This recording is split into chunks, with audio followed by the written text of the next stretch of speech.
Brace yourself and experience ARIMUS Blood from the Stars.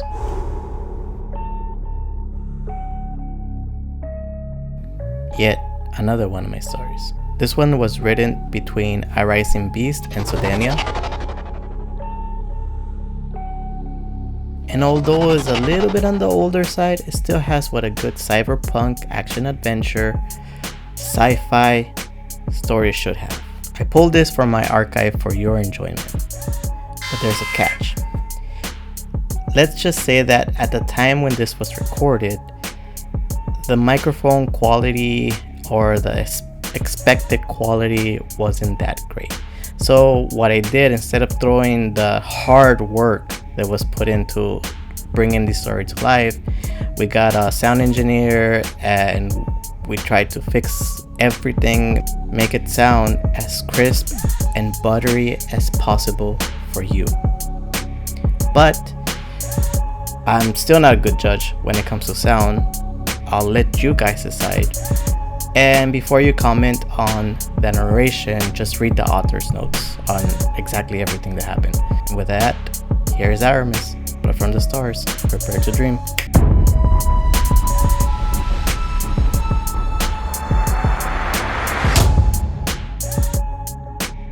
Chapter 1. Apotheosis. Adam Stone was walking down the busy streets of Ether LA after a toxic day at work. A toxic day like every other toxic day, ever since he started working. He was inattentive to his surroundings, lost in thought while the city was eating him up. Busy people yelled at him for moving too slowly. Floaters honked their horns like they usually did when someone blocked their way. But today the scene in Ether LA was especially unpleasant. Something was different. Adam couldn't tell what it was exactly, but something wasn't right. It seemed like everyone around him was losing their minds. Who am I kidding, he thought. No matter how much I want to change, I'm never going to get it. It's just impossible. At this pace, I'm never going to get a raise or a better job. I'm never going to amount to anything. I'm a failure, just like everybody else. Especially now that our company is going to be bought out. Our company. What makes it ours? I'm probably not even an employee there anymore. Yep, the world is crap, and there's crap all over me. Maybe I should just go and spend the rest of my days in old Los Angeles. Yeah, I should do that.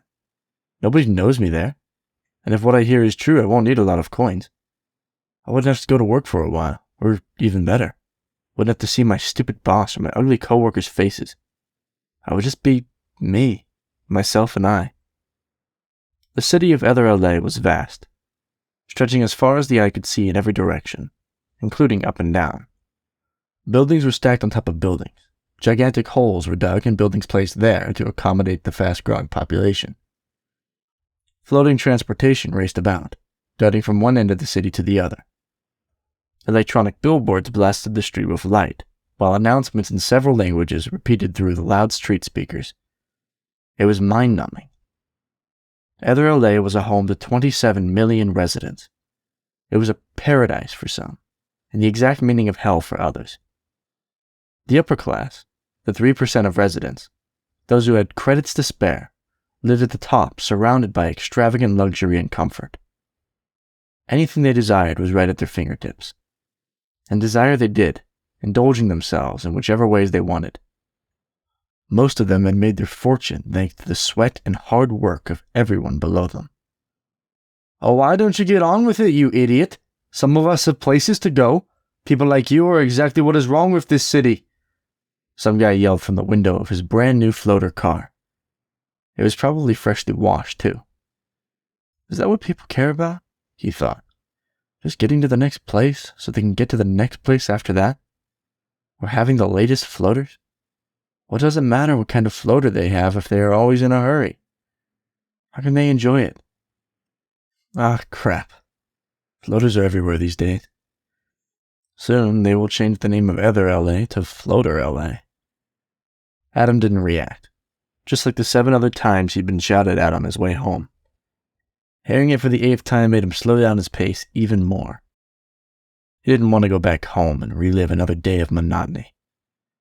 He was at a point in his life where he just didn't care. There was nothing waiting for him back home.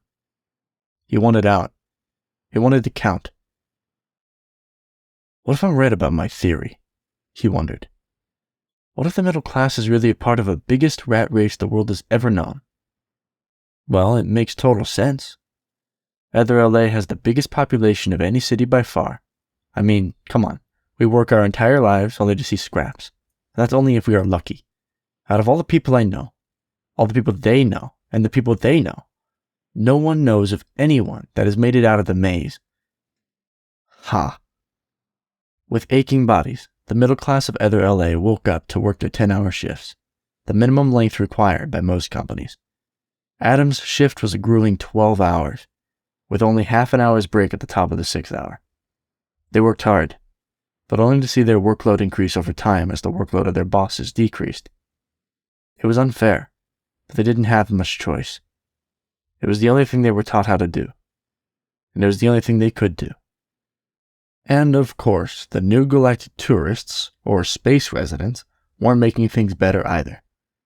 Ether LA had become famous over the last decade due to its visitors from another world. Visitors who sometimes made their homes in Ether LA. Some became instant celebrities. Others just wanted to live a normal but exotic life in the new, strange world, so they said, and they also called this world Earth. Adam had never met one of these space residents in person, but he knew enough about them to know that their presence on Earth was just the start of something big. They might seem harmless, but Adam didn't buy it. It was commonplace every now and then to run across these visitors from another world, but most of the residents would stay away unless they were known to be friendly. When the space visitors first got to Earth, there were several occurrences that made people worry about them. They wielded an extraordinary mental power and physical strength. Upon their arrival, they were responsible for thousands of human deaths. They seemed unstoppable. The senseless human bloodshed caused the ruling government, if you call it a government, Adam noted bitterly, to form a pact with them in order for both species to live in peace. The visitors would be allowed to stay without any opposition as long as they could live in harmony. The visitors called themselves Indaga, which in their language meant powerful one, or God. Adam called them simply aliens. Those damn sirens are getting louder each year, I swear, Adam thought. I can't remember the last time I went without hearing a siren. Was it 2 years ago? No, it has to be longer than that. Adam tried hard to remember, but he couldn't. The loud sound of the ambulance's siren made it hard for him to concentrate. He conceded defeat like he always did, and continued on his way while looking down at the floor. A speeding floater car collided with Adam, causing him agonizing pain. Most of the bones in his body shattered, and shock swiftly swooped in, claiming his body. His mind was rapidly fading away from the world. Whoa. That came out of nowhere. Is this what it's like to die? Adam thought as he saw a bright blue light that looked like a man walking toward him. Am I going to be greeted? He could still hear the floater engines revving up as they attempted to avoid the crash. Bystanders were screaming left and right, but he couldn't make out what was happening. It was all too fuzzy for Adam. Until it wasn't. The bones in his body began to bond themselves back together. Every misaligned joint was quick to find its place. His body began to feel strong, stronger than ever. His mind and senses began to sharpen, and memories from another time, a far more ancient time, consumed his thoughts. He saw great mountains, valleys, rivers, forests as far as the eye could see. Millions of smells accompanied those images. Strangers that he had never met before in his life also appeared surreptitiously in his mind. A great wolf-like beast, dragons, gargoyles, and a girl. A special girl, that much he knew, with violet hair. But a giant gate-like structure interrupted the strange thought. A voice whispered and echoed in his head. You are not done Yet. And disappeared as he gained consciousness. What the hell just happened? Where am I? He said, holding his head and getting halfway up. A few yards away, a floater thrashed, looking as if it had hit a fire hydrant at full speed. Paramedics were already attending to the passengers. Whoa, what happened over there? He wondered. That must have been a hard hit. I hope the people in the floater survived and are okay. It looks like there's a lot of commotion. But wait, why am I in the middle of the street? Wait a minute. Was I the one crossing the street? That can't be. Can it? Sir, are you okay? Does anything hurt, sir? Try not to move, sir. You might have multiple fractures, one of the paramedics said as he approached Adam. Adam turned to face the incoming paramedic with sheer confusion. He didn't know what he was talking about. Then Adam turned and faced the other way to see if someone was behind him, but there was nothing.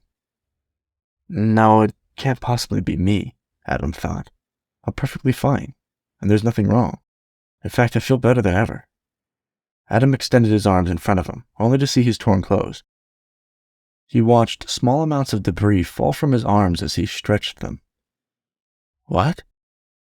I was in that floater accident? When? Please, sir, do not move, the paramedic yelled as he got within Adam's range.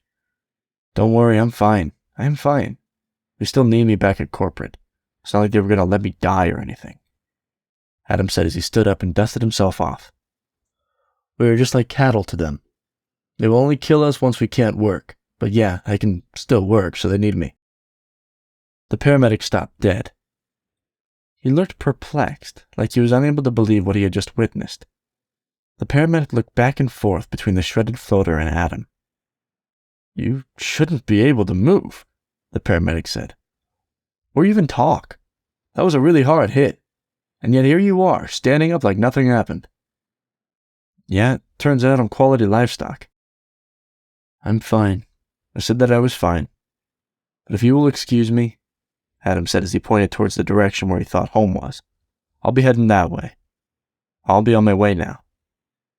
The paramedic looked pale and did not move a single inch as Adam began to walk away. What happened? Adam thought as he walked away from the scene. Why am I talking that way? Why do I suddenly have all the energy that I would ever need? Whose memories are these? Louder and louder, noise piled up behind him as the scene drew a large crowd of people. Bystanders were calling out to Adam, asking him to wait, but did not listen. He just kept on walking, confused and lost in thought. As he walked, Adam looked at his arms, and he found them strange. His arms looked stronger than before. Veins now ran like rivers through them. Even his stride was different. He walked with purpose now. Even though he did not know what that purpose was, every step he took counted. He felt strong and alive. As he inhaled, he was able to tell apart the thousands of odors that suffused the air around him. His brain also grew sharper.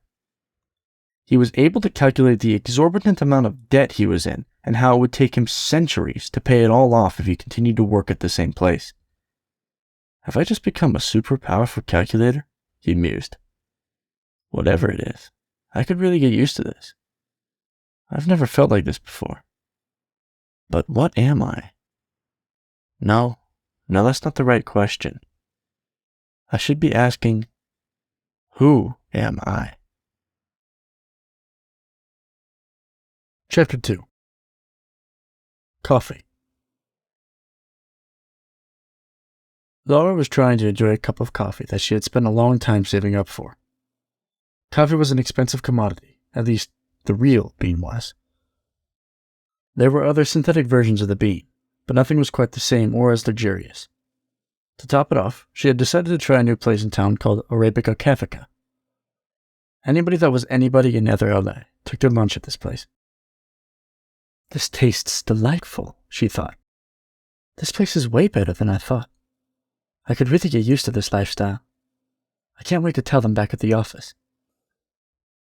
I'd better make sure I capture it on a digi-shot or else they won't believe me. They're going to be so jealous. That's right. Watch out, world. Alarm Falcon has taken over the city.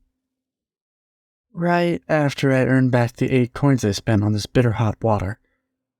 That's a lot of coin currency if you compare it with how much people make in Nether LA on a daily basis. People make an average of 2 coins per day. Ah, why did I get this? It's awful and bitter. I wonder if I should add sugar. I think I read something about that online. That's what other people are doing.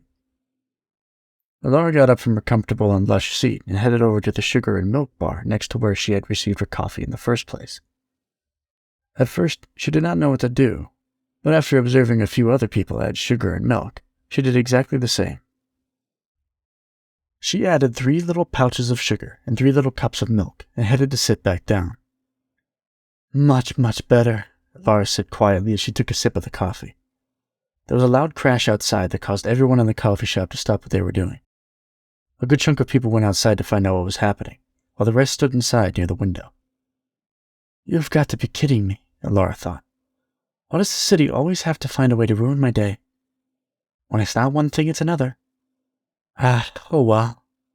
I'm not going to let anything ruin this for me. This is my day, the day that all my hard work begins to pay off. A smile grew on her face as the aroma of fresh coffee reached her nose. Even as the sirens from the medics got louder outside, Laura was determined to enjoy her coffee no matter what. She knew that realistically it would be a long time before she would be able to visit Arabica Cafica once again.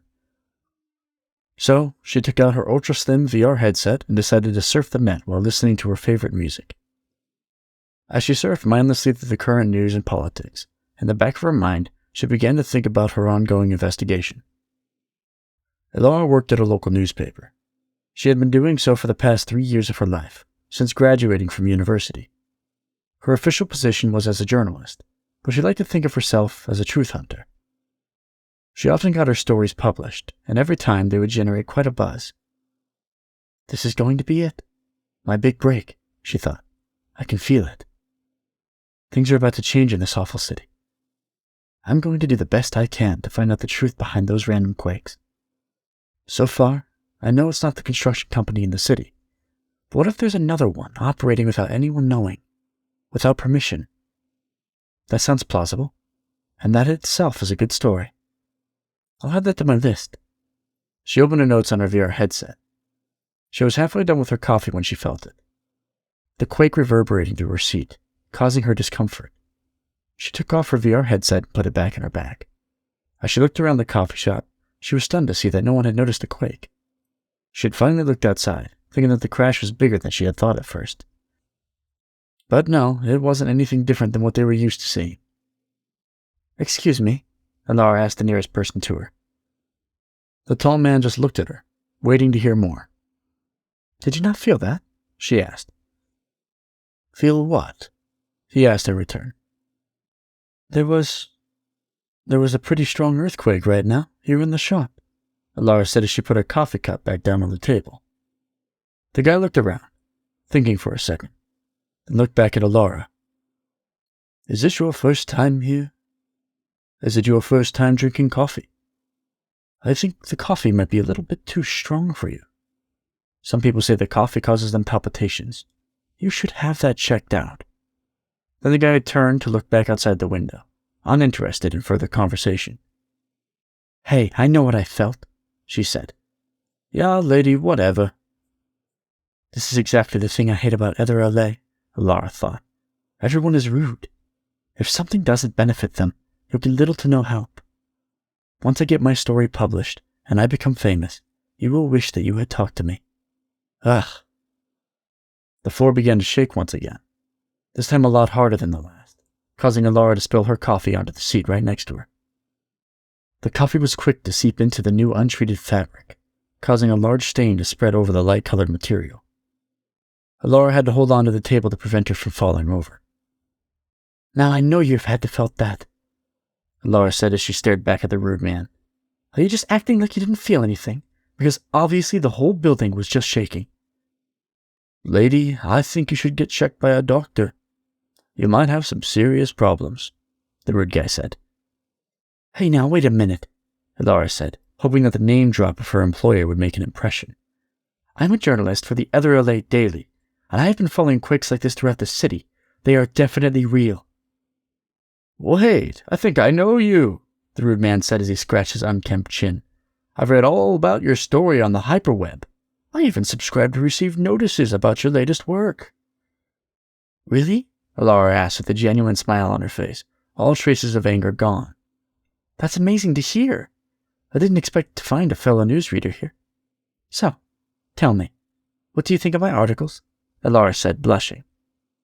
"Oh, they are amazing. I can't get enough." "When is the next one coming out?" the rude guy said eagerly. "I'm looking forward to it as much as I'm looking forward to my next coin payment." Alara sensed the sarcasm and felt embarrassed. She made several attempts to reply, but there was no happy thoughts in her head, and the outcome couldn't possibly be good. So she held back. It made no sense to argue with an idiot.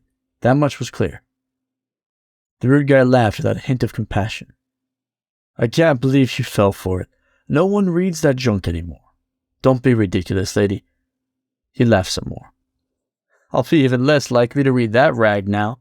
No one who writes articles for them." "What is your problem?" Alara demanded. "My problem is that you're not letting me enjoy my coffee, asking me all these stupid questions," the rude guy said. "You know what?" Alara snarled. "From here on out, you should wear a shirt that says, 'I'm a professional asswipe,' across your chest. Or maybe 'douche' will do. That way, when someone sees you, they won't bother to include you as part of society." "What did you say to me?" the rude guy asked. "You heard me," Alara said, unafraid. "Are your ears clogged or something?" The owner of the coffee shop walked over to the ruckus Alara and the rude guy were causing. As soon as he saw his pristine seating sporting a coffee stain, he flipped his lid. "Just what the hell is happening here? What have you done to my precious seat?" "I told you, boss," one of the workers said from behind the counter. "You shouldn't have opened the place without first getting the fabric treated with resist all. You should have waited until next week, boss. Now it's going to be impossible to replace that, see?" Resist all was a fabric protector that repelled any kind of stains for the life of the fabric. It was fairly new, but already popular with many restaurants across the city, as it allowed them to have exotic fabrics without the worry of them becoming worn or stained. Alara remembered watching a commercial about it not too long ago. She glanced back at the stained seat and saw how big the stain had gotten in the time that she'd been arguing with the rude man. "You shut the hell up, Tim, and get back to work," the coffee shop owner shouted as he looked back at his worker. "Sir, I am so sorry about this," Alara said, her hands out in front of her, trying to calm the coffee shop owner. "I promise I'll pay you back whatever it costs to take out the stain, or to replace the seat altogether." "Get the hell out of my shop. Guards, get this lady out of here, now!" the coffee shop owner shouted. Wait. I can leave all by myself. Just give me a second or two to gather my things. I promise I'll be quick," Alara said while she tried to assemble her possessions. "You won't have to see me ever again." "I said leave. Now gather all your things, and then leave. I said leave, now," the coffee shop owner shouted. "Security, get her out of here now. It really looks like she wants you to help her out." "Don't you think this is a bit too much?" Alara said, feeling flustered. "I've already told you that I'm leaving." The two fully geared security guards walked toward her from the back of the coffee shop. Alara rolled her eyes at the sight of the armored security guards. She knew their mechanical suits were advanced, but still low-end compared to the other movement-enhancing suits. "I said I am going. There's no need for any of this. What kind of coffee shop is this?" In the wake of the Indaga, over the past few years, Elder Lifeforce has been overhauling its rescue and law enforcement departments with mechanical body-enhancing suits. News reports of officers lifting exorbitant amounts of weight, or running 3 times as fast as an average person in the line of duty, were commonplace. The mechanical suit business was booming.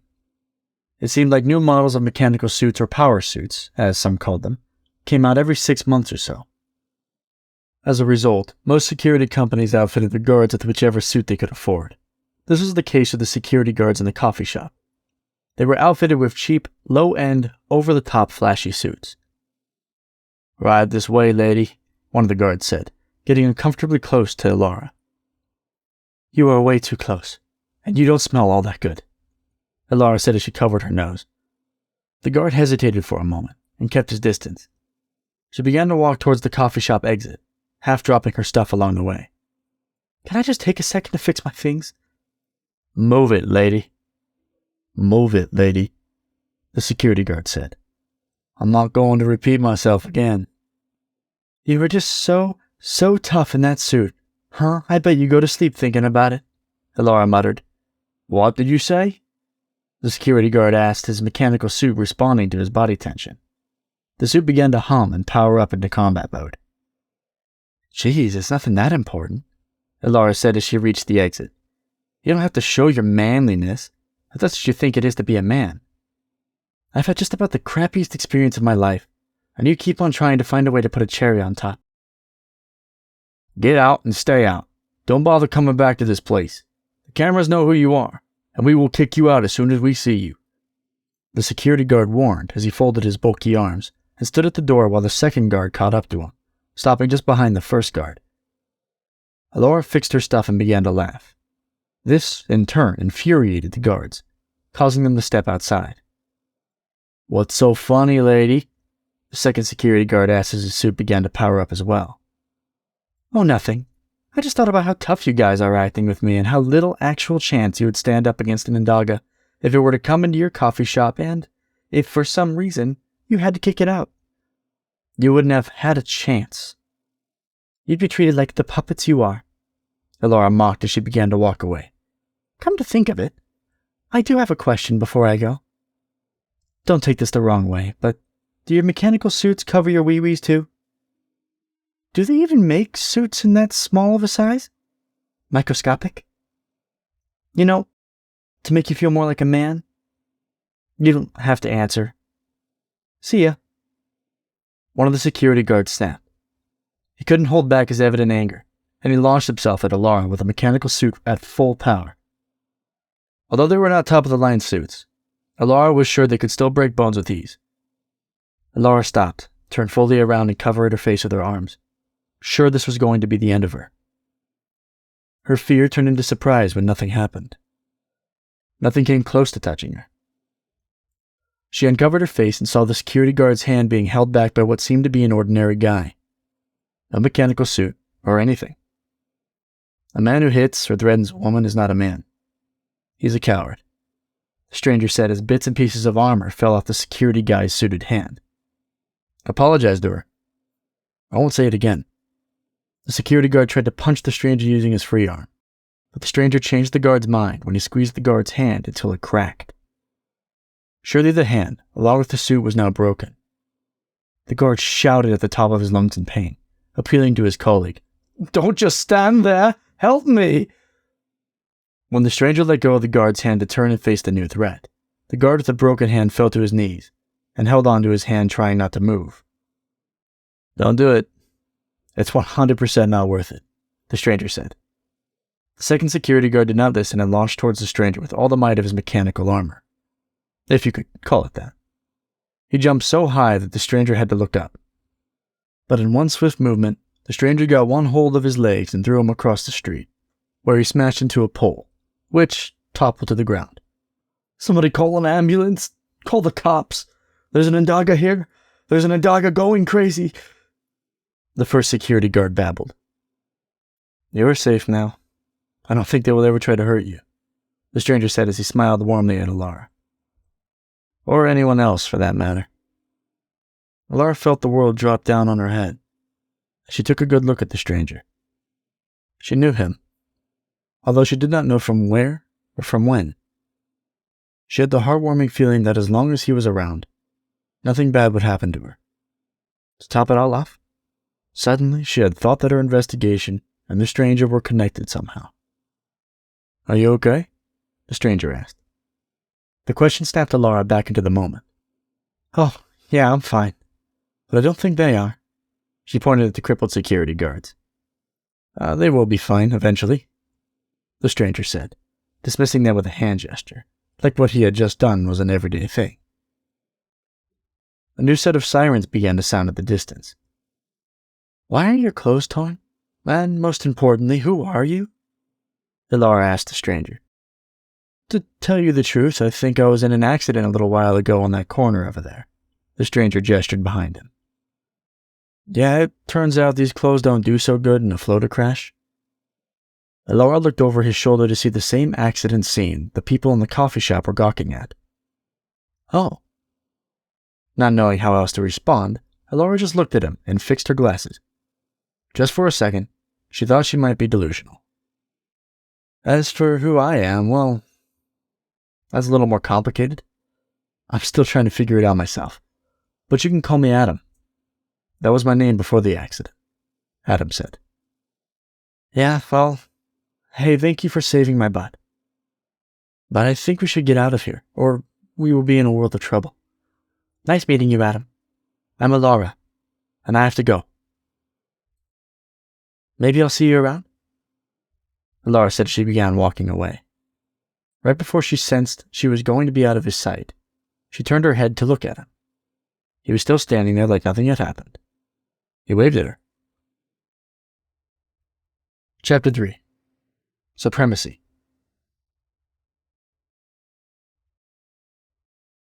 Vaughn and Sid made their way to the crash scene and recently reported in Daga an assault that had taken place on the 2335th block of Ether LA. It was a busier day than usual in Ether LA, but it was hard to tell. There was always something going on. How could there ever be nothing happening in such a big city? However, this time, things seemed a little more different. Vaughn felt it. The experience of his more than 15 years in the Force setting off all kinds of alarms within him. So what do you think, Sid? Vaughn asked as he took a quick glance at his partner while he drove the police floater. An actual Ndaga, violating the treaty and assaulting 2 security guards? Seems off. Seems way off. Yeah, that was my first thought. Something isn't right. Sid agreed while looking up information on the security guards using the display panels around her. Since the treaty, there hasn't been a single Ndaga-related incident, and what's more, I don't think they would ever go down to the working sector. Why would they? They usually just stay up at the top of Ether LA. An Ndaga appearance alone would have been enough to cause commotion in that sector.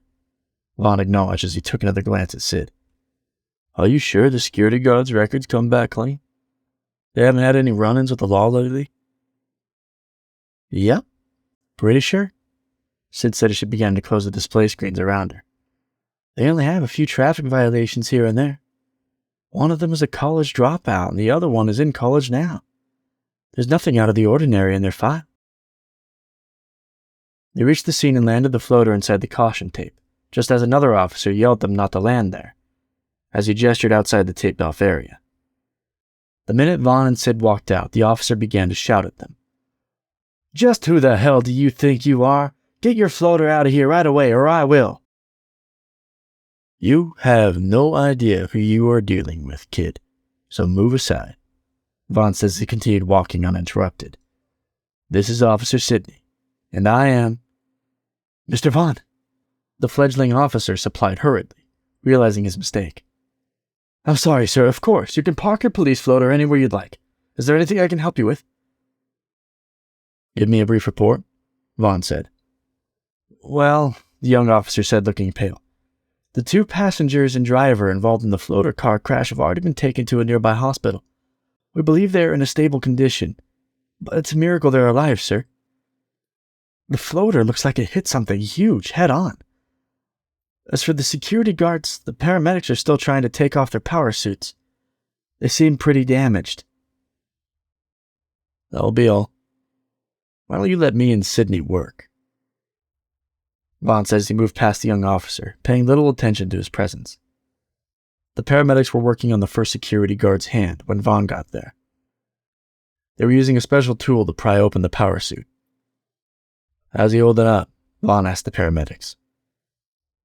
He isn't doing good. We need to get him out of here as soon as possible. We need to take him to the nearby hospital. Maybe they will have better equipment to remove the power suit. He is losing blood. The auto tourniquet and the local anesthetic won't hold up for long. The paramedic reeled off without bothering to look up, Okay, we'll take it from here, Vaughn said as he approached the mumbling security guard.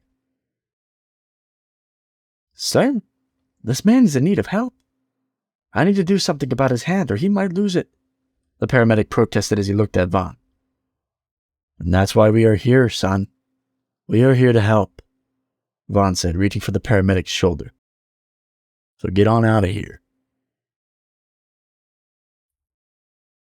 If he goes in a hypovolemic shock, it's all on you, the paramedic said as he gathered his tools.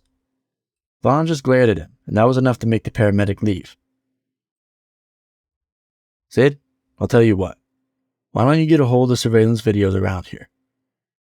Vaughn said as he got within arm's length of the bumbling security guard. I think the floater is close enough to their network. See what you can dig up. Maybe we can get a better picture of what happened here. I'll talk to this guy. I'm sure that he will have a lot to say. Yeah, no problem. Just try not to be too hard on him. I think he's been through a lot today, Sid said as she got back into the police floater. Will do, partner, Vaughn said as he smiled back at Sid. He was here. And Hidaka was here, the first security guard said, slurring his words and sobbing. He was protecting her. He was strong. Stronger than anything I've seen. Please take me to the hospital. This really hurts. It hurts so much.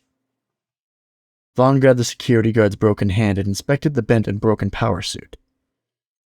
This is why you don't just put on any suit they give you. Do you see what happens? It isn't very good, is it? You'll be lucky to still have a hand after this.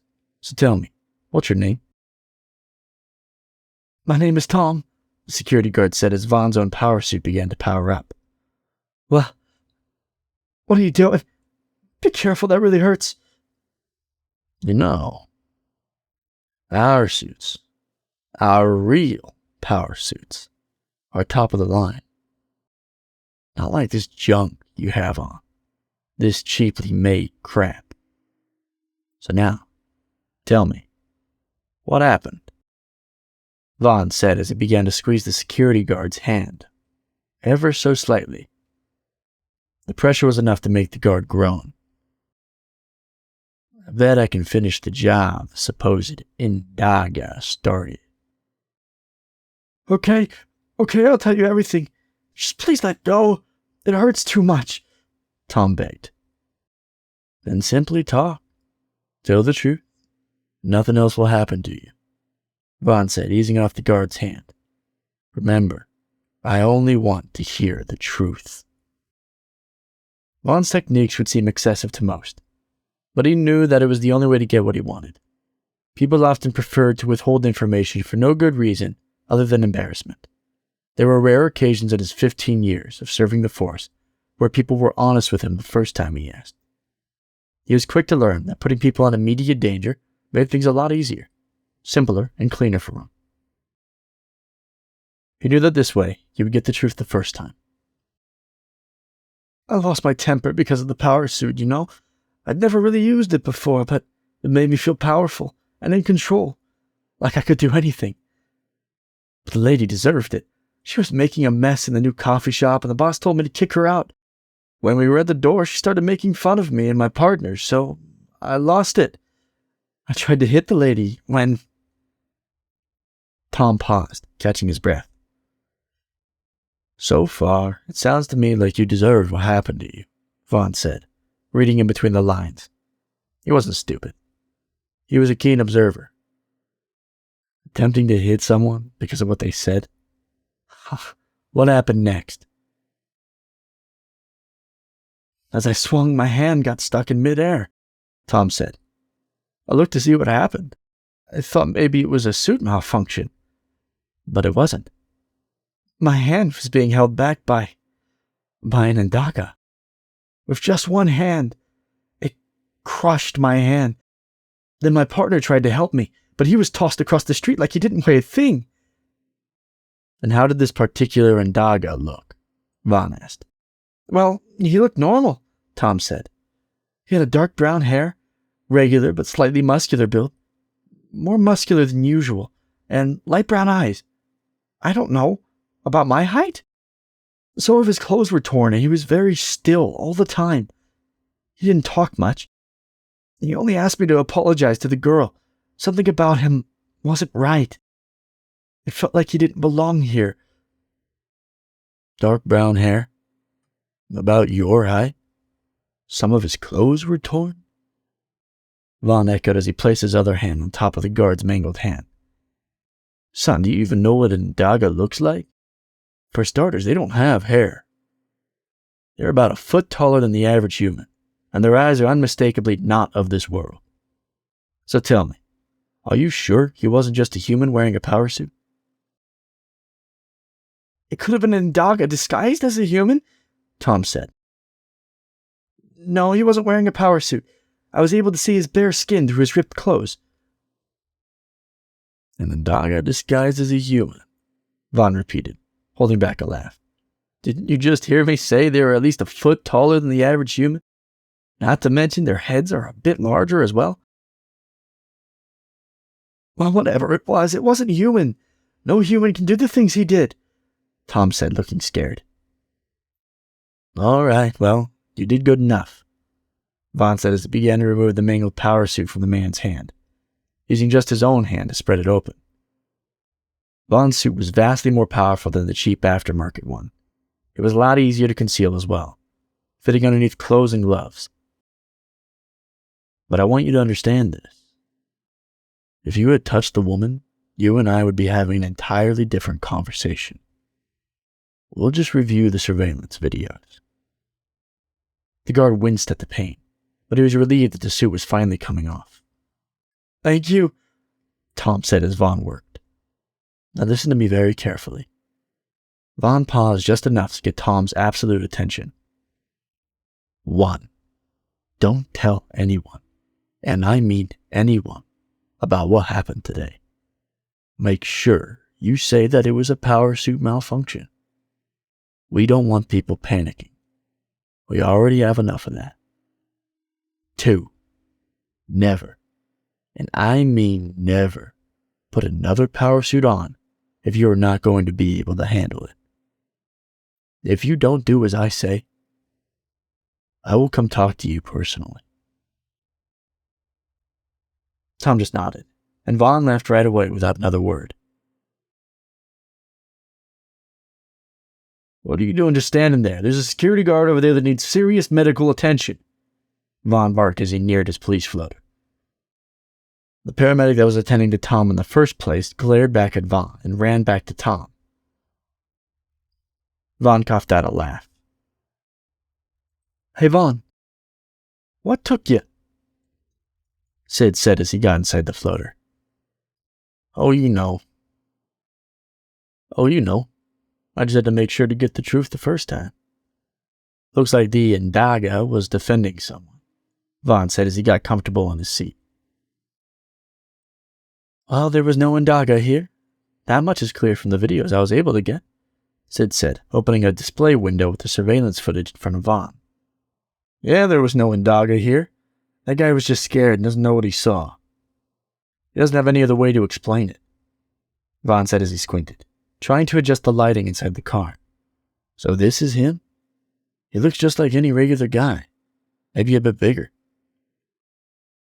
No special suit, no other motive than to save the damsel in distress. No nothing. At least from what we can see. Yeah, this is strange. I have never seen anything like it. But that's not the freakiest part.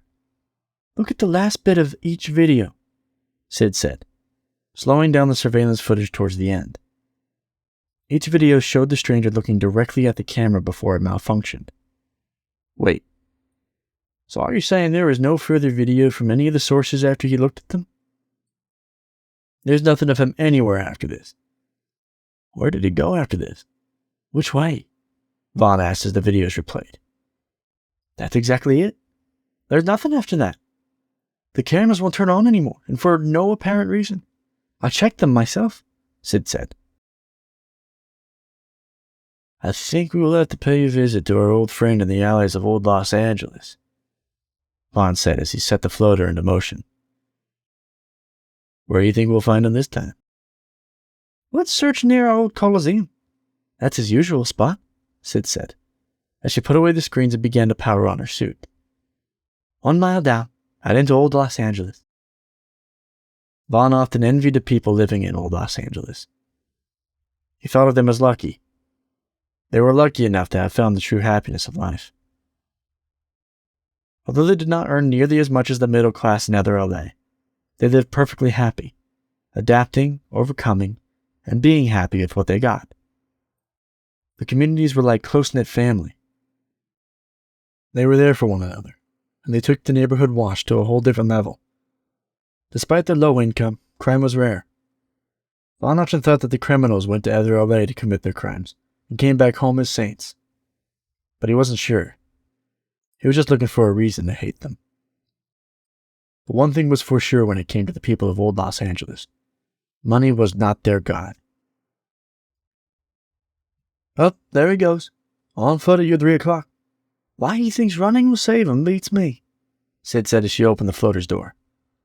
Looks like you're up, Vaughn said as Sid jumped out to chase after the runner. I'll circle back around. Be careful. You never know with him. Sid had always been careful.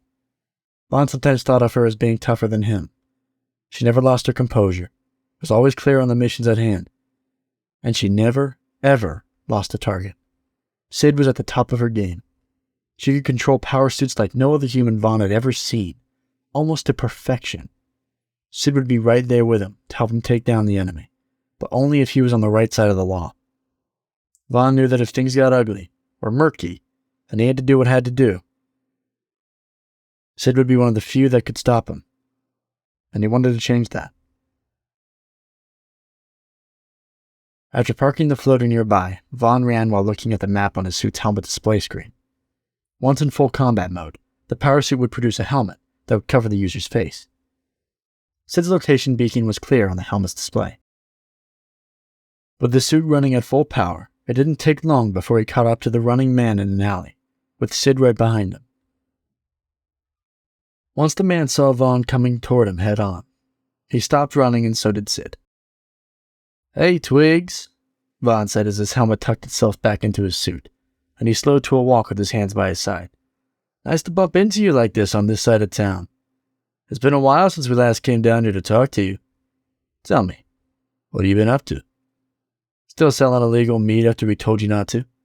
You know, a lot of people got sick because of that crap you were passing for real meat. Hey, I was doing them a favor, Twig said, panting.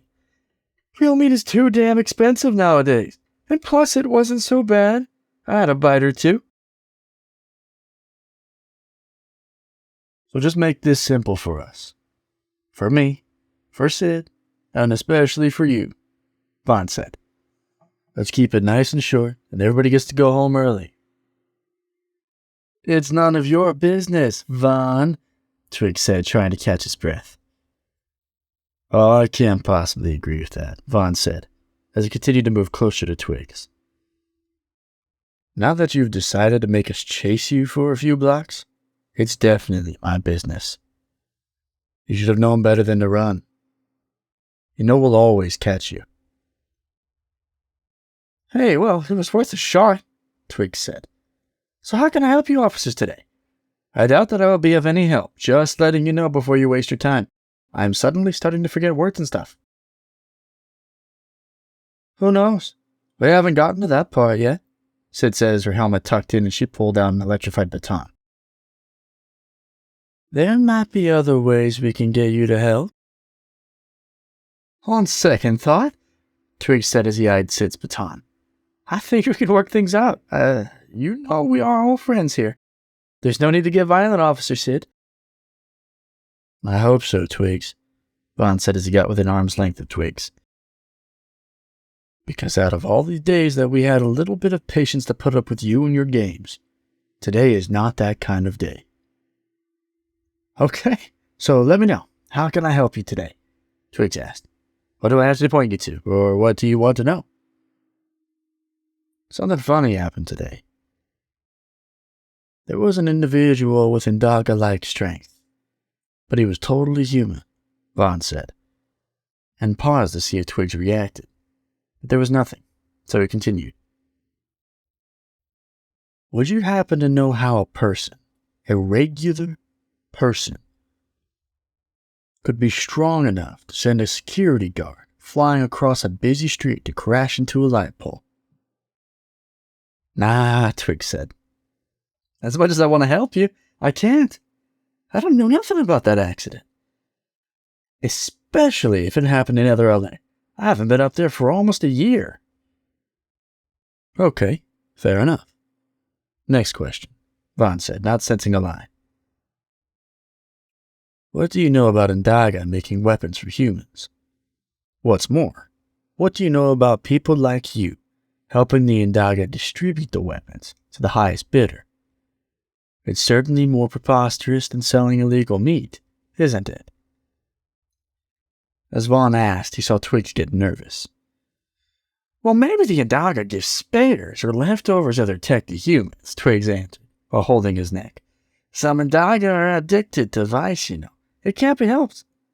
That's what they did back in their world, so they'd have to do it here also. All right, that's it. You're coming with us, Vaughn said as he reached for the restrainers. Out of nowhere, Twix leaps high into the air above Vaughn and Sid and held onto a window ledge on a nearby building. Vaughn held out his hand, telling Sid to stand down. He knew that even with the power of the suits, they would not be able to follow. Twix had just done an impossible jump. I'm sorry, officer. Not today, Twix yelled from above. The world is coming to an end, Officer Vaughn, and it will be sooner than you know it. An Indaga tech dealer should be the least of your worries. You should be worried about what else is out there. I have no time for this bullshit. See you around, Officer Vaughn. I hope to see you around Sid, but without the badge. What the hell do you mean? What else is out there? Vaughn yelled. The end of the world, Twiggs yelled back before he took 2 leaps further and disappeared. Damn it, Vaughn said, grinding his teeth. That was clearly Indaga tech. We were falling behind the Indaga once again, and we cannot let that happen. We must not let that happen. We need the new suits. I knew it, Vaughn thought. The Indaga are brewing something right under our noses, and they think we're too stupid to figure out what it is. But I got something coming for them as well. If they think that giving their tech away to low-lives like Twigs will serve as a distraction to what they are really doing, well, they better think again. I'm not going to have it. I'm not going to let Elder LA fall at the hands of the Indaga. No matter what it takes, no matter what I must do, I'll destroy every single one of them. Chapter 4. Inbound Fear. Nehemel, the commander of the Indaga here on Earth, walked into the research room in the highest tower in Nether LA. The room was filled with Indaga working around the clock, trying to locate the power they had traveled from one end of the galaxy to another for. The Indaga species was resilient and highly adaptable to any situation in order to survive. Within days of landing on Earth, their bodies went as far as developing a set of lungs just like the inhabitant species of Earth. Now, each new visiting Indaga could come already equipped with everything they needed to survive here on Earth. The more than 8,000 languages were no exception. They too got recorded into the DNA codec the Indaga would consume before coming to Earth. Amongst themselves, Indaga preferred to speak in their language, but they could easily communicate with any human if they wished to. Nehemel, welcome, one of the senior agents in the room said as he saluted, spreading his hand on his chest. The rest of the Indaga agents in the room did not look up from their spheres, as they had strict orders to dedicate themselves to the search. Velsfar, I've come to hear of the finding, Nehemel said, standing up straight with one hand behind him. Please, tell me what it is we face this time. Since their first visit to Earth, the Indaga had scared away a variety of life forms that sought the same dormant power. Some were just as powerful as the Indaga, causing a great deal of sacrifice, and some never made it into the solar system. This time, Velsfar said, shaking his head slightly, I am afraid there is nothing we can do about it. What we are about to face, we have never faced before.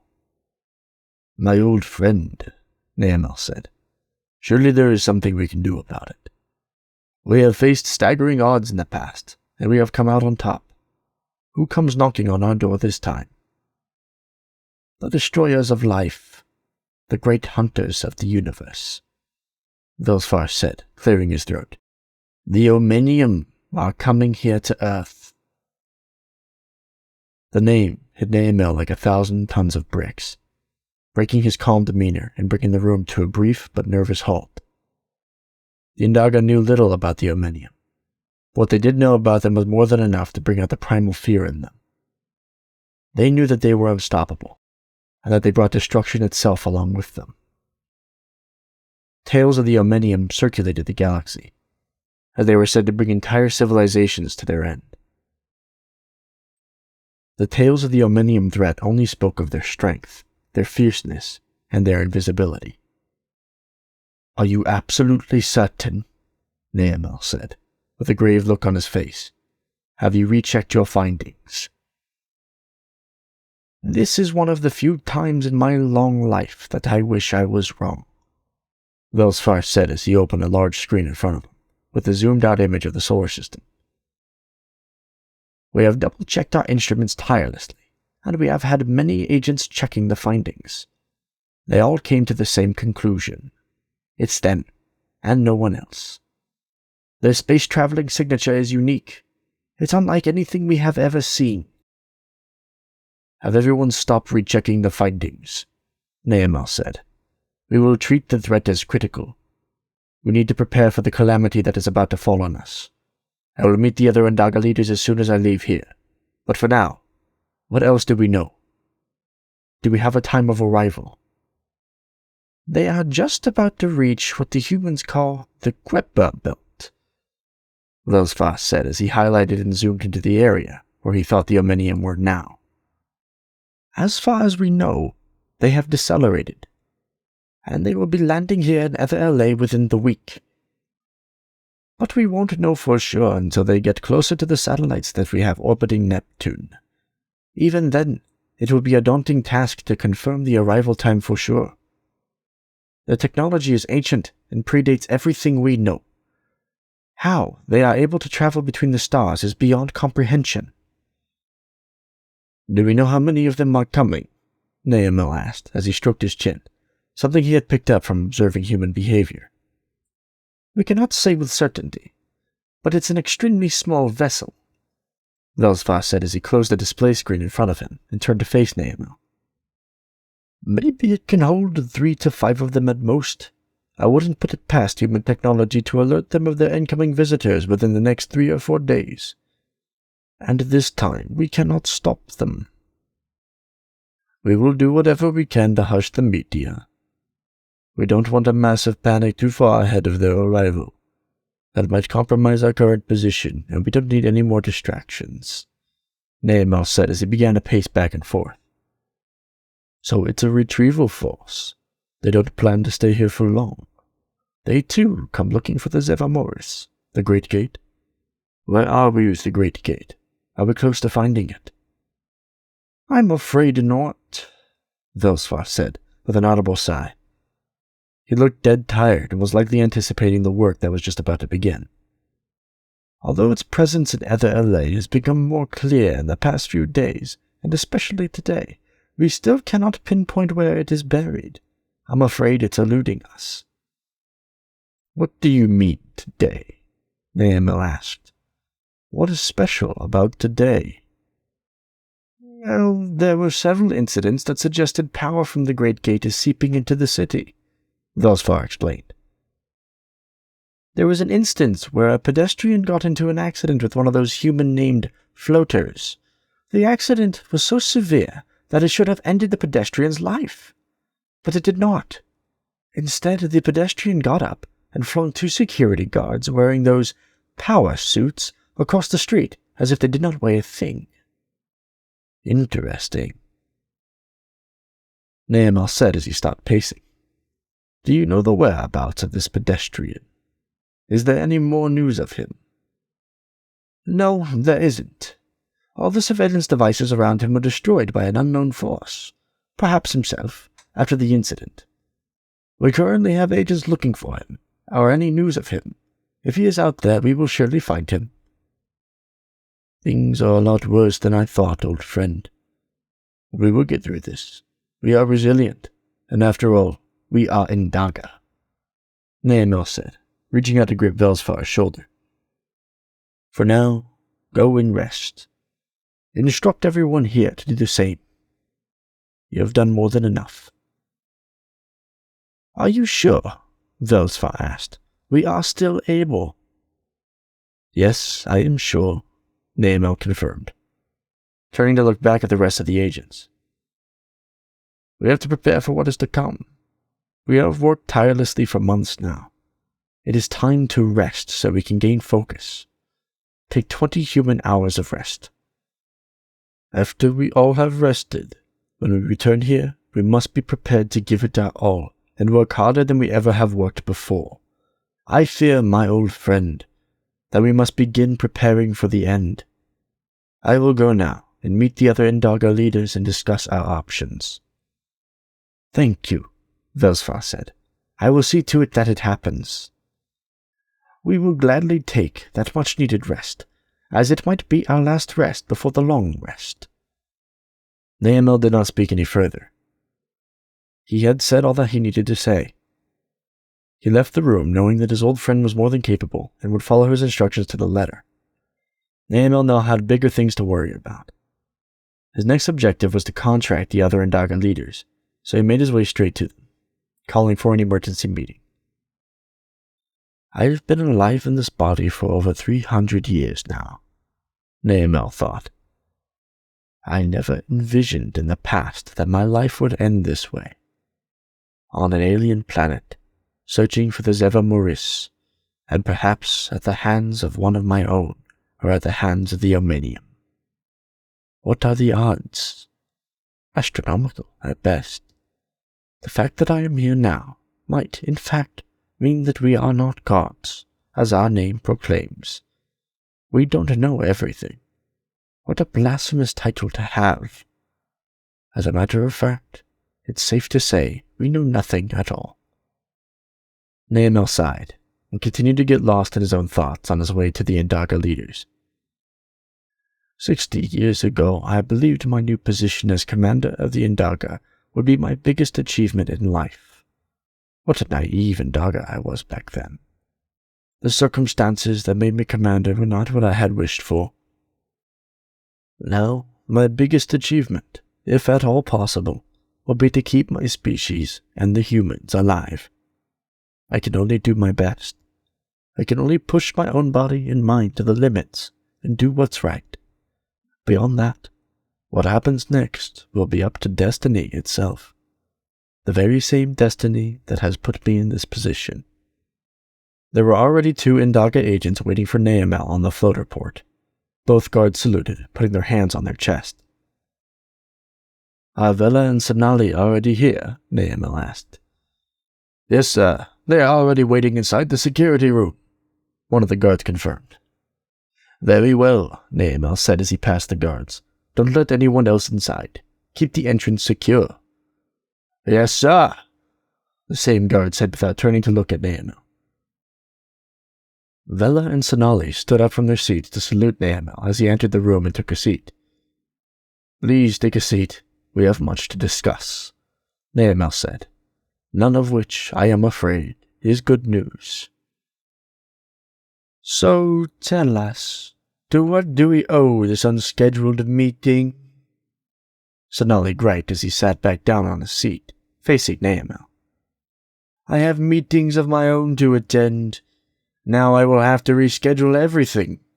I have to ensure the Indaga get the supplies we need so that we can stop consuming this earth trash they call food. Sonali, you have not changed one bit. And by now I am sure you will not change, Naemel said.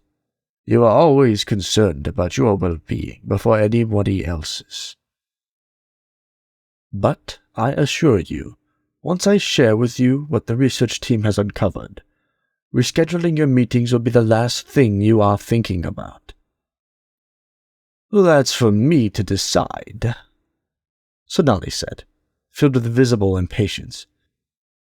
So, go on then. Tell us why we are here. Nerimil shot a cutting look towards Sonali, but managed to keep his cool. Nerimil, I welcome this meeting, Vela said as she gestured towards Sonali to lower his voice. Please share with us your findings. Of course you welcome it. You don't have anything better to do. I bet your celebrity life here on Earth is not keeping you busy enough.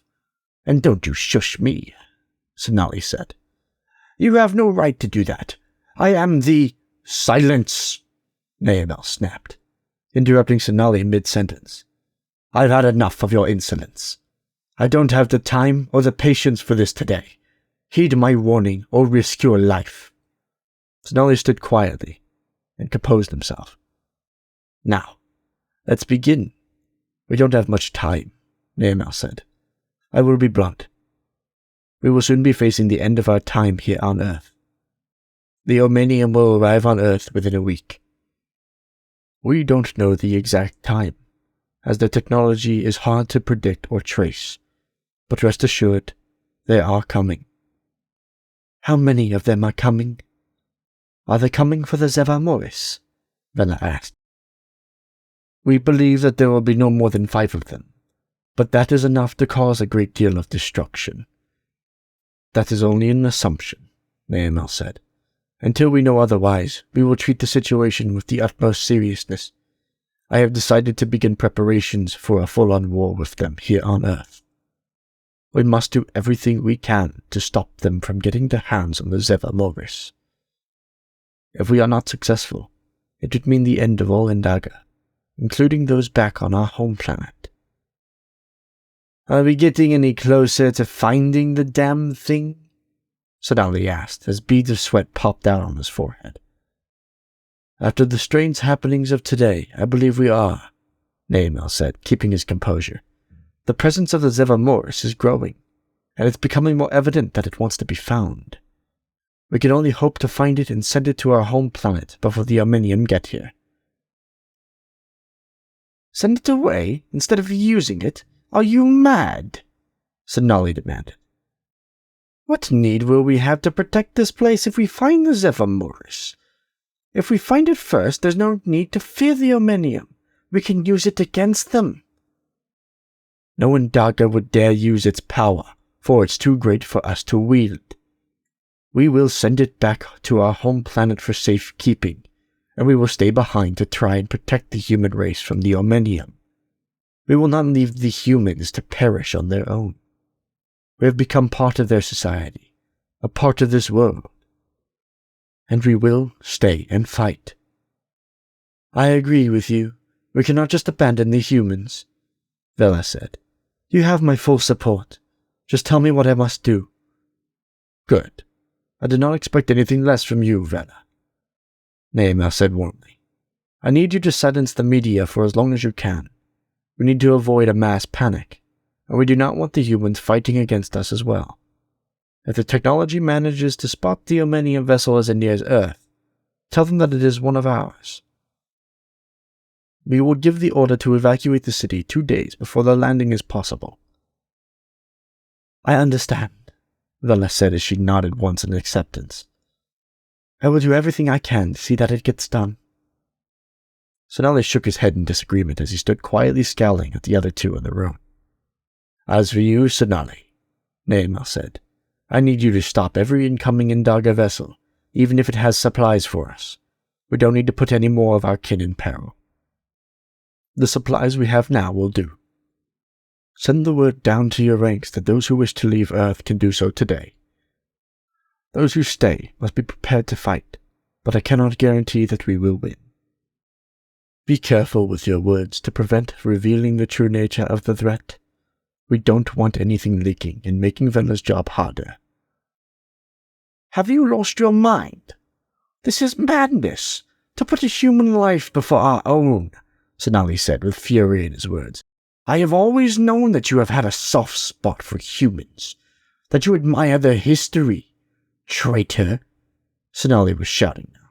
Ever since you came here and took over my operation, I knew that you were weak. But this goes beyond that.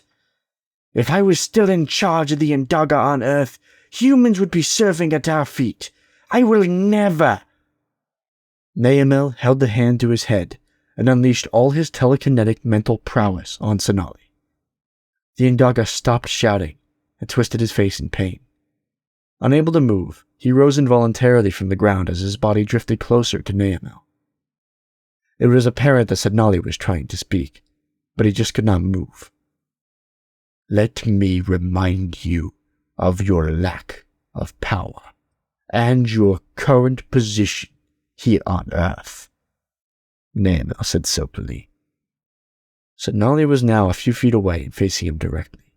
The elders sent me here because you were making a mess of this planet, killing humans left and right as you pleased. You killed for fun, and you made sport of just about any human that was in front of you. Naamel strengthened his mental hold on Sonali, causing blood to seep out of his nose and ears. I have been trying to clean up the mess you made, and it's because of me that we have a treaty with the humans. Unlike you, I did not ask for this. I did not ask to be here, away from my family. I have served my kin as best I can, and I will continue to do so for as long as I am alive. I am not a traitor. Naamel, please don't, Vela pleaded as other things in the room began to levitate. Naamel turned to look at Vela and placed Sonali back into his seat. After a few moments of gasping for air, Sonali finally spoke. You need say no more, Sonali said as he gasped for air and wiped the green blood from his face. I will do as you say. Very well, Naamel said, trying to calm down. Relaxing his mind, the objects around him still levitated. We've never faced something like this before. We shall be ready, and we shall be strong. I will start making preparations on my side. We will try to protect as many beings as we can, Vela said. I will also prepare for your plan, Sonali said with a broken voice.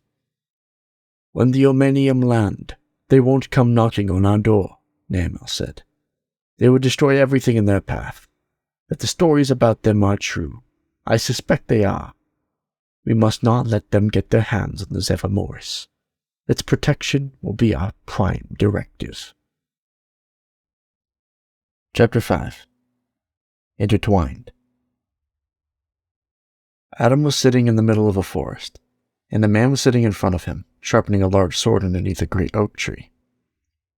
It was a bright and sunny day out, but the oak tree provided just enough shade for the bright light. The man paid no attention to Adam as he ran his hand through the lush grass, checking if it was real. Adam felt serenity for the first time in his life as he took in a breath of the fresh air. Where am I? Adam asked the man in front of him. You are where you are supposed to be, the man answered without looking up from his sword. Where is that? What place is this? Adam asked. It is the same place that you are now. The same time of day even, just not the same year. This great forest, this tree, even I have all become dust by now. Forgotten by time, forgotten by humanity. So you're not real? Adam asked. Wait, is this a dream? It can be called that if you wish. But I was not sleeping when we had this conversation, and I was very much alive then. The man said, not looking up. I don't know if I am alive now. That depends entirely on you and the things you believe in. It all made sense to Adam. An absolute truth was unfolding right before him. Who are you? I have been called many names throughout the ages. Deity, dragon, watcher, sorcerer, and many more. You can call me by the name given to me. ARIMUS. I can feel power gushing out from you. And before today, I did not know power could be felt. What are you, really? Adam persisted. I am all that is left of the past world, Elder Lifeforce. I'm the one who will help you stand in the way of what's to come. Aramis said as he looked at Adam for the first time. There is an abomination coming, and it could be the end of everything we've ever known. You must begin readying yourself. The end? Like, as in everyone dead? Adam asked. That's what you mean? What else would I mean? Yes, that kind of end. Aramis said. Our life paths were meant to cross. Now we are here. But I can't do anything about it, Adam protested. I'm just a human, and up until today I haven't been very good at that either. There are better, more qualified individuals. Surely there must be. I can't do anything right. Didn't you just save someone yesterday evening? Aramis asked with a perplexed look on his face. Didn't you? Well, yeah, but it was an accident, Adam said. I just happened to be there, that's all. Hey, kid, nobody can save a person by accident. You answered the call, Aramis said. You heard it loud and clear, the desire to save someone else and put your own life on the line. I wasn't sure what was happening, Adam said. It's just my luck that you happen to be a hard-headed one. Aramis sighed. Look, kid, listen to me very carefully. If you stop believing that you can make a difference, that will come true before anything else does. The difference? Adam said, trying to make sense of everything. Yes. If all 17 emissaries don't come at once, you can make a difference, Aramis said.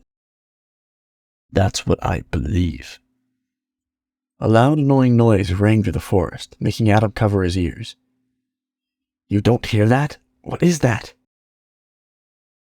I believe it's time to go, Aramis said. Wait, but I still have questions.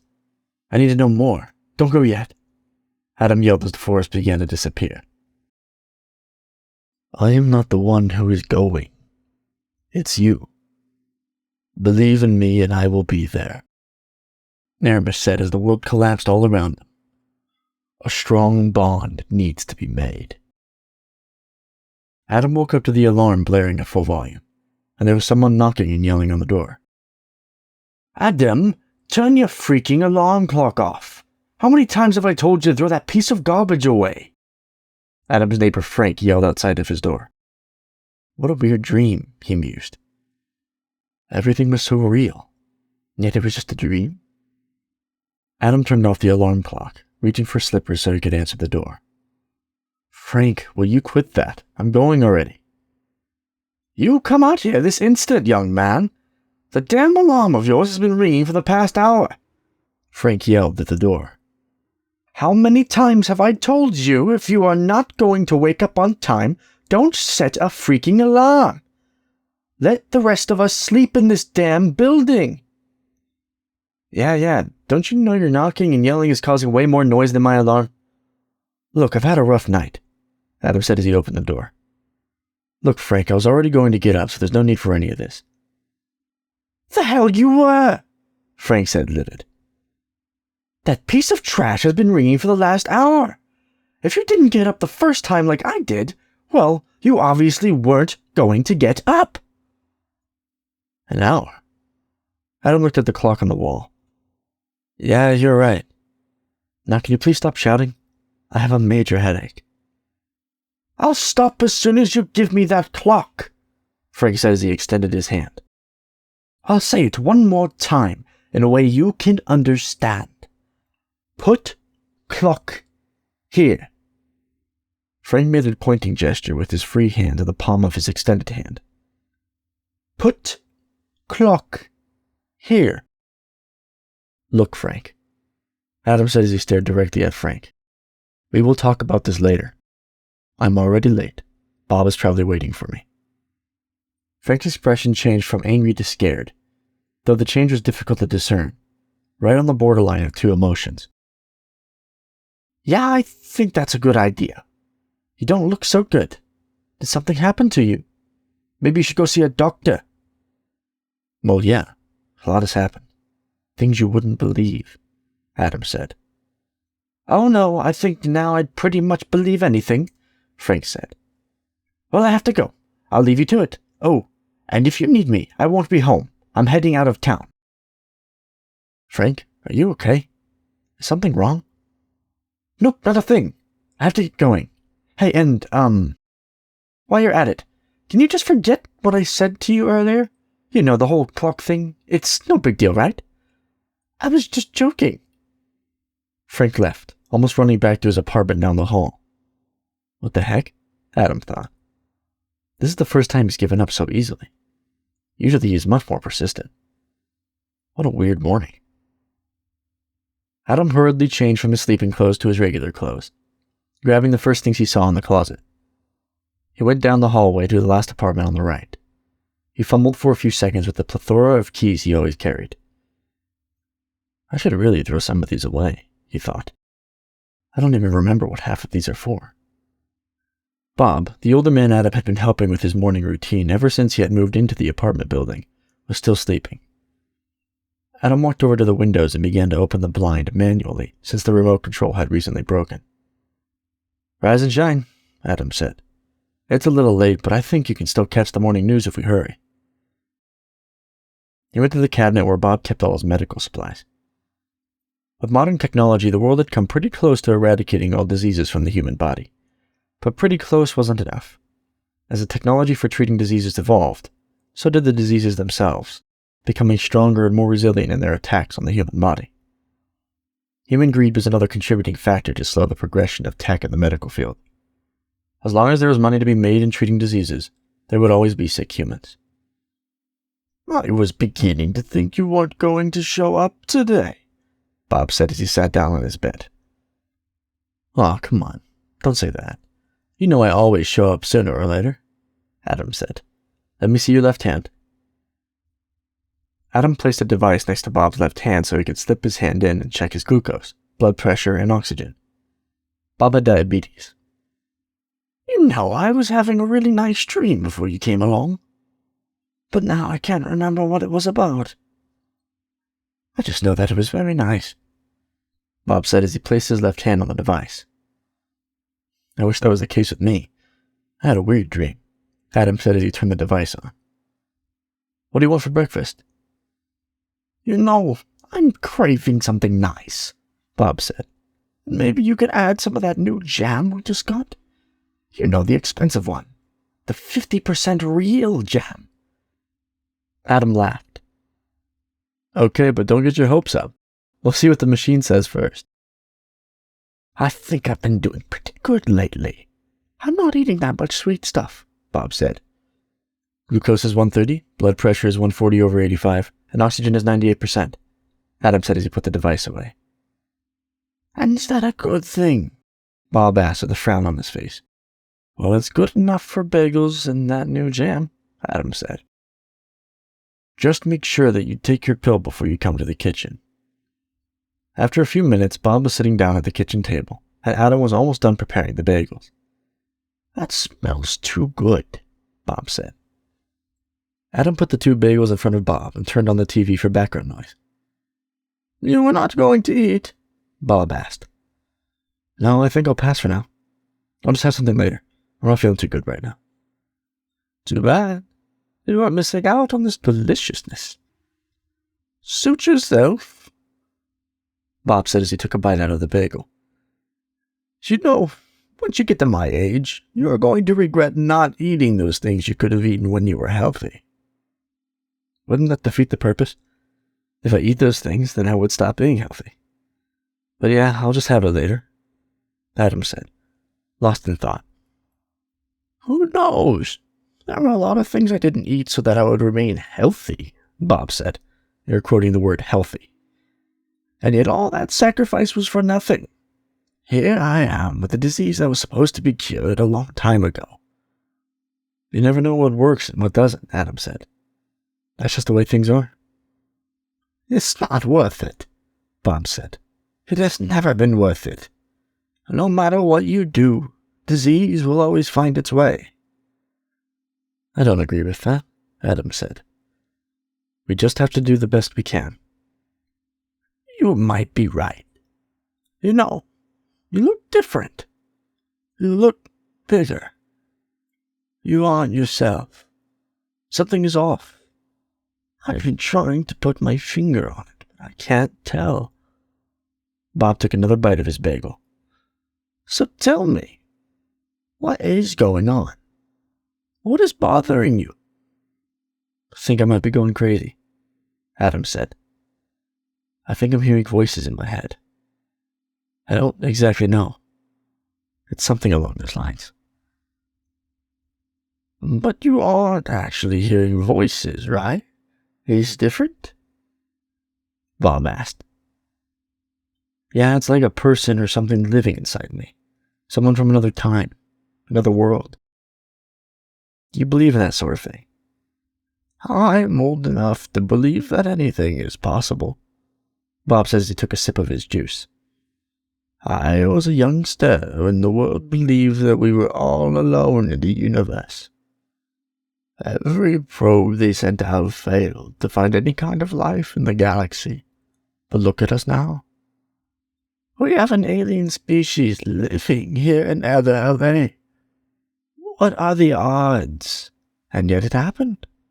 If something different is happening to you, something special, then let's hope that is for the good. Adam just nodded. Listening to Bob talk was just what he needed for his nerves. You know, I spent a great deal of my life thinking I was crazy, and people thought I was crazy also. So I quit my true calling and decided to accept a mediocre life, just doing what other people thought I should do, Bob said, filling his mouth with bagel. At first, it seemed like the right thing to do, to settle. But I'll tell you, looking back at it, I wish I hadn't cared so much what other people thought. I wish I had followed the thing I was supposed to do. What was it that you wanted to do? Adam asked. I wanted to find the root of the random quakes. I lost my job because of it. At first, for a few months, my bosses were also interested in explaining the anomaly. The quakes were not connected to any major known fault, and they were all occurring here in LA. But as the quakes grew elusive, so did my boss's faith in me. They thought I would never find the source. I searched for many years. I thought I was on the verge of finding the source when the newspaper fired me. They fired you? Adam asked. Yes. Well, no. It's complicated. On paper, they would say that I quit, but they really fired me when they did not give me a chance to finish the story. They didn't want to hear another word about it, not even in my spare time. So basically, yeah, they fired me. Those bastards. I don't know, Bob, Adam said, slouching in the chair. I don't think that being something special is for me. I just want to try and find peace of my own. Get used to this world filled with ungrateful bosses. My advice is, don't worry about it just yet, Bob said as he finished his second bagel. Someday, something will happen that will make you change your mind about it.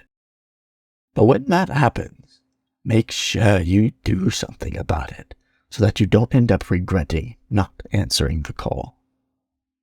I'll just go back to sleep and think about it a little more. As long as I'm not going crazy, I think I'll be okay. Right? Adam asked. That's right. But what do you mean sleep? Don't you have to go to work? Bob asked. No, I think I quit yesterday.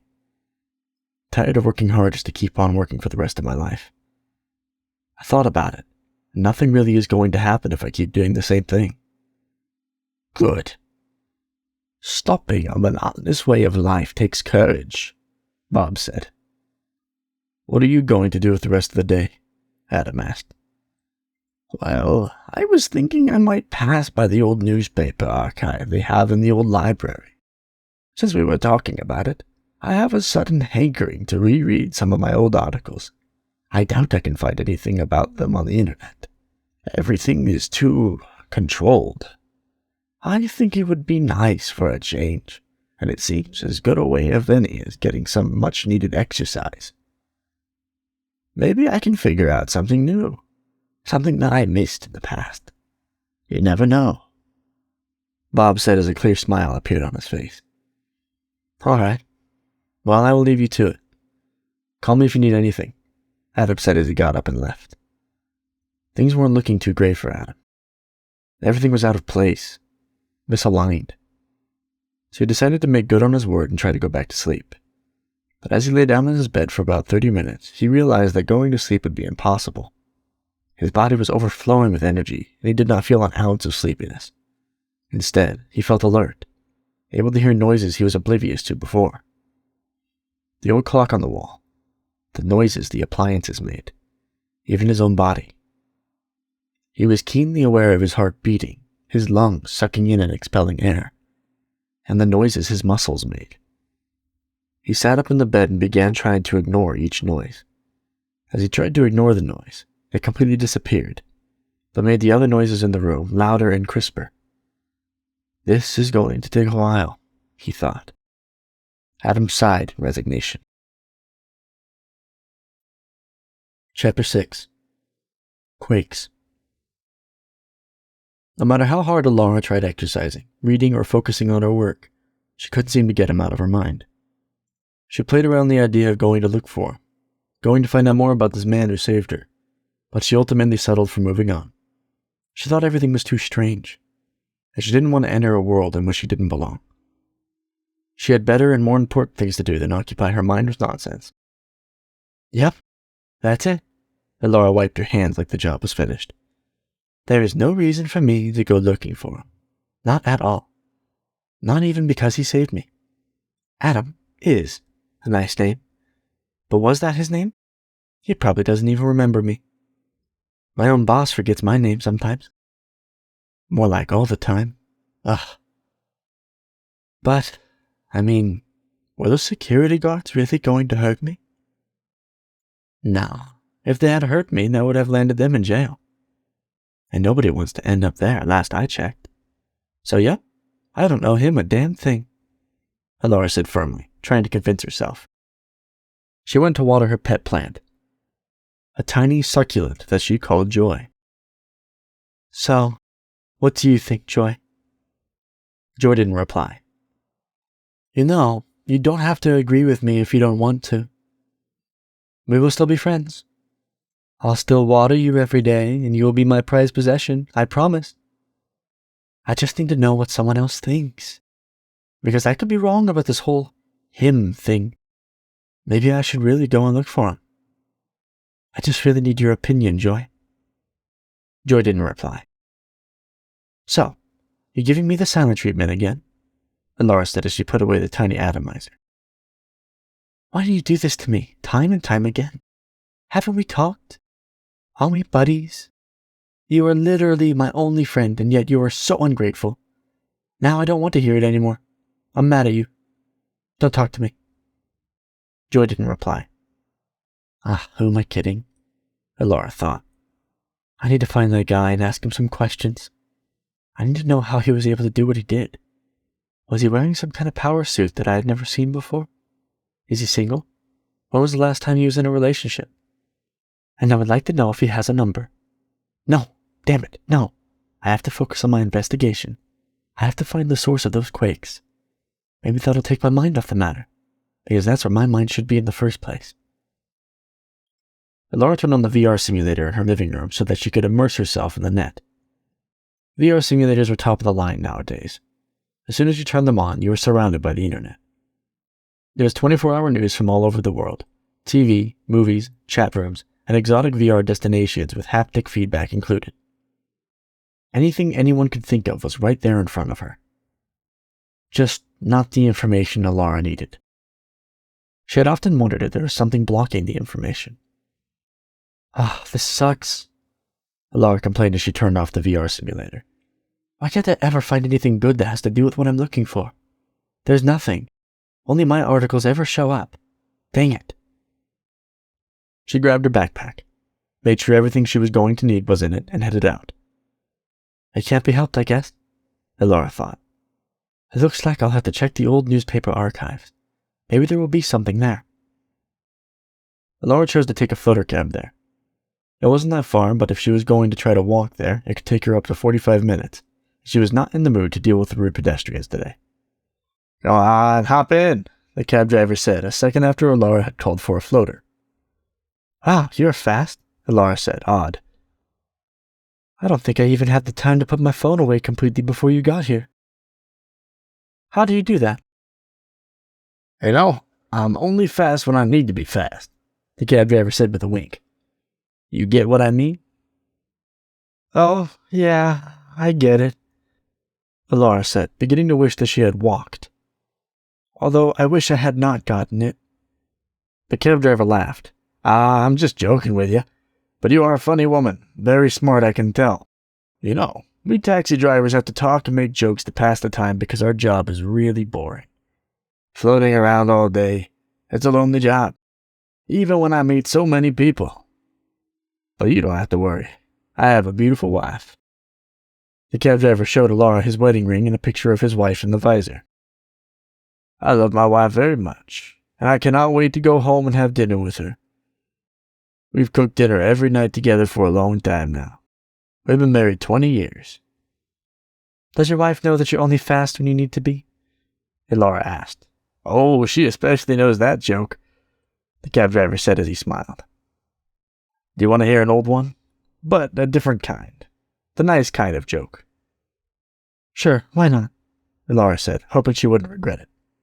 One time, the number 10 comes running into a box of numbers, and he starts shouting, Be careful of 7, beware of 7. So my question to you is, why is 10 so scared of 7? The cab driver said with a wide smile on his face. Alara thought for a moment, but she'd never heard anything like it before. She didn't want to answer wrong. You give up, eh? The cab driver said. You can give up any time, that's not a problem. Okay, why is 10 scared of 7? Alara asked. Because 7, 8, 9, the cab driver said, barely able to contain his laughter. 7, 8, 9. Alara broke out laughing for the first time in a long time. She had tears of joy in her eyes. That was good, Alara said. I was totally not expecting that. Okay. If we hurry, we have time for one more, the cab driver said. But this time it's a riddle, and if you guess it right, it's 10% discount. But if you don't get it, you give me a 10-coin bonus. Okay, deal. I'm in. Shoot, Alara said as she wiped tears from her eyes. Jokes were not all that common in Nether LA. It was as if people had completely forgotten about them. Okay, listen very carefully, the cab driver said. There's a plane filled with passengers from all over the world.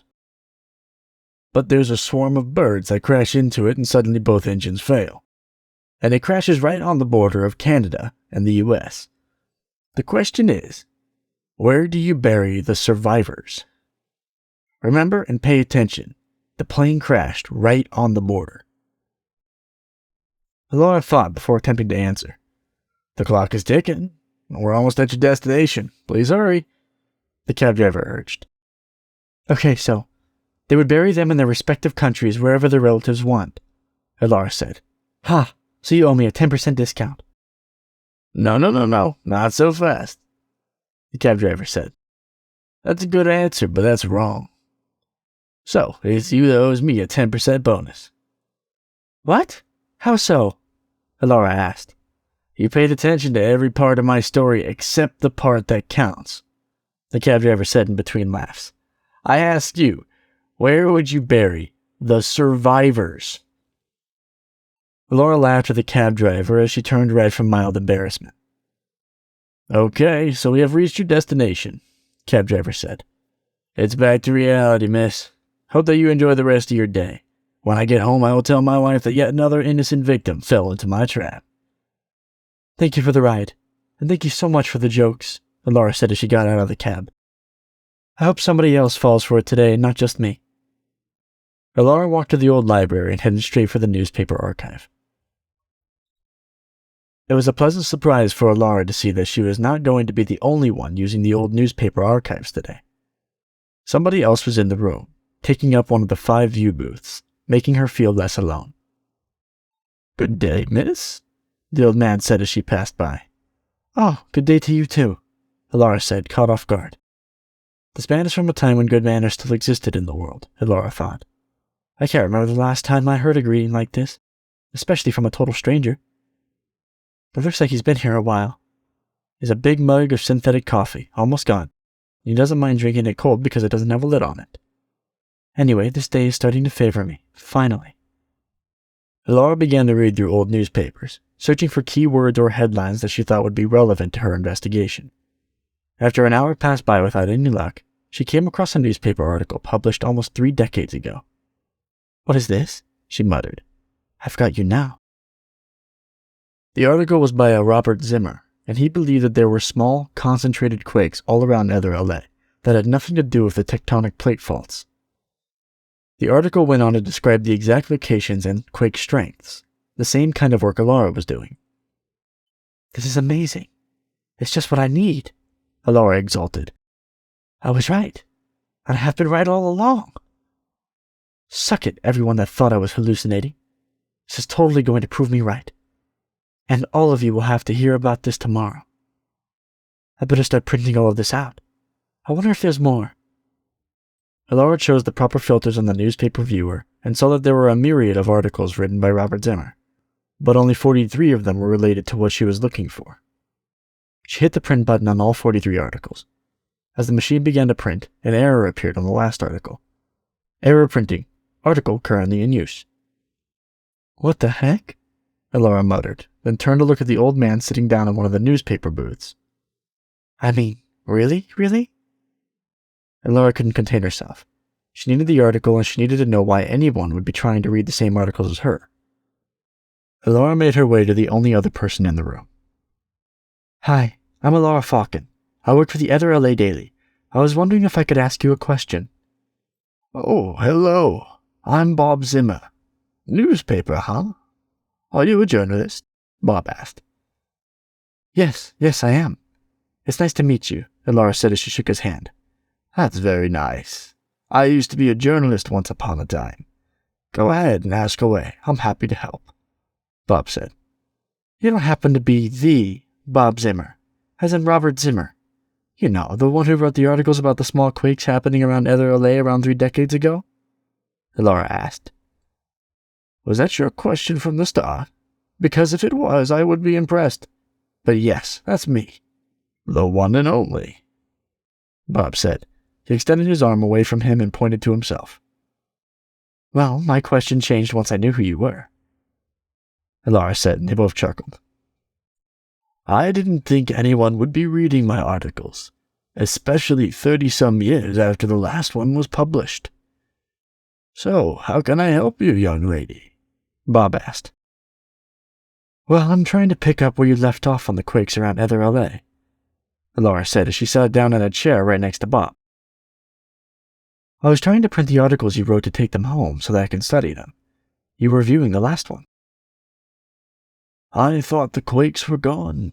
I never felt another one after I stopped looking for them, Bob said as he hit the print button on the screen of the viewer. I'm glad I'm not crazy. So, the quakes are back. You are far from it. The quakes are real, Laura said as she grabbed the freshly printed last article. They register on seismographs. Sometimes they spike with high magnitudes, but people somehow think it's normal, or a glitch just because they don't last long. I have reason to believe that they are not normal, and I don't think the quakes ever stopped. I've always thought that there was something underneath the city, Bob said as he held his chest and began to look pale. I'm just happy that you will continue my research. Don't you forget about me. Wait, is everything okay? You don't look so good, Laura said worriedly. Yeah, it's nothing. Just a little chest pain, Bob said as he fell from his chair onto the floor.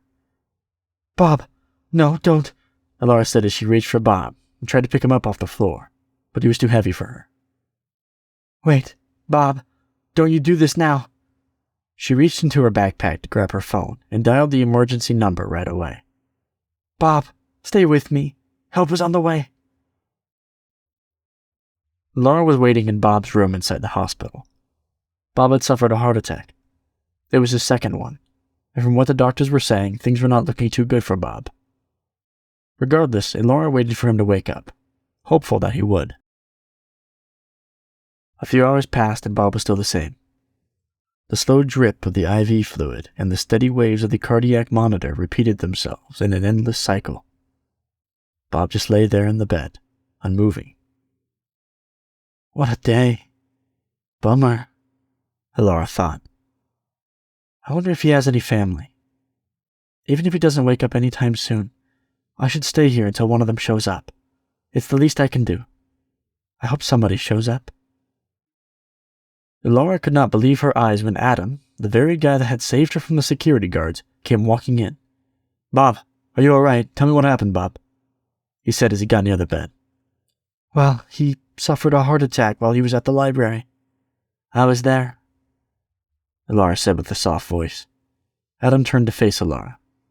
Aren't you Laura? From the coffee shop? Yeah, that's me, Laura said, blushing. Bob and I were talking and suddenly this happened. Are you his relative? How did you hear about what happened? No, I just take care of him sometimes in the morning. Just trying to help him out. It's usually before I head to work. I guess he had me on his emergency contact information, Adam said. Hey, by the way, that thing you did to the security guards. How did you do that?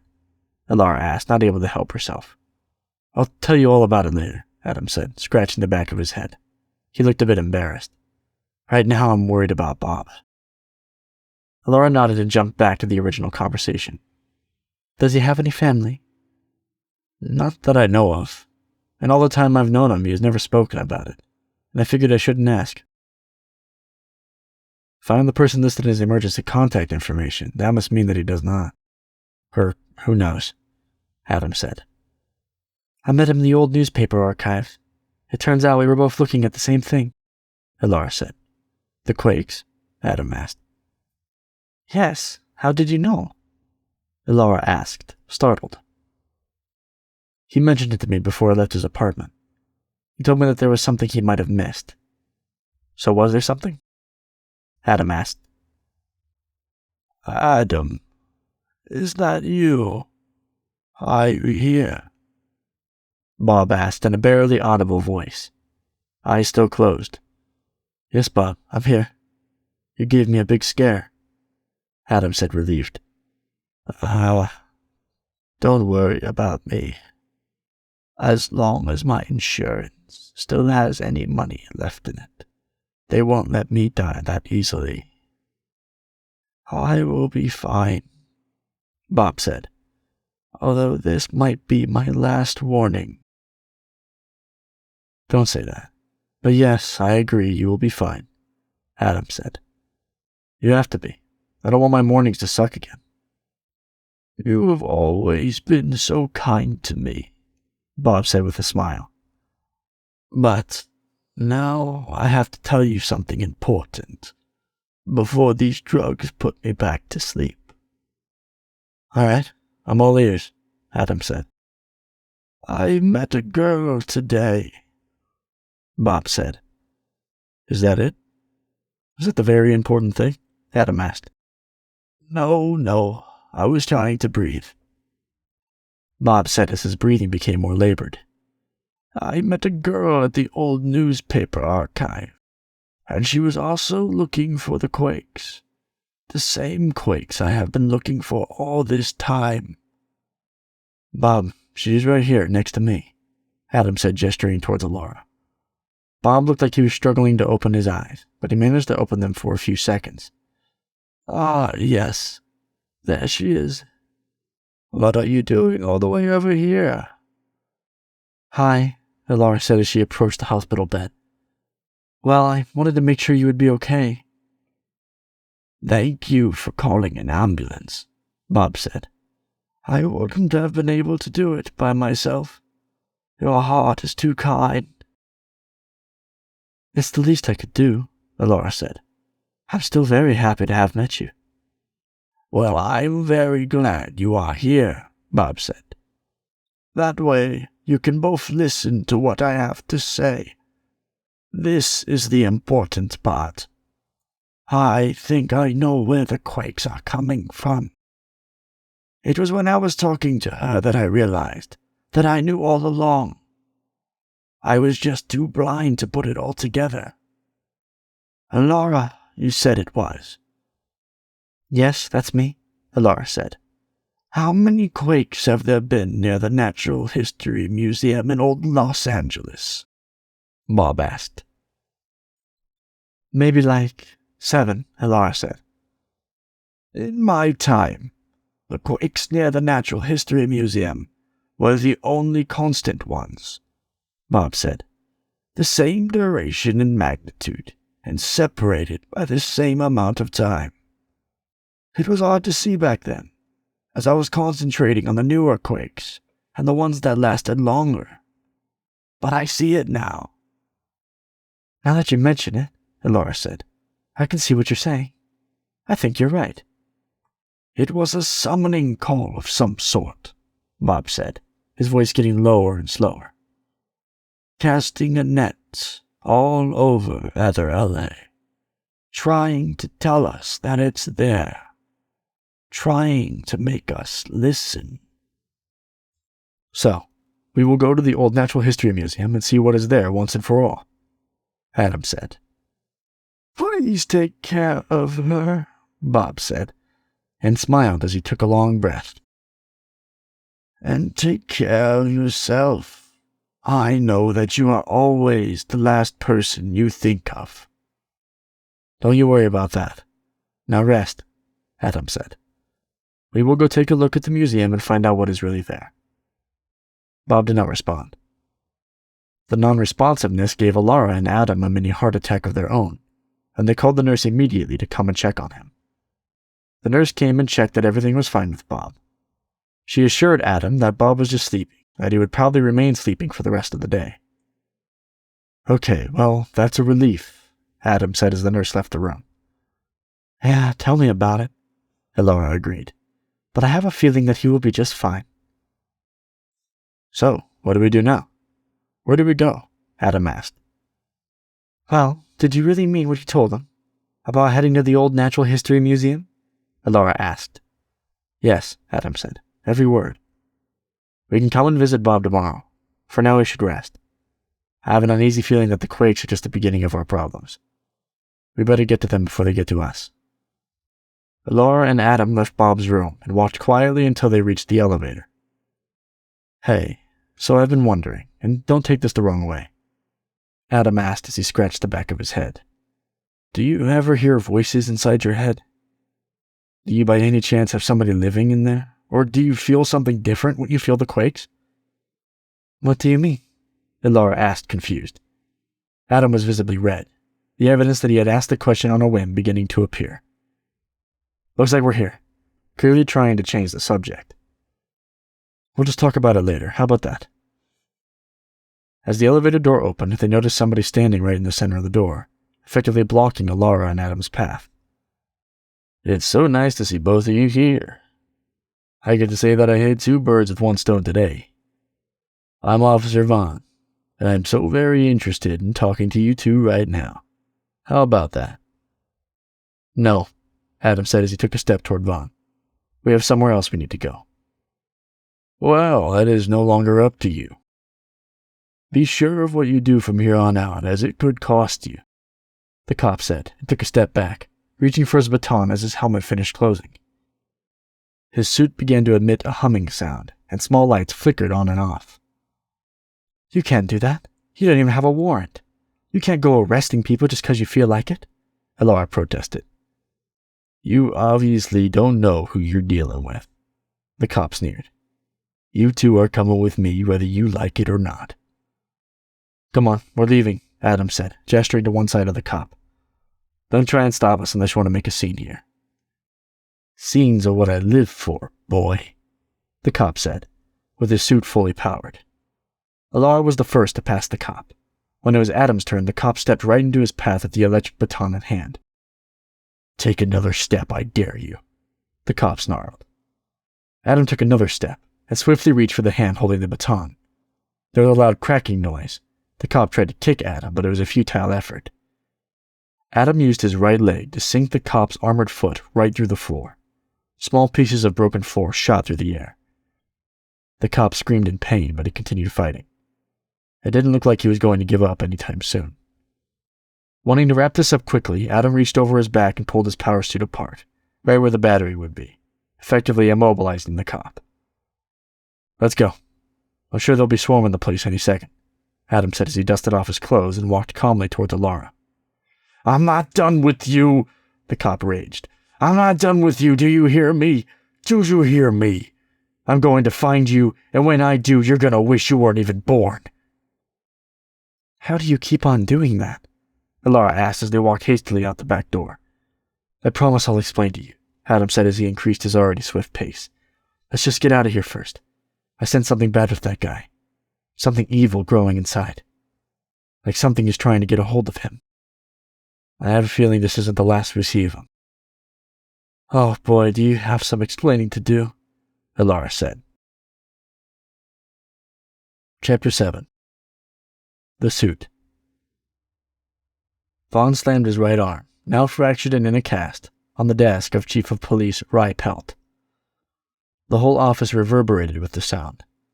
Vaughn reeled back from the pain. A voice coming from the speakerphone on Rye's desk blurted, "Is everything all right in this, huh?" "Yes, don't worry about it, Daryl. Everything is fine," Rye said. Daryl hung up shortly after. "If not now, when? Don't you realize what's at stake here? We are under attack. I need to get my hands on that suit, Rye. It's the only thing that's going to be able to stand between us and them," Vaughn said through gritted teeth, holding his hand close to him to ease the throbbing pain. "I am telling you that things are getting worse. Something is brewing right under our noses. I just got my ass kicked by something. I don't know what, but it wasn't an Indaga. Do you know how humiliating that is? Damn it, Vaughn. When are you going to start respecting other people's property? Look, I thank you for what you've done with the city, but you can't come walking in here destroying things. That's coming right out of your paycheck," Rye said, pointing at the dent at the desk. "Screw my paycheck, you can have it. I need the suit," Vaughn said. "I need the suit, Rye." "Look, you can't have it. Especially not like this," Rye said as he gestured at Vaughn's angry stance. "Besides, it hasn't been tested yet. We don't know what it's capable of. So the new suit is off limits for now. I can replace the one that got ruined for you, but nothing else. On top of that, there's something that you've been forgetting all along. It's not just my decision to make. I have to talk to Mayor Paul and the creator of the suit, Jason Reed. Well then, talk to them. Do whatever you have to do. And with all due respect, that is bullshit. We know that they will do whatever you say. If you don't give me that suit, you will have this city upside down in no time. That much is certain," Vaughn said. "These suits we currently have are supposed to be able to withstand an Indaga attack, and it should take 3 of them to take one down. And let me remind you, I have faced a freaking Indaga in my suit before and won. This time I was treated like a damn puppet. I'm serious, Rye." "I don't know, Vaughn," Rye said as he paced behind his desk. "There have been more reports than usual coming in about you. People say you are losing your mind. I used to like the bad cop thing, and don't get me wrong, you've advanced our position. But when will it stop? Maybe in a month or so I will put you in for a full suit evaluation. If you show me you can calm down, the suit could be yours." "Aren't you listening to me? We don't have 1 month," Vaughn shouted. He stood up and gasped from the pain of his broken foot, also in a cast. "We are lucky if we have a few days." I know that doing nothing is what you do best, but this time, the fate of Elder LA is in your damn hands. Do something about it now. You know what? You are way out of line, Rye said as he turned to face Vaughn. And you know what? I think Sid should be the one to get this suit, not a bad-tempered buffoon like you. You don't deserve to wear it. Just look at you, screaming at me and banging on desks. I'll give this suit to Sid, and that's final. I am more than confident she is not in a hurry to wear something that isn't ready. Is that really your final answer? Vaughn asked. It's final, Rye affirmed as he fingered the entrance card to the armory where the suit was kept. You are lucky I'm not asking for your badge. If it wasn't for everything you've done for the department. Now get out of here. I have better things to do than argue with you. So you want my badge? Vaughn said as he got up and began walking towards Rye. You know, I was hoping you would say that. Now, let me make things absolutely clear. I was hoping you'd say that you'd give the suit to Sid. I've had my suspicions about her. She was just too perfect. I've had to tone down my ways ever since you put her with me. Vaughn, you should calm down. There's no need for this, Rye said as Vaughn loomed just a few feet away. You know you have a problem. If we talk about it, we can fix things. No big deal. No, Vaughn said. You've made things pretty clear for me. The only way we can sort things out around here in Elder LA is if we take it by force. It was nice knowing you, Rye, but I always knew that there would be a day that I would take matters into my own hands. Vaughn grabbed Rye by his tie and blazer and slammed his boss against the street window. The window cracked but did not break. Vaughn, please, let's just talk about this some more, Rye said as he tried to push Vaughn's hand away from his neck. I'm sure we can come to an agreement, something we can both live with. I don't need you to live. I just need to stay alive so that I can keep protecting this piece of crap city, Vaughn said as he surreptitiously reached for the card Rye was holding before. You get it now? I won't hesitate to do what I have to do in order to protect this city. That even includes killing part of it if I have to. Vaughn hit the window behind Rye repeatedly, causing it to break. Shards of glass flew everywhere, landing in the office and out on the street. You better not have anyone come after me, because you would be taking their lives away from them, Vaughn said menacingly as he let Rye go. Do you understand that? And Rye, congratulations. You've just let a lion loose on the city. Rye just nodded as he coughed, trying to recover. Vaughn walked out of the office as if nothing had happened. He knew that Rye would be too scared to act or do anything now. So now was the time to act. He held in his hand the key to what was probably the most powerful armored suit ever created by humans. Vaughn couldn't help but smile as he made his way out of the police station. Finally, after all these years, the suit will be mine, Vaughn thought. I'm going to hunt down each and every one of those Daga scum. Then Elder LA will be ours again. Sid walked into the mess Vaughn had left behind in Rye's office. She walked slowly, stepping on the debris on the floor, wondering where to sit. Her mission, the real mission she had been assigned to all along, was about to start. Come on in, have a seat, Rye said as he swept debris off one of the guest chairs. Forgive the untidiness. I'm sure you all understand. Hey, Chief. So we finally lost it? Sid asked as she crossed her legs. That he did, Rye said as he took off his tie. I think I'm lucky to be here talking to you. We both know what he's capable of. I need you to go after him. You are the only one I can trust not to get killed in the process. So, are you deploying me? Sid asked. Yes. Do what you have to do, Rye said. Gather a team. Get the best people. Get everyone that you trust involved if you must. But I want him in custody by nightfall. He's too dangerous, and now he's not on our side. Who knows what side he is on? He will be waiting for me. I think he has known about me all along, Sid said. He won't hesitate to kill anyone. Don't just waste their lives going after him. Yeah, that much is clear. He said it himself during our little scuffle, Rye said. I should go alone. Maybe we can keep a group of 5 on call, Sid suggested.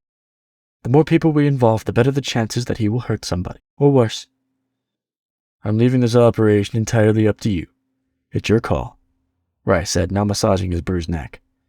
You are the one who knows him best. I clearly don't know him at all. I'm surprised it took this long for him to finally explode, Sid said. To be frank, I'm surprised too, Rye agreed. I was always too lenient on him, always giving him a chance to prove me wrong, to prove that he knew what was best for the city. ELAPD needed someone like him, someone who would make the bad guys piss their pants. But now his behavior has gone too far. His lust for that damn new suit took him overboard. There might be other things driving him as well, Sid said, as she slid some videos from her personal display onto Rye's desk. There are some odd things happening right now. Things that seem to be out of our control, beyond the Endaga. A video of twigs flying through the sky, then a stranger taking down armored suits with his bare hands, played before Rye. He did mention this to me. He said that something was brewing under our very noses. I thought he was losing it and that there was no merit to it, Rye said as he closed the videos. But clearly I was wrong. What do you make of all this? I'm still trying to get my thoughts together on the subject, Sid said. But whatever it is, if Vaughn knows something we don't know, it must be big to prompt him to act this way. We'll monitor the situation closely. I'll set up an information capture net on all of Elder LA, Rye said. If someone so much as mentions something weird going on, I want to know about it. That's a good start. Whatever it is, whatever is going on out here, I hope we are ready, Sid said. For now, I need you to go secure the suit. Let's take it out of the armory ASAP. We will also move all the guards and officers to that location, Rye said, searching his pockets for the access card to the suit. Is everything okay, Chief? Sid asked as she noticed Rye getting more and more nervous. I think he took the access card from me, Rye muttered as he furiously checked his pockets. Stupid, stupid, how can I be so stupid? The speakerphone on Rye's desk sounded with the voice of the secretary. Sir, we have a problem. We are receiving various reports that Project Victory has been taken from the Armory building, and there are multiple casualties. Have all the officers on high alert, Rye said as he hung up the speakerphone with a swift jab. I'll go and check what happened, Sid said as she got up from her chair. Grab a new power suit before you go there, Rye said. If Vaughn has the suit, there's nothing I can grab that can stop him, Sid said as she made her way out the office. I'm used to my suit. The calibration is perfect. Rye just nodded in response. Many other officers offered to join Sid, but she wanted to work alone. She knew that Vaughn wouldn't hesitate to kill any of them, but he might have second thoughts when it came to her. Despite everything that had transpired during the many years they served together, not all of it was a lie. Not all of it was a mission. She was the only one who truly knew him. Sid got in the nearest floater car and headed toward the armory without additional gear or support. What are you doing, Vaughn? She wondered. What are you up to this time? I just hope I'm not too late, and I can do something about it. All of the years I spent with you, yet I did not expect this from you. You can't be acting on your own, that's for sure. You wouldn't kill one of our own. Not you. Sid shook her head as her eyes became watery. The armory was only a few minutes away from the police station by floater. When Sid got there, she found a mess. Paramedics and other officers were already on site, securing the area. Clear evidence that Vaughn had obtained the suit was everywhere. Broken fences, holes in the walls, and floaters turned upside down. Is there anyone still alive? Sid asked one of the officers on site, hiding her broken heart. Yeah, there's one inside the building, near to where Project Victory was kept, the officer replied, gesturing towards the building. Sid walked slowly through the armory, looking at the mess Vaughn had left behind, trying to imagine what happened. The vault that held the suit, better known to those that did not have high enough clearance as Project Victory, was open and the suit gone. Only a collection of hanging wires remained. There were 2 paramedics attending the wounds of security guards nearby. How did he get hurt? Sid asked the paramedics, trying not to barge in. It looks like he was hit with fragments from an explosion of some sort. They used to call those things grenades, I think. It's nothing I've seen before. Sid had read about these so-called grenades in the history books. They were a weapon of war invented in the 17th century and used until the 21st century. They were banned, last Sid remembered. How was Vaughn able to get grenades in the 23rd century? Sid thought. He just sauntered in like he always does, the guard said, shivering. But this time, instead of smiling, he started hurting people. We tried to stop him, but it just kept getting worse. The more he fought, the more he fought back. And that's when things started exploding everywhere. Did he say something? Sid asked. He was talking the whole time. Angry, the guard said. I don't remember exactly, but it was something about the end of the world and they are coming, or something like that. Sid just nodded. Okay, sorry to cut the conversation short, but we have to take him to the nearest hospital, the paramedic said. Sid walked away and got back into the floater, where she opened a call screen to Rye. Please tell me that it's not happening, Rye said as he appeared on the other end of the call. It is. I also wish it wasn't happening, Sid said as she started the floater. But he now has the suit, and by the looks of what's happened here, he is not afraid to use it. The building is a mess. There are broken walls, fences, flipped cars, you name it. Do you know how thick the walls of the armory are? How much power did you pack into that thing? I knew that putting so much power into a single suit was a bad idea, Rye said with a grave look on his face. But I'll tell you. You deserve to know. Tell me everything. And I mean everything, Sid said sternly as she floated away from the armory. The screen on Sid's display now showed red words in the top right-hand corner. I'm transferring all the files concerning the suit to you now, Rye said. The Victory suit is a mix of the best Indaga and human tech we have to offer. After years of R&D, we finally found a way to meld the two together, thus producing project codename Victory. The suit is strong and has a resilient Indaga conductor. It has all of the Indaga strengths but none of their weaknesses, meaning it has the power to negate any psychic attacks indefinitely, while remaining mobile and well-armored.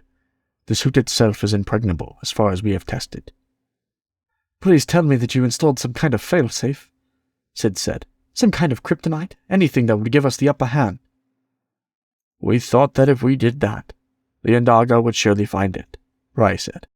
So we opted not to have one. And that's why we never released the suit. It has no weaknesses. We were afraid to be at the mercy of whoever was wielding it. Sid's whole world sank, and her hopes of coming out of this one alive fell into the abyss. Chapter 8. The Fallen. Adam had walked Laura home in awkward silence after the incident in the hospital. He wasn't sure what he should say, or not to say to her about what was happening to him. Laura had been noticeably irritated by Adam's quick escape route of, I'll tell you later, so she stopped asking. When Adam got home, he tried asking the spirit or magical being, or whatever was inside him, ARIMUS, but he was met with a wall. ARIMUS was no longer there. Adam tried to communicate again by closing his eyes, but there was nothing. Adam even went as far as trying a meditation pose, but again, nothing. No matter how much Adam tried, he wasn't able to communicate with him. Aramis, you are not helping, he thought. Where are you? Wait, was he just a dream? Was he not real? No, that can't be it. If you're just a dream and not real, then why do I have this strength? This is so frustrating. I hope Alara doesn't think I'm a total weirdo, or that I might be a little insane. Let's face it, that's probably exactly what she thinks. I'm so screwed. It's the first time I meet someone in years, and the only thing that comes out of my mouth is, I'll tell you later. I think I just have to tell her. I'll tell her everything. Everything I know, unfiltered. What are the chances? Adam asked himself as he threw himself onto his bed. He closed his eyes and the day faded away. As soon as his world faded into the dream world, Aramis reappeared in front of Adam, sharpening his sword underneath a great oak tree. You really screwed up now, kid, didn't you? Aramis stated. He stopped sharpening his sword and jabbed the weapon into the ground. Yeah, we all do that sometimes, particularly when it's someone close to us. That's because we are afraid to lose that person. I wasn't able to tell her about what is happening to me, Adam said. I wasn't able to tell her about you. Now what am I supposed to do? The answer is simple, kid. Tell her the truth. Everything. Aramis said. She deserves to be a part of your world just as much as you are a part of her world. And the bottom line is that if it's happening in your life, if it is really happening, then it's happening. There is no need to hide it. What if she doesn't understand? Or she thinks that I might be going insane or something, Adam said. Even I sometimes think that way. First, there is concrete evidence of the stuff happening all around you, Aramis said. Didn't you feel the metal from that officer's suit bend into your hands? What was his name? Vaughn. Yeah, that Vaughn. Didn't Alara see it also? The truth is nothing to worry about. Yeah, I think you're right, Adam said. I will tell her if she ever bothers to see me again. She will see you again, Aramis said with a smile. Both of your paths are so intertwined, you have no idea just how much. Adam sighed. You're thinking about her, aren't you? Aramis asked as he grabbed his sword again. Yeah, I thought I'd be dreaming about her, but instead you are the one that's here, Adam said. Don't you worry about that, Aramis said. Our connection is about to break. I was only trying something out, but it's taken more energy than I expected. Hey, so that sword you have with you, why is it so large compared to you? Adam asked. It doesn't look anything like I've ever seen. The shape is vaguely familiar, but the size is not. The swords I've seen are no bigger than people's limbs. That's simple. Because the swords you have seen are not swords, Aramis said. They're not? Adam asked. So then, what are they? They are toothpicks, Aramis said, and they both chuckled. But no, this here is not a mere sword.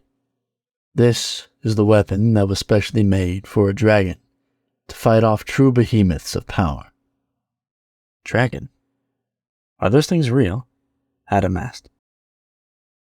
You are talking to one right now, Aramis said. I may look like a human now, but that's not how things always were. There's much about this world that you do not know.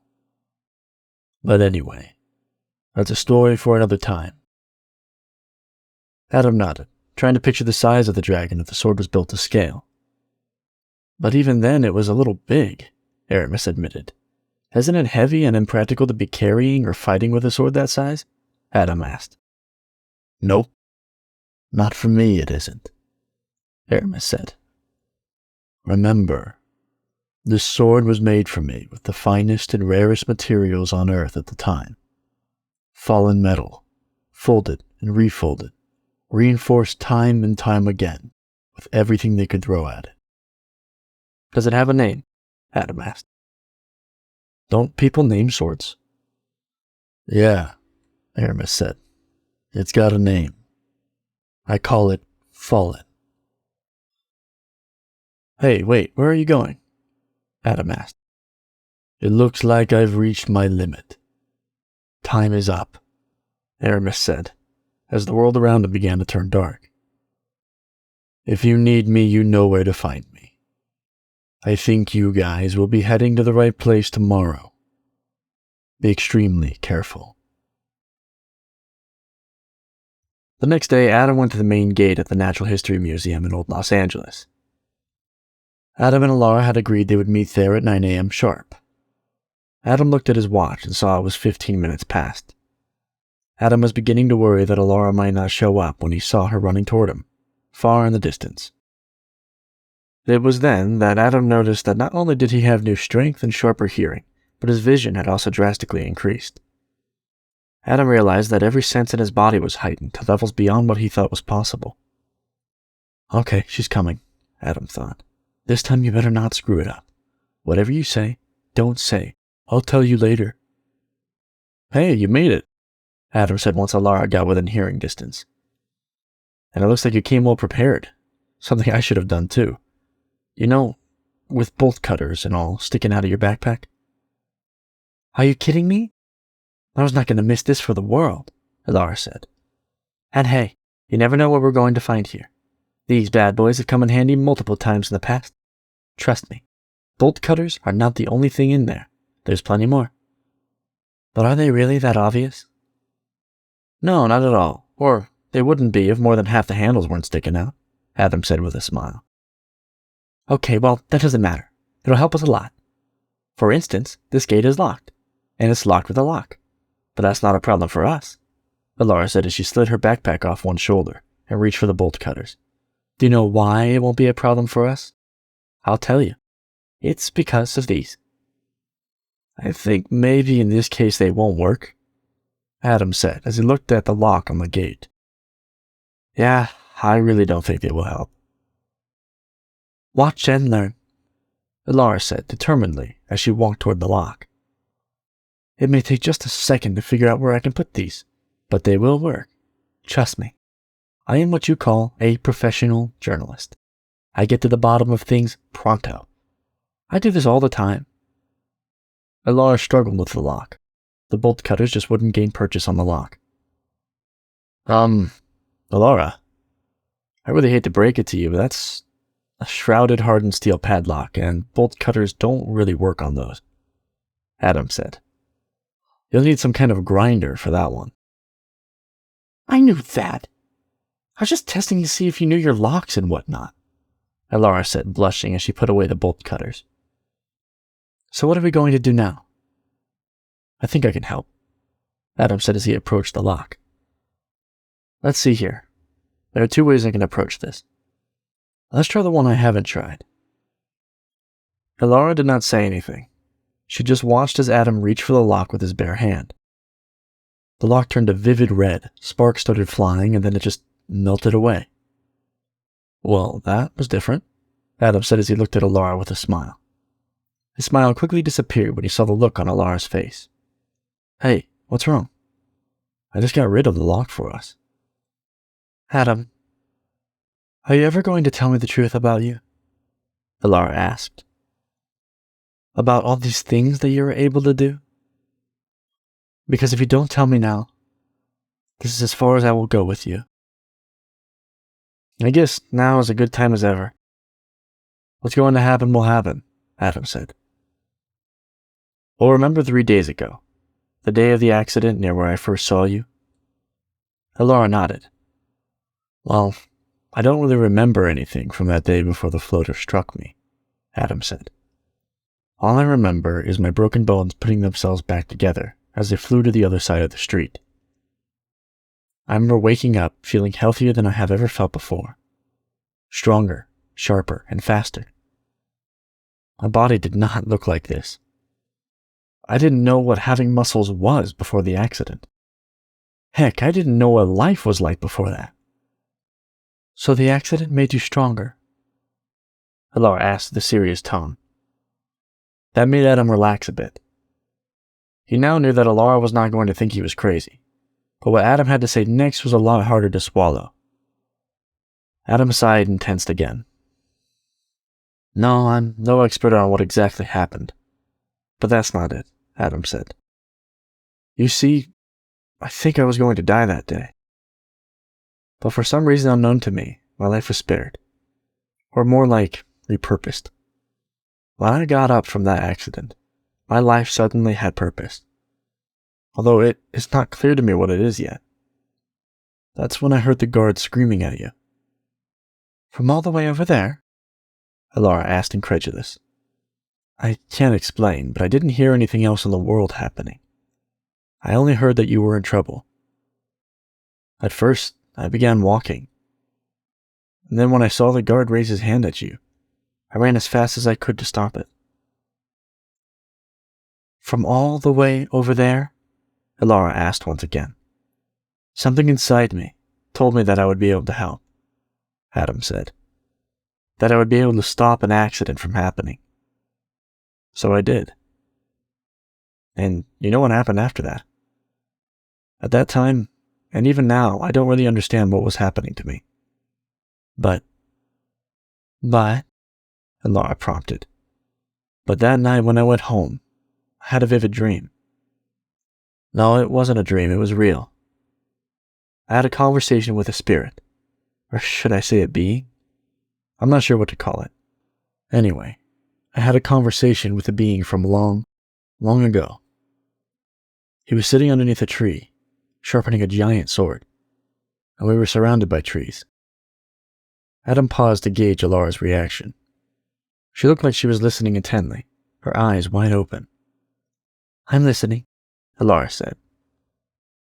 I believe he was a powerful being, a warrior from thousands of years ago. Now he's living within me, lending me his power, Adam said. I asked him who he is and he gave me this name. It was ARIMUS. He told me that he would help me stand in the way of what's to come. What's to come? What do you mean? Alara asked. ARIMUS said that an abomination was coming. Something that could be the end of everything we know, Adam said. And now we are here, looking for the source of the quakes. I get the feeling that all this is connected. And we will soon find out why. Alara stood quietly. She looked like she was thinking. Well, that's all of it. Now you know as much as I do, Adam said sheepishly. Yep. So, yeah, that's it. Look at him, Alara said and paused. Ah, here it comes, Adam thought. She's going to think I'm crazy or something. And where are you, ARIMUS? I thought you weren't going to leave. You told me that I would know where to find you, and so far I haven't been able to. I have no reason not to believe you, Alara said. Adam let out a big sigh of relief. If anything, you've already proven these things to me, Alara continued. In all my life, I have never seen a human do the things you can do. I have not even seen people in power suits do the things you can do.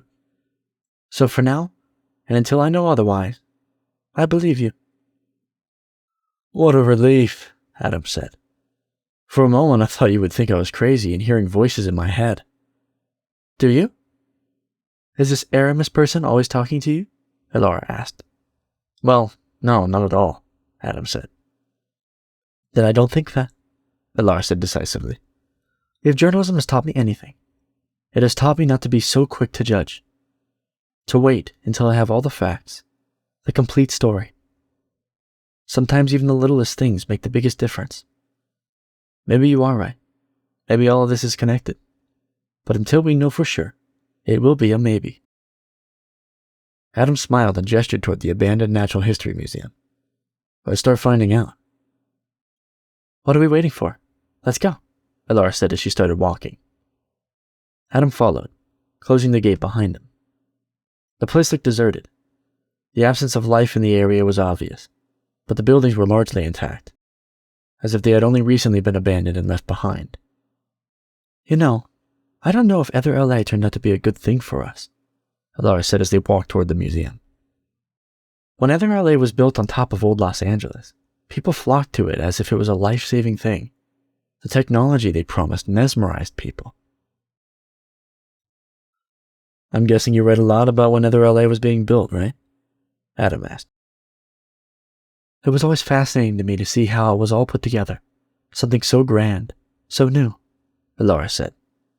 But you know, I've seen pictures of how this place used to be. What it used to look like. There were lots of people. And they seemed happy. Kids running around with smiles on their faces. I'm not sure if jumping into the future, into the Neo era, was a good thing for humanity. Now, it's all gone. And we've become a mindless society. I would compare us to a beehive, but I think bees might have a better deal than us. I've recently come to think of it as a rat race, Adam said. There's a piece of cheese at the end of the maze. All the rats are racing to get it in a fierce competitive struggle, but not one rat ever seems to get the piece of cheese. The cheese becomes elusive. It becomes intangible. The rat loses hope and gets stepped on by those who haven't lost hope yet. And those who haven't lost hope yet get stepped on by the new rats entering the race. It's never ending, Elder said. They're shaping the way people think, making good workers that will spend the money they earn in another company filled with good workers. While someone, somewhere, is sitting on an entire cheese, Adam said dully. Elder didn't say anything. She seemed to be lost in thought. Is something wrong? Adam asked. You know, I used to think that I knew this, Elder said. That I knew the people in Nether LA were stuck in a rat race, trying to get a better life, and that I knew better. That my path, my career was different. But now I've realized that I'm stuck in the same race. No matter how many great articles I write, I'm trapped.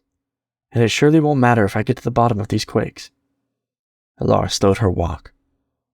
All I will receive is a good job, Elora. From the chief editor and the what's the next big story? Do you love what you do? Adam asked. Of course, Elora said. I've wanted to be a journalist all my life. I fell in love with figuring stuff out, with finding out the truth about things. It's my life. Well then, problem solved, Adam said. As long as you are doing what you love, making it to the end of the rat race shouldn't concern you because you're not a part of it. You don't want the cheese they are offering. You already have the cheese. I never thought about it that way, Elder said. Yeah, maybe one day you can start your own local paper or small press or something, Adam said. The key is doing what you love, and that's it. If more people did exactly that, the rat race wouldn't be a thing. You're lucky to know what it is that you love. Yeah, I guess you are right, Elder said, picking up the pace.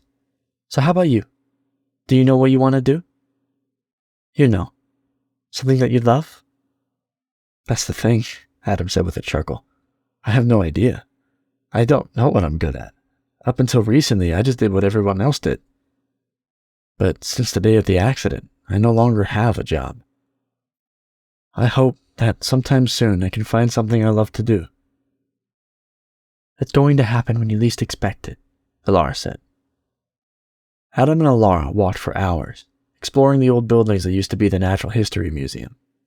They went in and out of buildings, all the while searching for something that might be out of place. After having a much-deserved lunch with the first cavemen, courtesy of Elora's handy backpack, they kept looking. Nightfall came, and with it, Elora began to lose hope of ever finding the source of the quakes. Adam, however, was still hopeful. He had a feeling that they were on the verge of a discovery. I don't think there's anything here, Elora said gloomily. I mean, we've searched everywhere. Whatever is it that we are searching for? Do you want to go search the neighboring building? Adam asked, pointing at the aerospace museum next door. I don't know. What if we're just wasting our time? Elora asked. What if we come out empty-handed again? What if we don't? Come on, don't give up yet. We're almost there. I can feel it, Adam encouraged. It's not like we have something better to do. You mean you can feel it like ARIMUS is telling you? Elora asked hopefully. Adam blushed. No, it's just me, I think. I hope. All right, well, I suppose, Elora sighed, taking 2 flashlights from her backpack. I guess I was planning being here late anyways.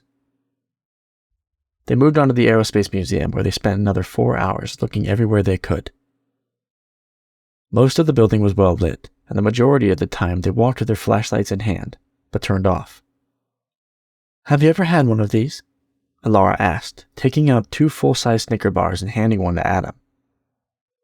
Whoa, is that one of those chocolate bars? No, but I've only seen them in commercials, Adam said as he began to open the chocolate bar. Alara followed suit and took a bite out of hers as soon as she finished removing the wrapper. You know, the company that makes these uses part real chocolate, Alara said with her mouth full. This is still, Adam said between chews, pretty good. It's delicious. I was saving it for a special occasion, but this will do, Alara said as she finished her chocolate bar.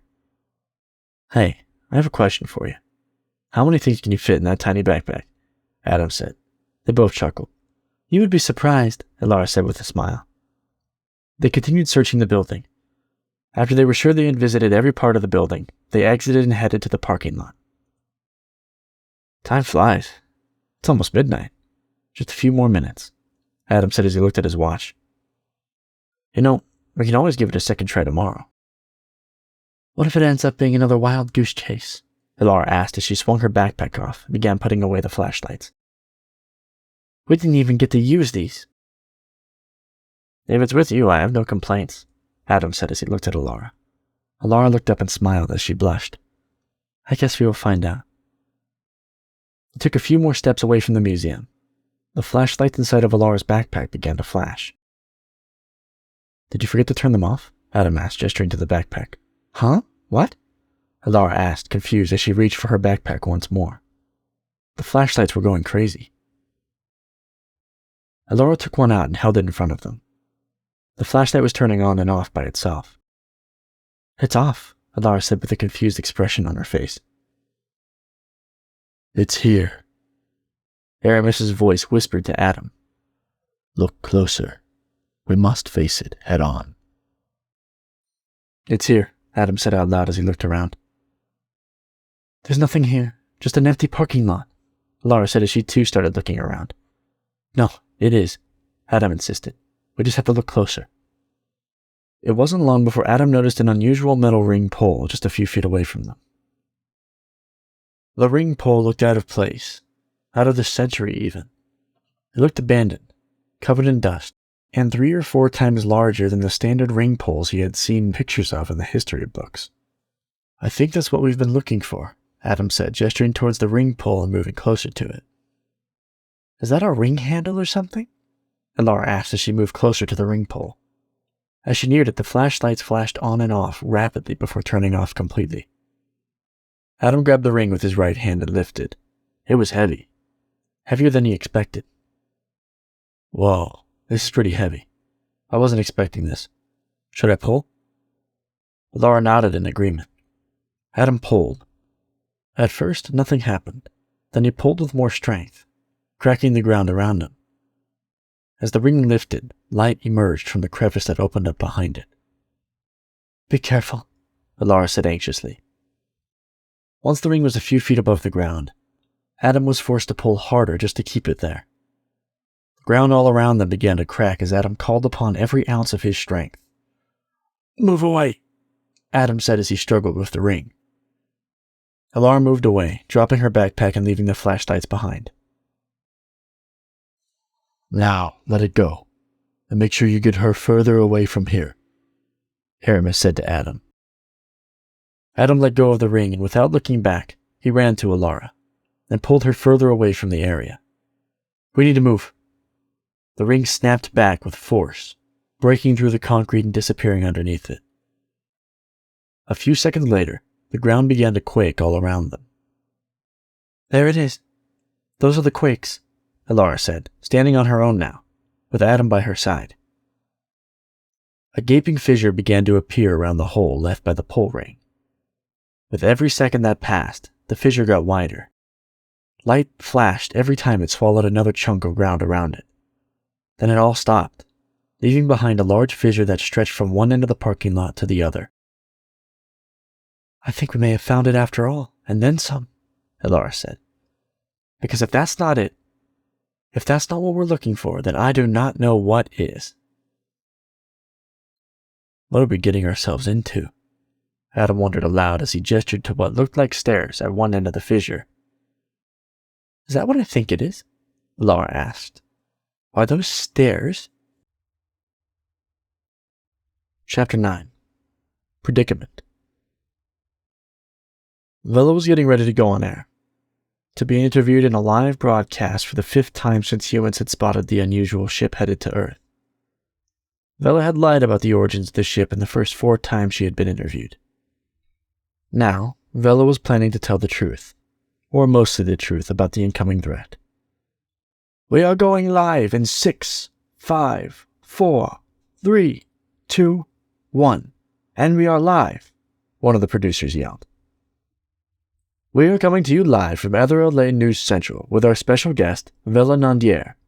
We will now answer once and for all the question that everyone in Ether LA is asking. What is really coming to Ether LA? Good evening. I'm Charlie Breek." "Vela, so thank you for joining us this evening." "Thanks. I'm happy to be here," Vela said. "People are worried about the incoming ship. There have been many rumors out there about it since the machines we have at our disposal failed to detect it," Charlie said, looking up to the tall Adaga. "Right," Vela said as she nodded. "It's only due to visual means and a few vibrational sensors that we know it's approaching. If we did not have telescopes pointed at that area of space, we would never have known it was approaching," Charlie said. "Now that it's getting closer, well, people are getting worried. We know you've said that it is a defective Indaga ship coming this way, but recent images don't match those of your ships. Experts point out several differences. What can you tell us about it?" "Well, Charlie, I'm afraid I have some bad news for the residents of Ether LA," Vela said heavily as she watched Charlie's face get pale. "Even we make mistakes sometime. At first, that's what we thought the ship was. But as it got closer to Earth, we were able to confirm that the ship is not one of our own, and we also have traced its trajectory here." "What? What does that mean for the people of Ether LA?" Charlie asked, visibly shaken by the news. "If I may be blunt about it, as you humans say, it means that all residents living in Ether LA are in danger. Everyone must evacuate." "Evacuate?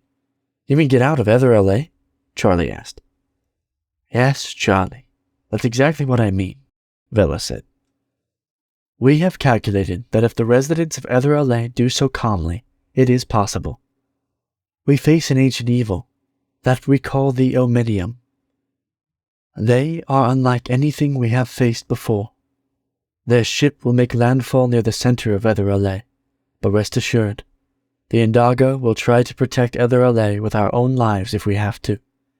You should not worry yet." How? Charlie tried to ask, but was unable to finish the question. Drops of sweat were beginning to form on his forehead. "Ether LA has 6, at the most 7 hours to evacuate. We have already called shuttles from the neighboring cities to assist. Indaga shuttles will also assist in the evacuation. As we speak, Nayamal is on his way to meet with the city mayor and police chief to talk about the matter. All residents of Ether LA should take only with them the bare minimum. Take care of your family, Charlie. Don't waste any more time." Charlie stood up from his chair and took off his microphone in a hurry and placed it on the desk. Without saying another word, he ran out of the studio.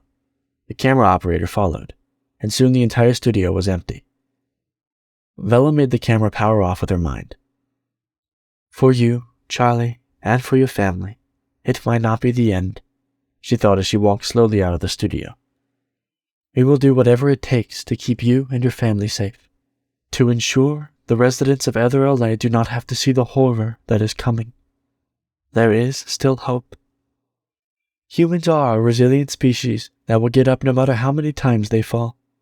For us, things are not looking too good. The Omnium are a force of the universe we have yet to understand."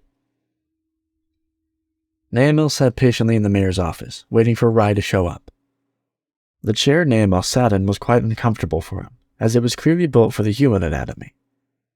Naamil's legs were too long for the chair, and his neck did not have a place to rest, but he tried not to mind. Paul, the mayor, sat behind his desk with his arms crossed. It was easy to tell that he was nervous. "Can I offer you something? I'm sure that we have Indaga-approved drinks and snacks," Paul said. We always try to keep our Ndaga guests in mind." "That is nice of you, but I am fine," Naemel said. "There are far more important things to discuss." "Well, if you want, we can get started," Paul said. "I'll catch Rai up when he gets here. I know that your time is valuable, Mr. Naemel." "That won't be necessary. I can sense Rai is already inside the building," Naemel said. "He should be here shortly." The Ndaga had the cunning ability to perceive their surroundings with precision. Through their mental prowess, they were able to sense almost everything that was around them, and if they chose to, they could single out anything they wanted. About a minute or so later, the phone on Paul's desk rang. He picked it up. It was Paul's assistant, letting him know that Rai was outside. "Sure, let him in," Paul said. "I am always amazed at how you and Ndaga are able to do that." Moments later, Rai came walking in. He was winded and looked like he was going through great distress. I heard it on the news," Rai said as he looked at Naemel. "What did you hear?" Paul asked. "You know that mystery ship that's coming this way?" Rai asked. "Yeah, what about it?" Paul said. "Well, it's not theirs," Rai announced. "Many are aboard that ship, and according to Vela, we are screwed. We have to evacuate the city." "What? Evacuate the city? Is this true, Naemel?" Paul exclaimed, leaning with both hands on his desk. "I am afraid so," Naemel said. "And you went to the damn news before telling us about it?" Paul asked, infuriated. With one glance, Naemel was able to remind him who he was talking to. "Excuse my language. I mean news. Why go to them first? Don't you have any faith in us?" "The residents of Ether Alay are my number one priority," Naemel said. "And I do have faith in you and in Rai. That is why I am here. You two will supervise the evacuation. The Omnium coming here is not something we are taking lightly, but I assure you that we will do everything in our power to try and contain them." "Lightly? What do you mean?" Paul asked. "What exactly are we dealing with here?" "Yes, what are these things?" Rai echoed. "In short," Naemel said, "we do not know much about the Omnium ourselves. We have only heard rumors, stories about them, but they are known throughout the galaxy as planet killers. Some have called them the Great Hunters. One thing is certain.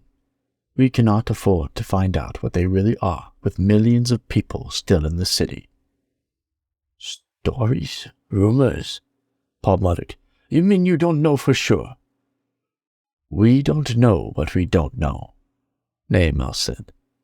"But I have no doubt that there is truth in these stories. For centuries I have heard such tales." "So then," Paul said, "they could be an exaggeration, something an alien race made up to scare their children." "They could be. But if one thing could be, so could the other," Naemel reasoned. "Those tales could also be an understatement. But I doubt that. When entire planets and civilizations disappear, and all things point to a single culprit, it is unlikely to be an exaggeration." "Why are they coming here, to Ether Alay, out of all places?" Paul asked. "That, like many other things, is unclear to us," Naemel said. "But their coming is certain." "So what do we do now?" Rai asked. "Continue the evacuation. All of your efforts must be directed into getting these people to safety," Naemel said. "We and Ndaga, in the meantime, will prepare for the worst. We will prepare for a war." "So what are we supposed to do? Just cross our fingers?" Rai asked. "What about the National Guard, or our military? Is there still time to mobilize them? I can make a call right now," Paul suggested. "I am afraid that would be unwise," Naemel said. "From what we understand, we and Ndaga stand little to no chance against them. We don't know if we can survive this. Any aid you can give us will only get in our way. At least here at Ground Zero. Remember, we don't want any more casualties. The evacuation should be the number one priority of anyone wanting to help." Surely there is something we can do. We have to join the fight, Paul said. If you want to send some poor soul to the end of his life, then I won't stop you, Naamel said. But you should also fight next to them, as I will my kin. We will fight and die together, as we must. I thought that the Indaga were immortal, Paul said.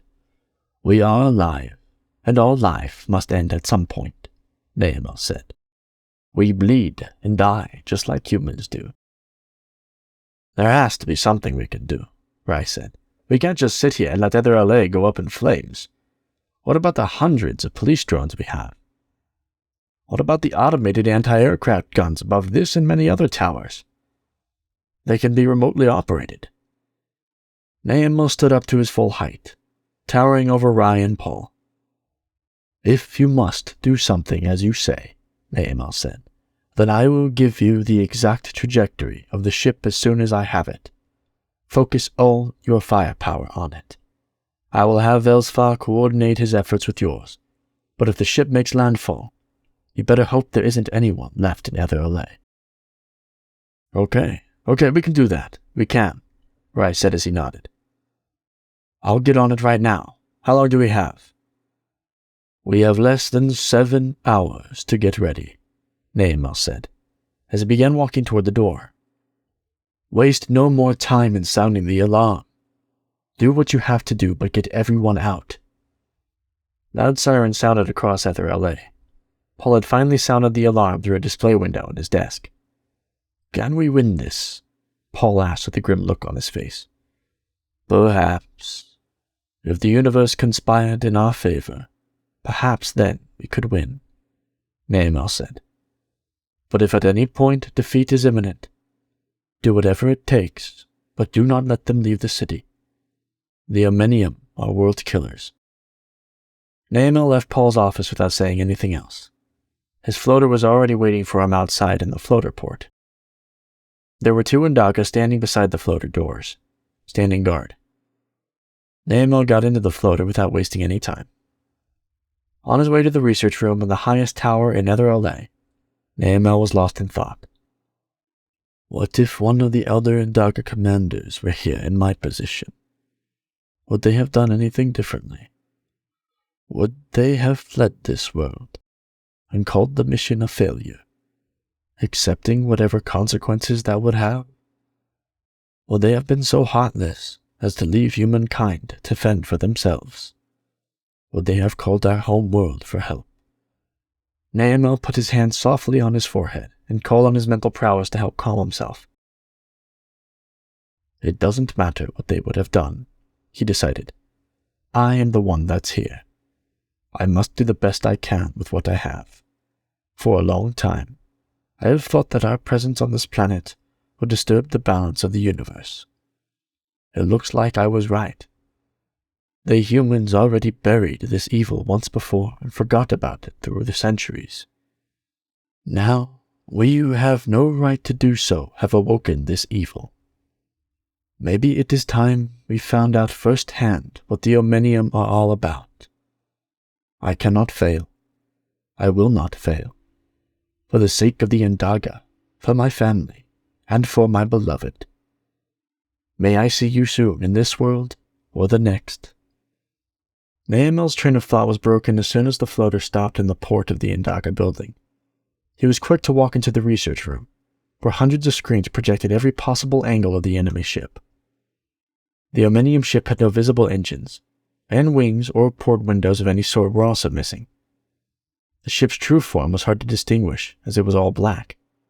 The only thing that was clear was the back end of the ship, as it left behind a cloud of interstellar dust. "What's the status?" Naamel asked as he stopped in the middle of the room next to Velsfar. "So far, it is not looking good. They have passed the first 2 defenses orbiting around Mars," Velsfar said. "We have been able to map their trajectory, and if they keep decelerating at their current rate, they will be here in less than 6 hours. 6 hours. I'm afraid that won't be enough time," Naamel said. "Send their trajectory to Rye. He will attempt to help if they get near Earth." "Will do," Velsfar said as he opened a new display window to send the information. Once he pressed send, he closed the window. With all due respect, Nagamel, if we cannot do anything about the Omnium, what chances do the humans stand against them?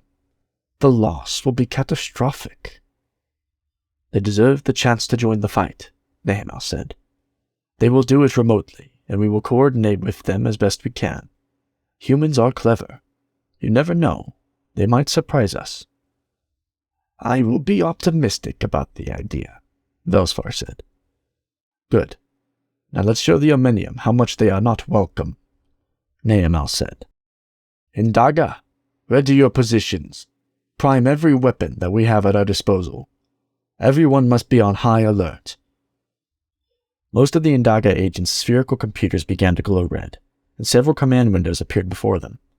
The research room was quickly turning into a battle station, with hundreds of screens around the room merging into one large one at the center of the room, only leaving a few screens next to Nagamel. Station 4, in our Mars orbit. I will have the Omnium ship within my weapon's range in less than 15 minutes, one of the agents yelled out. On screen, Nagamel said. The arsenal that Station 4 was equipped with appeared on the large screen, as well as the Omnium ship and its trajectory. Arm all the probes and send them on a collision course with the Omnium ship, Nagamel said. Time it so they collide with the enemy ship as they come into range of the lasers on Station 4. Fire everything we've got at them. When the Omnium ship came into Station 4's range, there was a large explosion on screen accompanied by bright red beams of light. Shortly after, the image transmitters from Station 4 malfunctioned, and the large screen in the middle of the room went black. What happened? Nagamel asked. We've lost all communication with Station 4. It's no longer online. Switching to Station 3. One of the agents controlling the station said. They are firing back, Velsfar said. So let it begin, Nagamel said with determination. The Omnium ship appeared once again on the large screen. The ship did not appear to have taken any damage. How long do we have until the enemy ship comes into range? Velsfar asked. Station 3, inner Mars orbit. The enemy ship will be in range in T-minus 48 minutes, one of the agents supplied. How long until the enemy ship is in range of Station 2? Nagamel asked. If the enemy ship continues its current trajectory and speed, it will be within range of Station 2 outer Earth orbit in approximately 97 minutes, one of the agents supplied. Combine the efforts of Station 3 and 2, Nagamel said. I want both stations hitting that ship as hard as they can, with everything we've got, at the same time. The main screen in the command room now showed the trajectory of the Omnium ship, and the circular range of the two stations. The two station ranges overlapped only a little, and Nagamel knew he was taking a risk. They only overlap by 2 minutes, Velsfar said. And we can't move them any closer. The engines are overheated as is. It was a great ordeal to get the stations to where they are now. Are you sure it's a good idea to overlap? After all, Station 3 and 2 carry twice as much firepower as 4. I believe the agents have enough discipline to make this happen, isn't that right, Indaga? Nagamel asked out loud, trying to lift the spirits of those in the room. Yes, sir, they shouted back. Nagamel turned and smiled at Velsfar. Very well. I am just being cautious, Velsfar said. I'd like to be on the safe side. The problem with that is that the safe side never wins, Nagamel said. This time around we cannot afford the luxury of playing it safe. We have to hit them hard, and with everything we've got. Very well, Velsfar said as he nodded. If they get past this next attack, we only have Station 1 left in lunar orbit, and that might not be enough. Coordinate with the humans, Nagamel said. Tell them to use everything they've got and blow them out of the sky. This ship must not make landfall. I will be in constant contact with Rai, Velsfar said. There's already military presence outside Ether LA. A piece of information flashed across Velsfar's display screen. It looked like he couldn't believe whatever the screen had showed him. What is it, old friend? Naamel asked. It seems that the Zeva Morris has finally appeared, Velsvar said. The pathway to the Great Gate opened in the middle of old Los Angeles not too long ago. Send a Vela and a team down there immediately to secure the area, Naamel said. The Zeva Morris is the reason we are here in the first place. It is the reason the Omenium are coming here also. We must get it off this planet. Vela hurried to the nearest fast shuttle, and 4 other Indaga went with her. However, the pilot of the shuttle was being held up. Pilot, what is the problem? Vela asked. It looks like we don't have necessary permissions to leave. Necessary permissions? Vela asked, livid. The order came from Naamel himself. What more permission do we need? We must hurry. Let's go. I will take full responsibility. Cancel that order, pilot, Sonali said as he boarded the fast shuttle. And just who do you think you are, giving orders to my pilots? The evacuation of the city is my operation, and all Indaga aircraft are under my control. The order is from Naamel himself, Vela snapped back. When he hears about what you are doing, he will have your head. Naamel is not here, and he has yet to confirm anything with me, Sonali said. I am only following protocol. The evacuation of the city is our main priority. Naamel himself said that. We can go ahead and confirm it with him if you'd like, but I'm sure you don't want to interrupt his so important task of stopping the Omenium ship. Pilot, let's leave now, Vela said, gritting her teeth. We have no more time to waste. So it's finally been found, Sonali said. Cancel that order. You are not going anywhere unless I go with you. What are you up to, Sonali? Vela asked angrily. I am just taking care of my own, Sonali said with a half smile on his face. So shall we? Miss Vela, should we proceed to the coordinates? The pilot asked, his hand on the accelerator handle. Vela nodded, and the fast craft began to head toward old Los Angeles. I don't know what you are up to, Sonali, Vela thought, but I'm not as stupid or as weak as you think I am. We have been on to you for a while now. Your true colors will show sooner or later, and when they do, make no mistake, I will be ready for it. Chapter 10. Power Sick. Sid knew where she would find Vaughn. Whenever he wanted to think or get away from Ether LA, he went down to old Los Angeles, to an abandoned building that was intended as a police station before Ether LA began construction. When Sid got there, Vaughn was standing on the ledge, looking down with his helmet off. Have you come to kill me? Vaughn asked when he heard Sid's footsteps. If so, I can't blame you. I deserve it, for the things I've done. But to be fair, those guards had it coming. I never really managed to get along. You know, in one of my many visits, I heard one of them saying they were glad they put a bullet through me if they had the chance.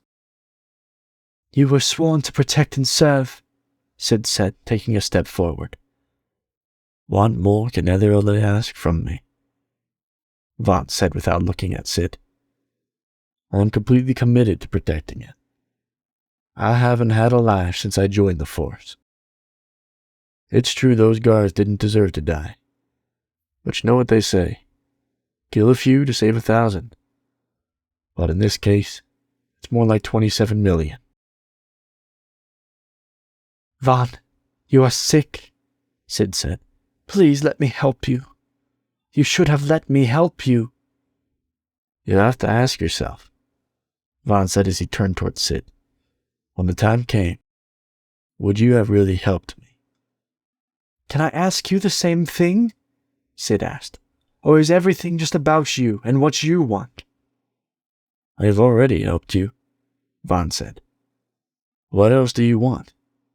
You are not involved. There is no blood on your hands. You will get to live a decent life, and all thanks to me. So don't you dare say I didn't help you. Lie as if only with blood that things can be fixed, Sid asked. Why, Vaughn? Why can't there be a different way? There might be other ways, but the more you turn from the path, the easier it is to get lost and fail, Vaughn said. That's why I took the straight path, the only path with any real assurance of success, because I don't want to fail Ether LA, and I don't want to fail you. Sid felt a sharp pain in her chest as she heard those words. She couldn't help but think that Vaughn was doing this for her. You should have talked to me, Sid said, a single tear rolling down her cheek. She was now standing just a few feet away from Vaughn. You should have talked to me. You should have trusted me to do the right thing, Vaughn. Not just go and think and act for yourself. We are a team like no other in Nether LA. You really did it this time. And now I have no choice. You have no choice? Vaughn asked. I don't doubt that you will be able to kill me, even with the victory suit on. But I need to finish what I started. Then you can come and look for me. Don't be a fool. Things are not like that, Sid said as she fell down on her knees. I can't just do that to you. Who does Rai think I am? Who do you think I am? If you have any doubts about me, then you don't know me at all. Well, then it looks like I will get to finish what I started, Vaughn said as he put on the victory suit's helmet. And Sid, one last thing. I truly hope that I get to see you again. Where are you going? Sid asked, with the full intention of not following. My gut tells me that whatever is about to happen will happen in old Los Angeles, Vaughn said as he got ready to leap from the building. Look at all these ships fleeing the city.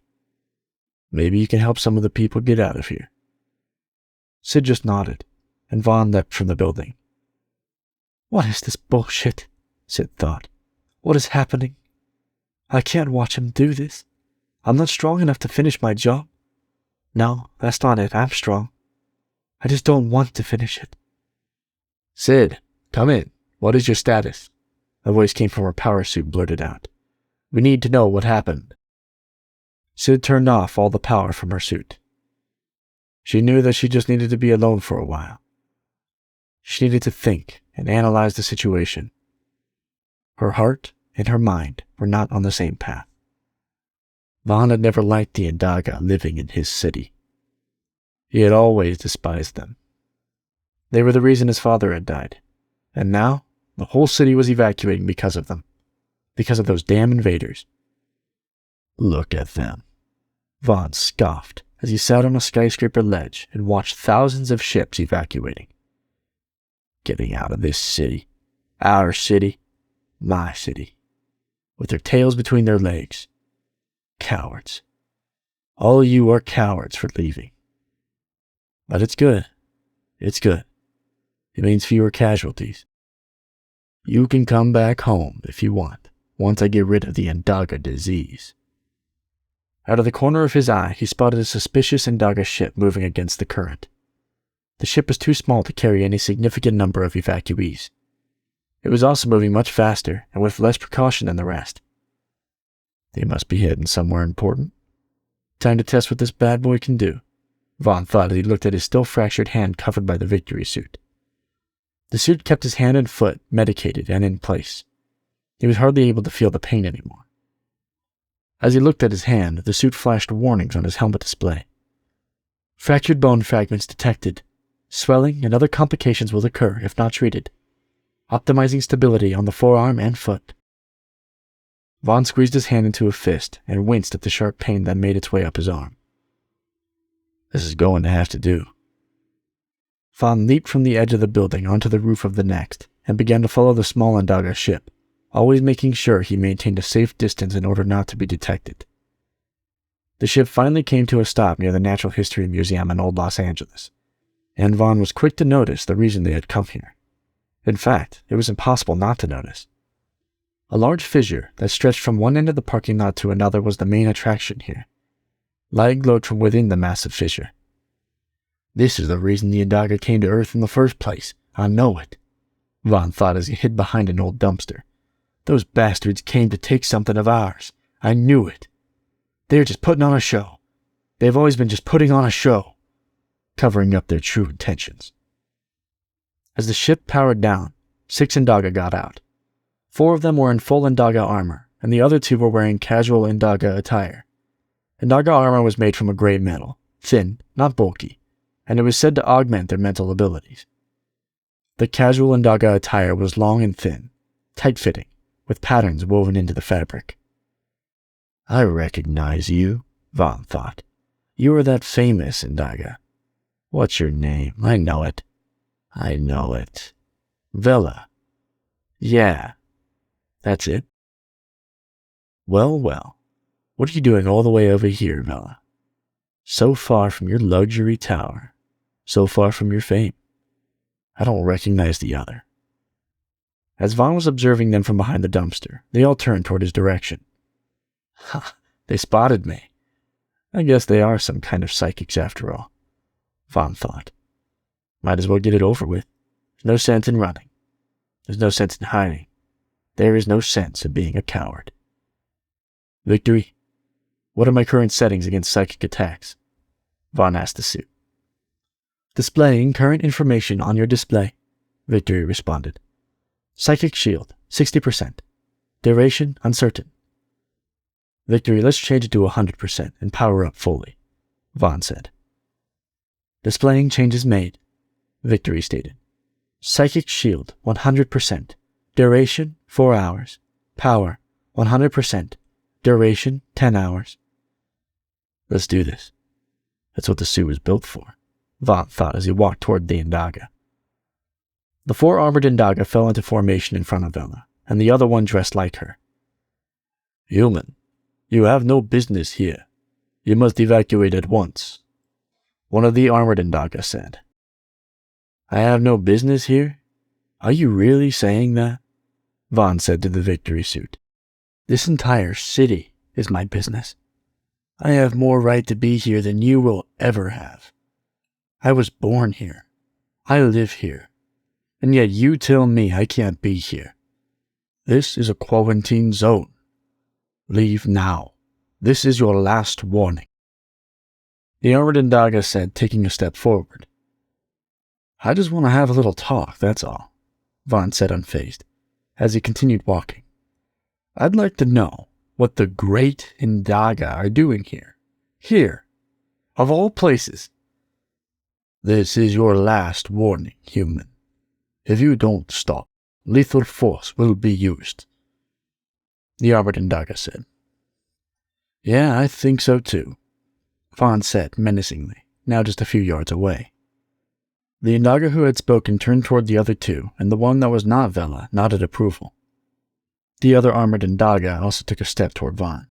Each of them stretched out one of their hands toward Vaughn. Dust and debris moved rapidly outward, clearing a path toward Vaughn. That was their psychic attack, the thing every human was made to fear, instructed to fear. That was the same attack that turned them into gods amongst men. Vaughn fell to the floor within a few seconds, screaming his lungs out, twisting and turning like it was the greatest pain he had ever experienced. He banged on the floor with both hands, cracking the ground. Please make it stop, Vaughn pleaded. Please, this is too much. Make the pain stop. That's enough, Vela shouted. Keep going. Finish the job, the other Indaga urged. We don't need to show compassion to a lowly human. Vaughn's scream stopped. He got up from the floor and began to dust himself off. Yeah, I'm just kidding. The armored Indaga turned to look at each other, then back at Vaughn.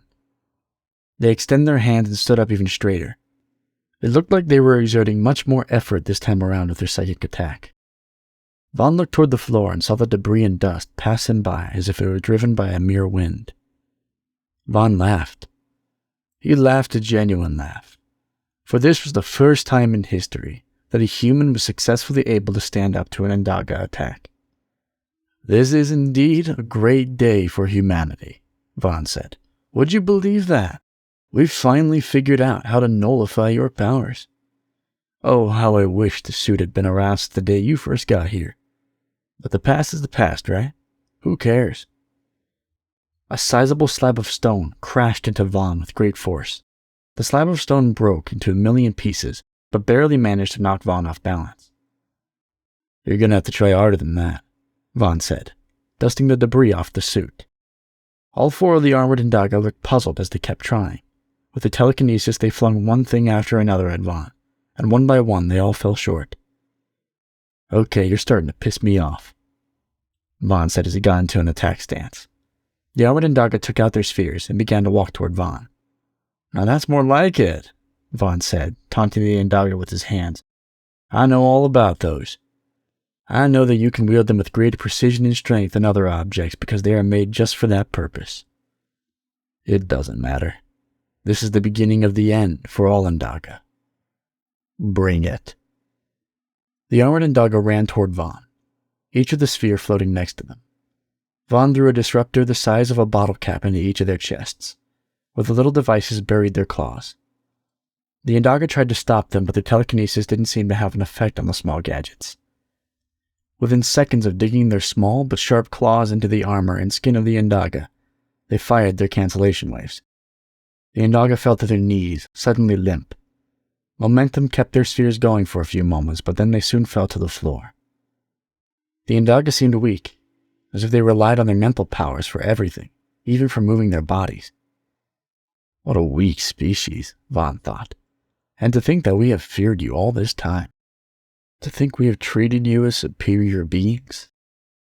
Pathetic." One kick each was all it took to send the Indaga flying to their graves in the nearby buildings. Vaughn didn't stop there. He continued toward Vela and the other unarmored Indaga. As Vaughn neared, he saw a fifth Indaga climb out of the small ship. And he was not empty-handed. He was holding a large cannon in his hand. As soon as Vaughn saw him, the Indaga fired. The ground in a direct line between them lifted and folded many times over, until several tons of concrete collided with Vaughn. The cannon was a telekinetic cannon, and up until now, Vaughn had never seen one in action. He'd only heard about their destructive power. Without wasting any time, Vaughn dug himself out of the rubble and launched himself toward the Indaga wielding the cannon. "Nothing is working with him," Vela yelled, one arm stretched towards Vaughn. "Don't just stand there. Do something, Sonali." Vaughn was sure the Indaga saw him coming. He saw fear in the creature's eyes, but the Indaga was unable to move. The cannon must have used all his strength. Vaughn tackled the last armored Indaga and came out the other side of the ship, slaying the Indaga. "Ha! The power of this suit is incredible. I am the new god of Elder Lifeforce," Vaughn thought. The broken ship behind Vaughn began to move upwards until it was in the sky, but there was no one in it, at least no one alive. Vaughn was sure. When Vaughn had a clear view of the two remaining Indaga, he was able to see that it was they who were lifting it. The broken ship gained speed with every second that passed. Vaughn ran toward the remaining Indaga, but before he reached them, the ship came crashing down with tremendous force. Warnings started flashing all over Vaughn's display screen. Tonnage per square inch exceeded. Power consumption has doubled. 1 hour remaining at full power. Coolant insufficient. Core exceeding optimal temperatures. Extensive repairs needed for top performance. "So, I guess there's a difference in power between you and them," Vaughn said as he dug himself out of the wreckage. "There's also a difference in power between me and you. You see, you can't hurt me. Your psychic and telekinetic powers don't work against me. But I can hurt you." "Human, what do you want?" The one Vela called Sonali asked. "What will you gain?" Vaughn thought about attacking them right away, but then he remembered that the victory suit was overheating, so he thought, why not get to know the so-called Indaga for a minute or two?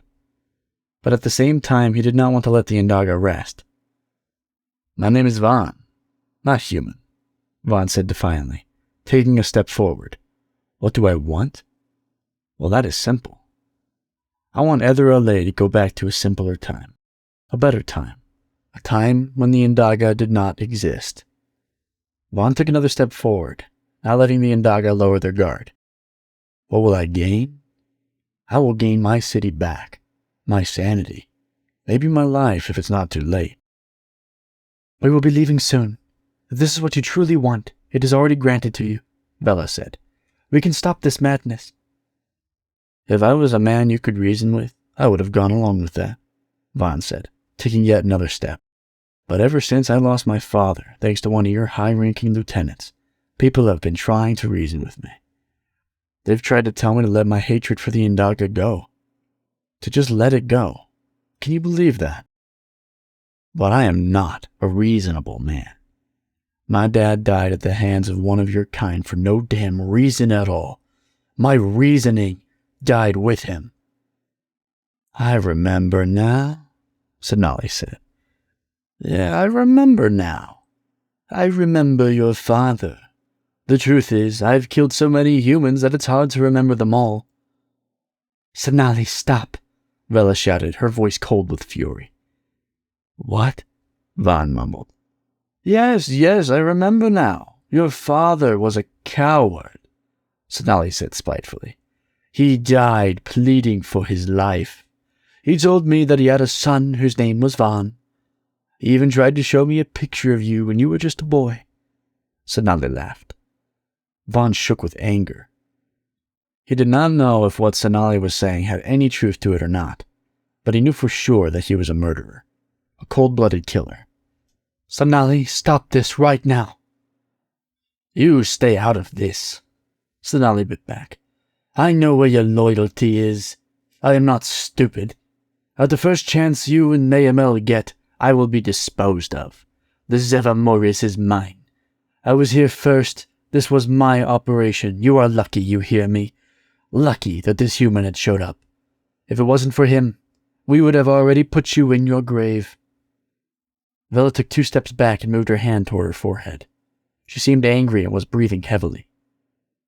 Go ahead and give it your best shot, Sonali said, or you can just wait your turn, after I get rid of this pestilence. I know how to kill humans. Vaughn was angry.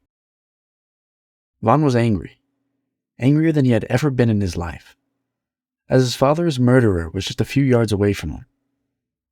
Vaughn took out the baton embedded in the victory suit and powered it up. Surreptitiously, Vaughn hurled the disruptor toward Sonali, but the disruptor stopped dead a few feet before reaching him. The bottle cap-sized disruptor broke into tiny pieces and began circling around Sonali. Vaughn took a closer look, and he was able to see millions of small particles floating around Sonali. It wasn't a psychic shield. No, this time it was telekinetic. Vaughn knew at that moment that reaching Sonali would be an impossible task, but he had to try. As long as the suit held up, he could make it. Those won't work on me. And what is that? A stick? You bring a stick to a fight amongst gods. Sonali mocked as he placed 2 of his fingers near his forehead. You humans are pathetic. As lowly as ever. Vaughn paid no attention to Vela and launched a ferocious attack at Sonali. With each hit, Vaughn was getting closer to his target, breaking down the telekinetic barrier around him. The barrier of debris was strong, but it was not strong enough to stop Vaughn. You imbecile! Who do you think you are?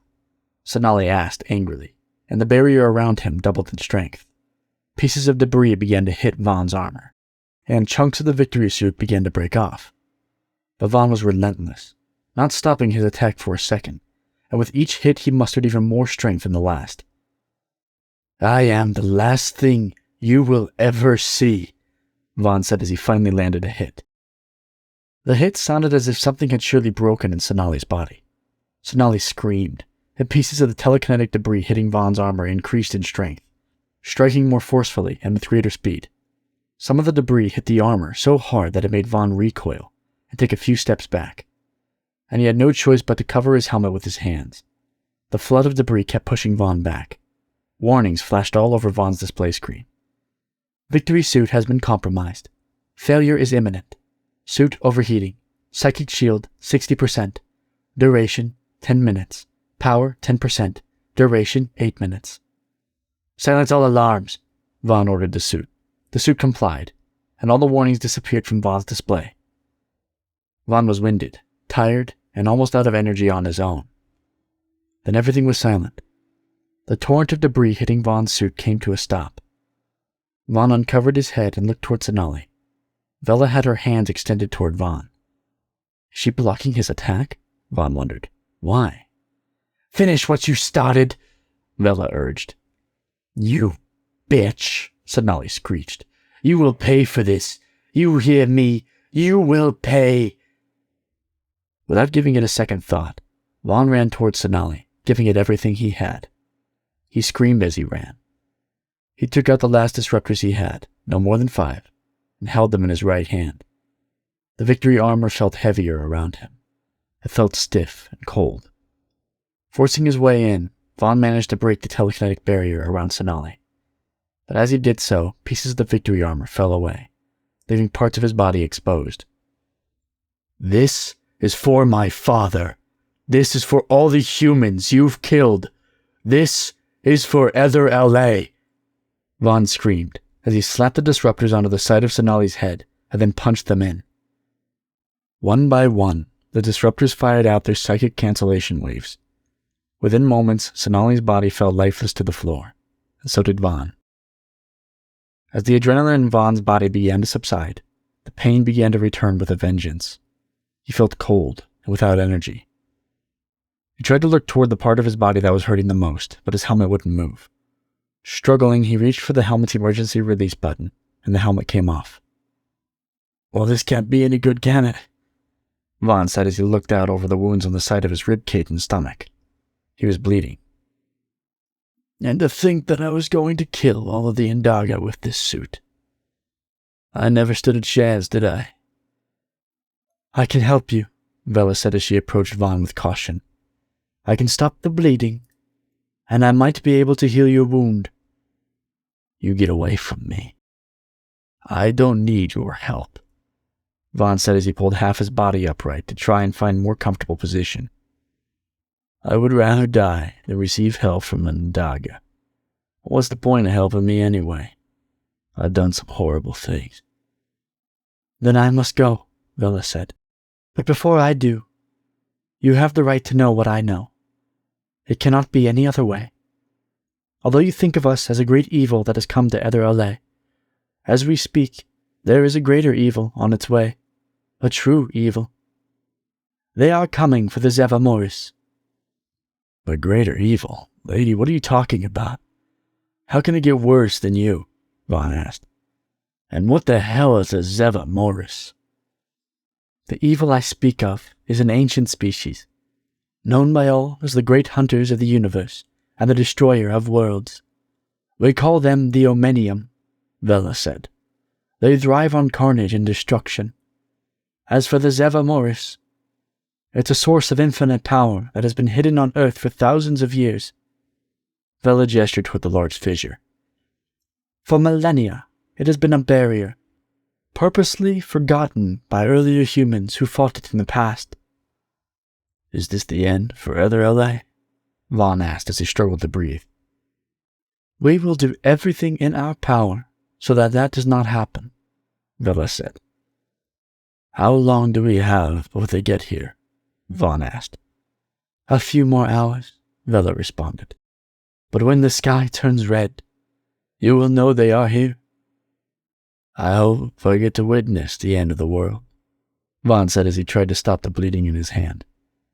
"That will be nice, I think. To see how it all ends." "I'll go now," Vela said as she began walking toward the fissure. "Vaughn, one last thing.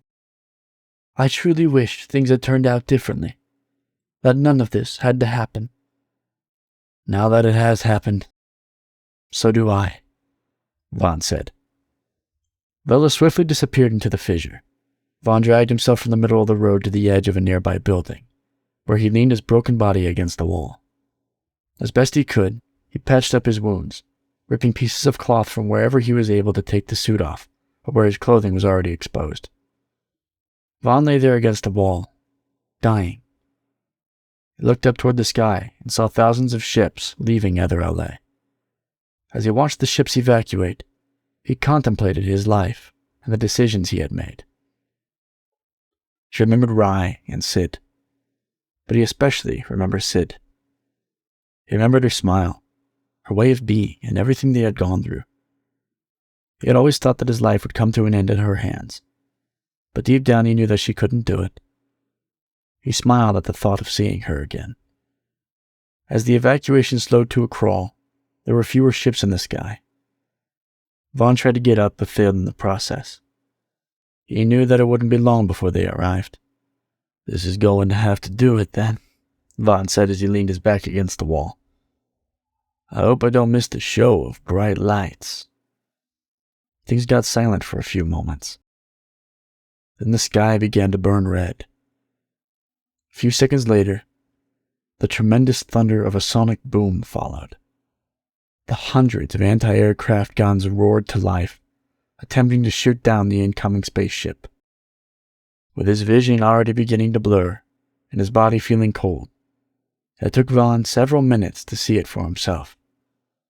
But there it was, a fast incoming ship without a real form. He was amazed by the amount of firepower that was being thrown at it. Well, it was nice while it lasted.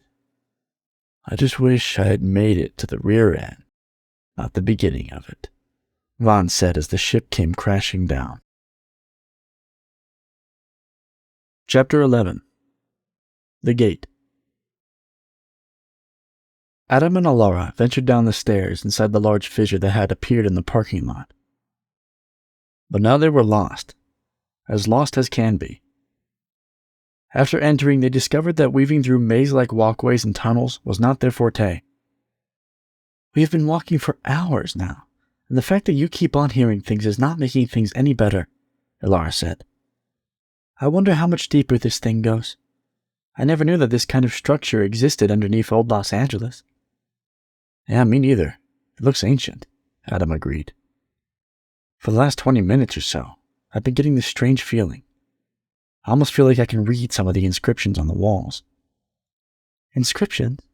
What inscriptions?" Alara asked as she looked around. "You mean those squiggly things and lines we have been passing?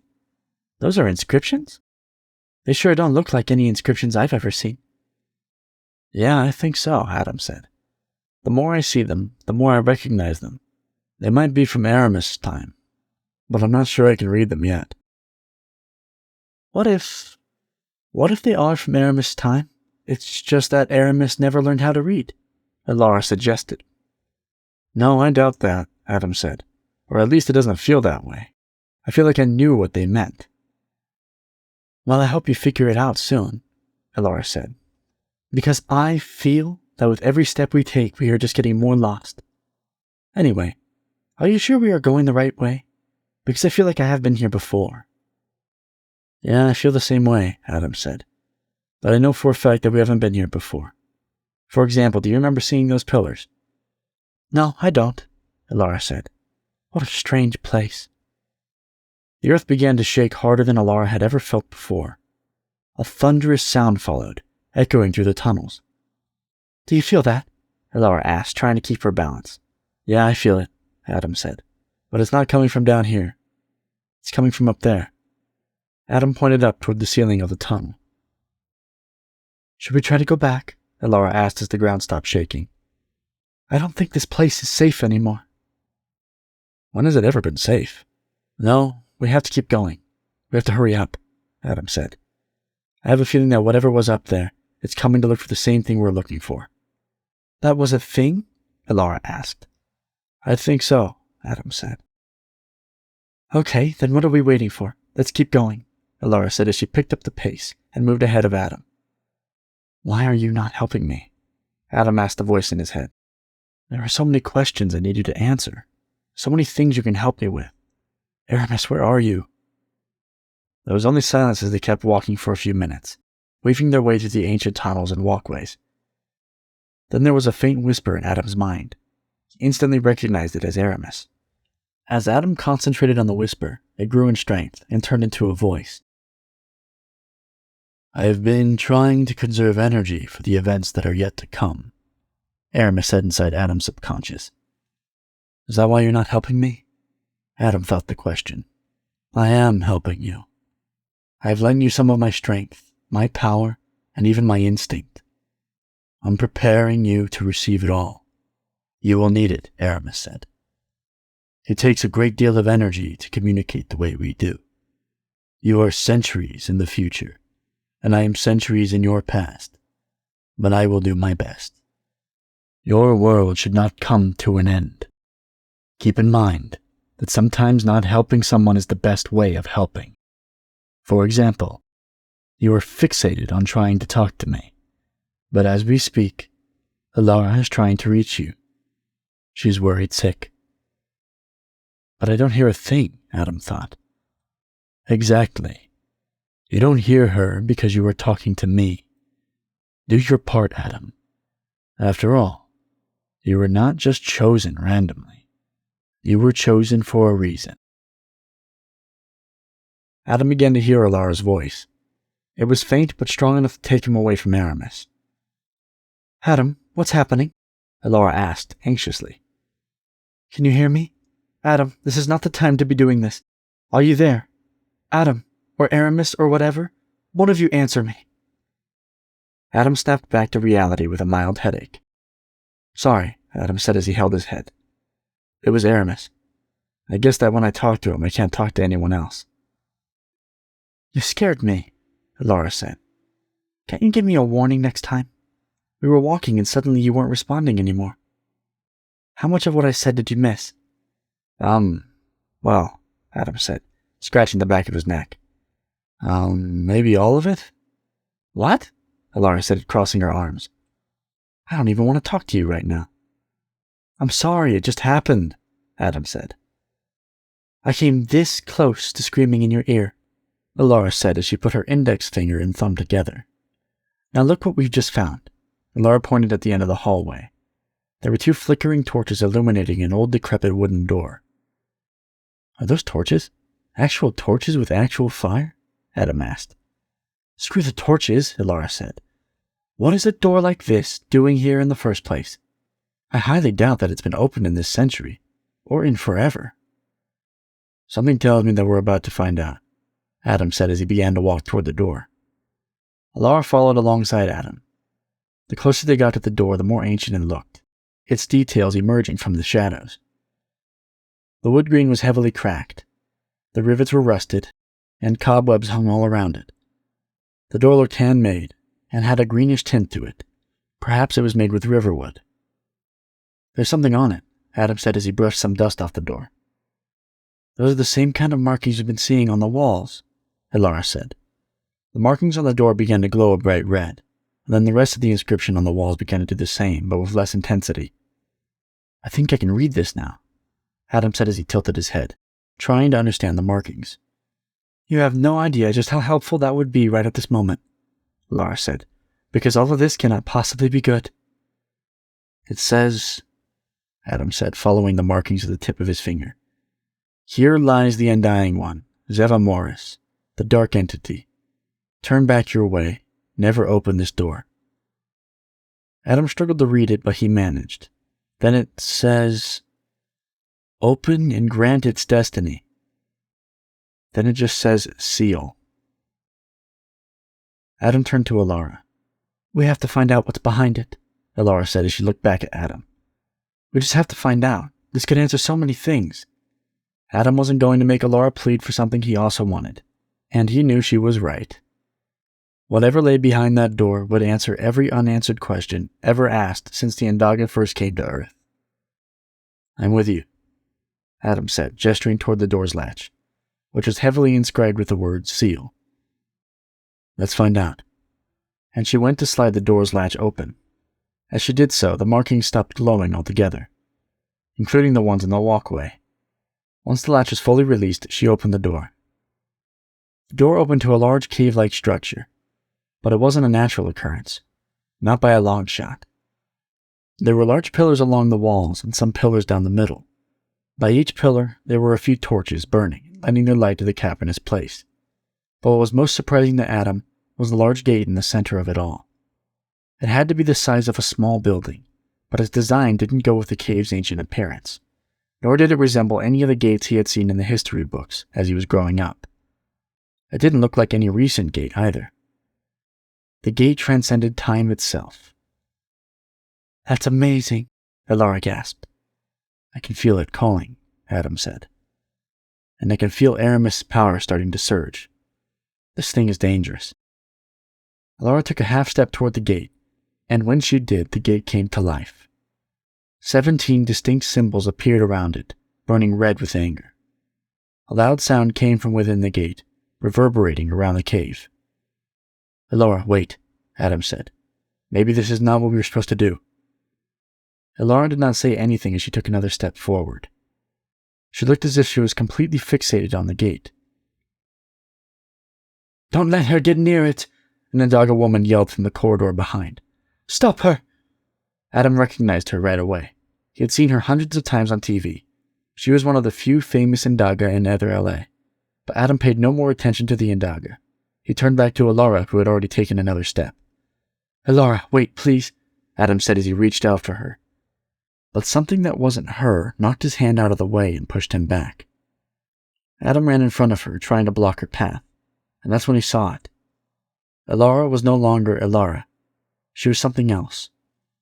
She had a red aura all around her, and her eye color had changed, her irises shrouded in the dark red haze. "Elora, snap out of it. Can you hear me?" Adam asked, determined to block Elora's way. Elora did not react. The gate in the center of the room reacted for her, roaring to life and shaking the ground as she kept walking toward it. "Elora, don't make me do this. I can't let you take another step closer," Adam said as he stretched his hands in front of him, ready to stop Elora. Elora said nothing and kept walking, but just before she reached Adam, she swatted him out of the way. Adam was not ready for that level of power. The blow was so intense that it sent Adam flying toward the cave wall. Adam was dazed but managed to step back up to his feet. "She's under control of the Zeva Morris," Vela shouted as she ran inside the cave. "Yeah, I can see that. And feel it," Adam said as he began walking toward Elora once again. "Elora, please, I don't want to hurt you," Adam said. "Just give me a sign that you are in there somewhere." Elora said nothing and continued walking. The gate seemed to get even angrier with Adam's attempt to talk to her. Many alarming noises were coming from within it. Adam once again got in Elora's way, but this time he was ready for the hit. Calling upon all his borrowed strength, as soon as Elora was in Adam's reach, she swatted him out of the way with just as much ease as the first time. Adam went flying to the other side of the cave wall, where he bounced to the floor like a rag doll. "Are you insane?" Vela asked as she approached Adam at a run. "Not 20 seconds passed since you did the exact same thing. What made you think it would have been a different result the second time around?" "I had more strength the second time," Adam said defensively as he got to his feet, "and I was ready for it. But she hits with the force of a building." "We mustn't let her reach the Zeva Morris," Vela said. "If she does, there is nothing in this world that would be able to stop her from opening it. And if the gate opens, it will be the end of it all." "Okay, great. I'm with you," Adam said. "But as long as she keeps hitting me like an avalanche, I won't be able to do anything to stop her. Do you have any brilliant ideas?" "We cannot beat the Zeva Morris with strength alone," Vela said. "But I have an idea that just might work." "I'm all ears. But you should hurry," Adam said, "because she's almost halfway to her destination." "How fast are you?" Vela asked. "You aren't human, right?" "I'm human," Adam said. "But now it seems that I might be something else. I believe I'm pretty fast. Why? What do you need?" "Something else? I sent an Elder Lifeforce within you. Is that what you are? An incarnation of an Elder Lifeforce?" "Look, I have no idea, but let's talk about it once Elora is safe," Adam said. "I think that if I concentrate, I can pull the shell away from her for 1 or 2 seconds max," Vela said. "You need to run in between the shell and her and take the girl away. Embrace her and keep her away from the Zeva Morris. She mustn't look upon it again." The shell, Adam thought. Does she mean that whatever it is controlling Elora is more like a shell, not a being, or perhaps an extension of the gate? Whatever it is, this is probably the best hope I have to get Elora out of this mess. "Why can't you look at the gate?" Adam asked. "According to our ancient lore, the Zeva Morris," Vela said, "has the power to control those who want to know what's inside it." "Okay, let's do it," Adam said. "You go ahead. I will follow close behind. But do not reach for her until I tell you to. I am still not sure that I will be able to do what I need to do. One last thing. She might be very strong at first and might hurt you and try to push you away, but you must not let her look at the Zeva Morris again." Adam nodded and ran toward Alara, staying a few feet away from her. It saddened Adam to see Alara this way. Adam wondered if she was in pain, if she could see him and still recognize him. But he was terrified by the idea of not being able to see her again, her true self. Adam turned and saw the gate looming larger and larger as they approached. "Any time now," Adam said. "I'm as ready as I'll ever be." Adam turned to look at Vela. She nodded and stood still. She seemed like she was concentrating hard. Adam noticed that the red aura around Alara began to move away from her. The gate behind Adam became livid, and the symbols around it burned with much more intensity. Adam saw it clearly. He saw the moment when Alara was clearly separated from the gate's shell, and he wasn't going to wait for Vela's sign. For all he knew, she might not even know when the moment was, and there might not be a second chance. He lunged for her and embraced her, wrapping his arms around her and turning her away from the gate. Alara did not like it, or at least the sight of Alara that was still being controlled by the gate. Alara pushed and yelled, even managed to get a hand free from Adam's tight grip. She used a free arm to hit Adam. Adam could not believe how strong Alara was in that state. She was able to put up a better fight than a power suit ever could. Her blows hurt Adam, but he did not let go. After a few seconds passed, Alara began to calm down, no longer trying to get free from Adam, until it appeared that Alara was just sleeping. Adam heard a thump from Vela's direction. She had fallen to the ground. "Alara, can you hear me?" Adam asked as he embraced her. His lips close to her ear. She only nodded in agreement. He could feel her smile, even though he could not see it. Something about the way she moved her head up and down told Adam everything that he needed to know, everything that he wanted to know. She was back to being herself.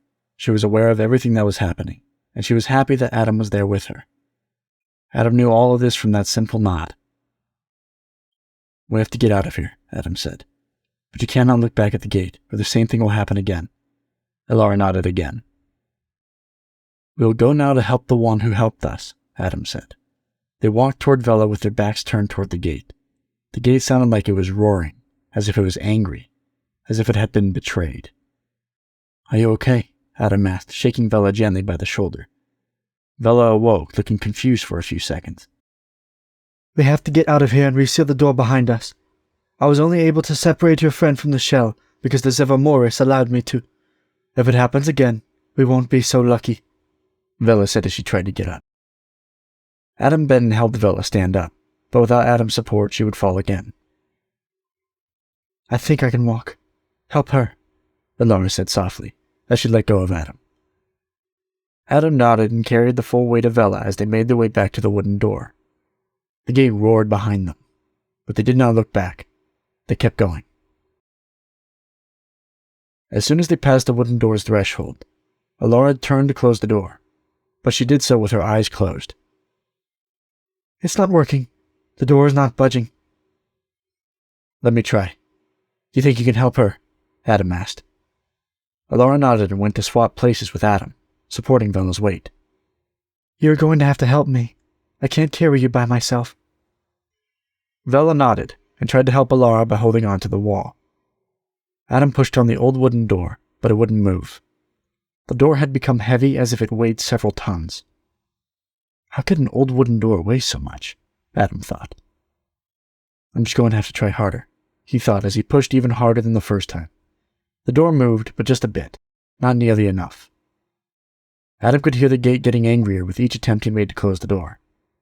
He had to close the door. He pushed harder still, burying his feet into the ground.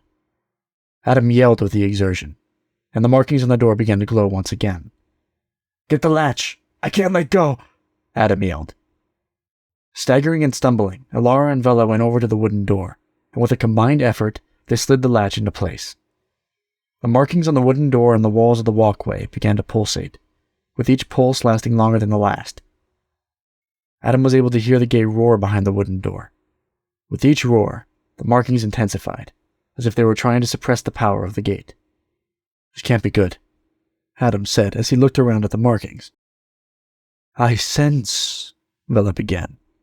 "I sense a tremendous amount of power building up behind that door." "Quick, get behind me," Adam said as he held the door with both hands. Alara and Vela moved behind Adam, and they did so just in time. Fast-moving debris began to shoot out of the door's crevices. The ground began to tremble, and loud, earth-shattering sounds echoed and surged around them. Adam thought it felt as if large pieces of the cave were being torn asunder. As the movements around them became more aggressive, entire pieces of the walkway began breaking off and flying up to the street. "This isn't good. Everything around us is breaking," Alara yelled. "Just hold on," Adam said as he pushed against the door. Adam was able to feel the tremendous force behind the door through the thick wood. Then he noticed a force field around them. The force field was invisible, but it was keeping large pieces of fast-flying debris from hitting them. He knew it was Vela's work, but seeing it work so efficiently, seeing her so in control, still surprised him.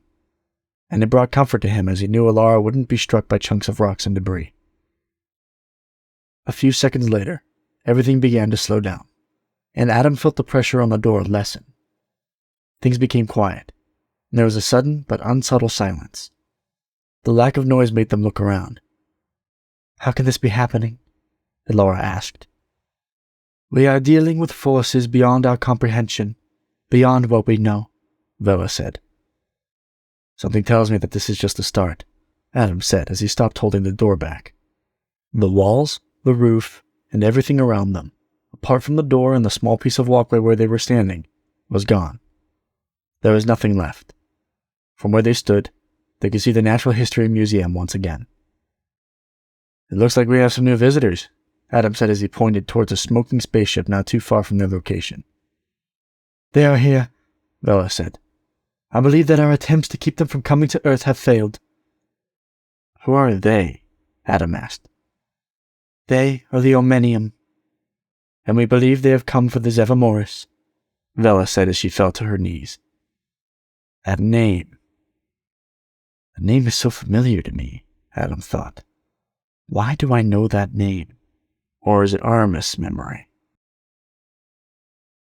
Chapter 12. Lust for Destruction.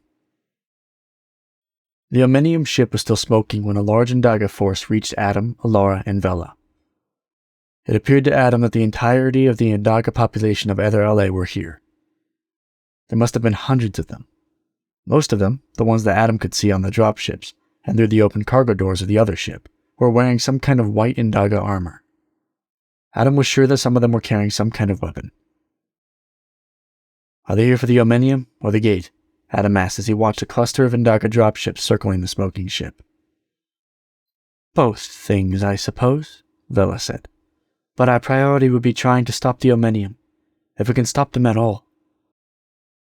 Adam was confused by what Vela had just said. The large Indaga force made the smoking ship look like a tiny, impotent thing. How could they have trouble stopping them? And Indaga, unlike the rest in appearance, approached them. Adam could tell that this man was used to being obeyed. He carried himself with authority and had a unique presence. "Is this the leader of the Indaga here on Earth?" Adam wondered. "I see you've made quite a mess of things," the Indaga said, directing his statement to Vela.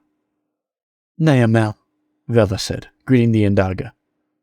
"I found these two already in the chambers of the Zevamoris when I got here." "It is quite dangerous for any human to linger around here," Nayamel said gravely. "They should leave at once. Come, we must prepare for the enemy. We do not know when they will make their grand entrance." "It's not that simple," Vela said. Nayamel took a quick glance at Adam, then turned to face Alara. He looked as if he was examining them, this time paying closer attention to the subtle details. "I see," Nayamel said. "So, you think they can help?" "That might be the case, but they have not fully mastered the power that was given to them. That itself is enough to jeopardize our current mission. But if all else fails, be my guest. We will need all the help we can get. But if we fail, I doubt that there will be anything left to protect." "Let us help," Adam said.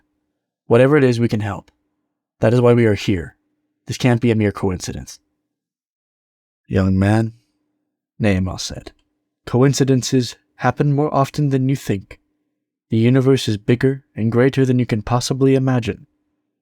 If numbers govern the laws of the universe, coincidence is a common occurrence. Anyhow, You do not know what we are up against, and neither do we.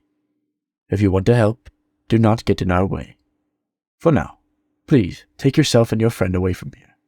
The situation is extremely fraught as it is. We do not need any further complications." Adam knew he was right.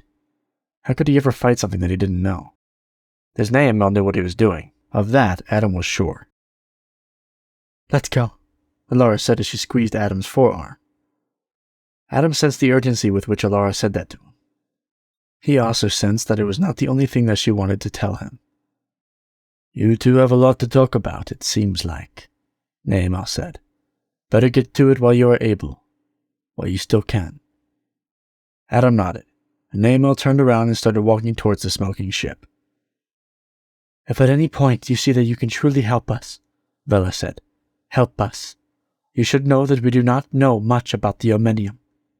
We don't know their weakness, or even if they have a weakness." Adam nodded. With a sigh, Vela got up and followed Nehemiah. Adam and Alara walked to the nearby building, turning their back to the gate. The gate boomed behind them as they passed. "Adam, something happened to me while the gate had hold of me," Alara said with a concerned look on her face. "The gate has been here on Earth for a long time now. I saw glimpses of it. I'm still trying to make sense of it. And now, I can see the past of things. I don't understand how it works, but I can. If I really concentrate on you, I can see your past also."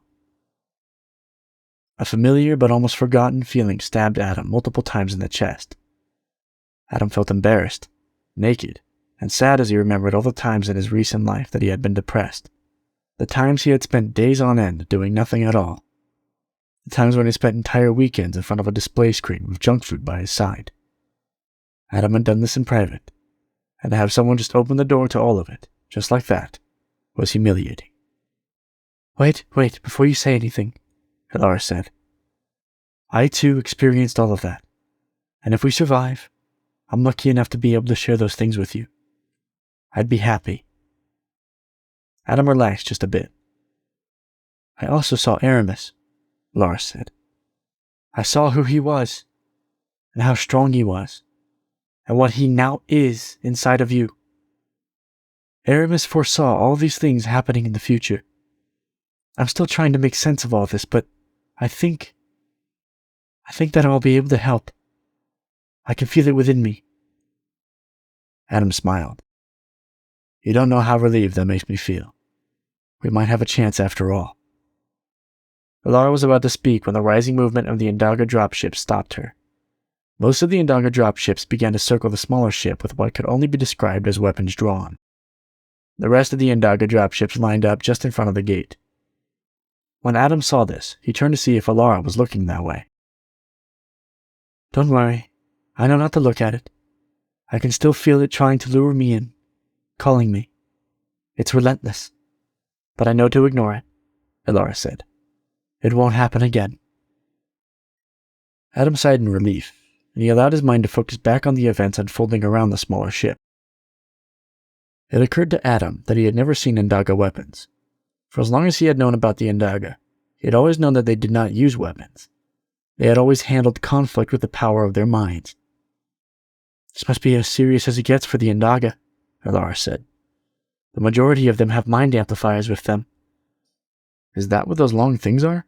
Adam asked as he took a closer look. "I thought they were advanced Indaga weapons of some sort. They look like they shoot rockets out of them or something." "I've only read about them," Alara said, "in articles that never got to see the light of day. The editor never ran them because it would cause people to get worried. So much BS came out of that guy's mouth. But yes, they are weapons. At least to them." "A mind amplifier for an Indaga is the only weapon they need," Adam said. "I can imagine them doing a great deal of damage with one of those." Adam heard the Indaga screaming and getting ready. He then noticed the small ship opening. Out came 5 of what Adam assumed were the Omnium. Adam was more than a little surprised when he got a good look at them. The Omnium were no taller than an average human. They stood upright just like a human, and carried themselves just like a human would. The only real difference was their dark, random armor, and hints of red in some places, It had no real shape, and they carried some kind of crystallized crimson weapons that resembled swords and axes. But even with his augmented eyesight, Adam was struggling to see all the details from so far away. Naamel was speaking in Indaga. Well, more like yelling at them, Adam said. What is he saying? Elara asked. I'm not sure. I can't tell, Adam said. There's too much noise from the ships around them, and it's a bit far away, even for me. Although the Indaga language was not officially available for humans to study, most of the inhabitants of Ether LA knew a word or two, thanks to some language experts and their independent books. The gate reacted to the Omenium presence, and the Omenium reacted to the gate. They looked laser-focused on it, especially the Omenium in the middle of the group. They were paying little to no attention to Naamel. Naamel yelled in the Indaga language once again, and nothing happened. The Omenium did not react. The Indaga group nearest to the Omenium launched an attack. Only 2 of the Omenium countered. Debris flew everywhere. Within seconds, the Indaga who had launched the first attack were slain, but the 2 Omenium that had countered the attack didn't stop there. They jumped up to the Indaga ships and began to attack them while the remaining 3 Omenium walked calmly towards the gate. In a short period of time, the streets of Old Los Angeles had turned into a battlefield, filled with chaos. Entire buildings came crumbling down as Indaga ships crashed into them. Naamel and Vela stood right in the path of 3 Omenium that were walking toward the gate. As they walked, Indaga after Indaga tried to intercept them, trying several methods, but all of them failed. The Omenium didn't even seem bothered at all. Are we just going to stand here and watch this happen? Adam asked in frustration. What do you suggest we do? Elara asked. If we get involved, the same thing will probably happen to us. The Indaga are strong, and they can't even touch them. What chance do we have? Adam didn't say anything. Instead, he observed the newly formed battlefield, looking for anything that they could do to help. But seeing how the Indaga were getting tossed around like ragdolls by just 2 Omenium scared Adam.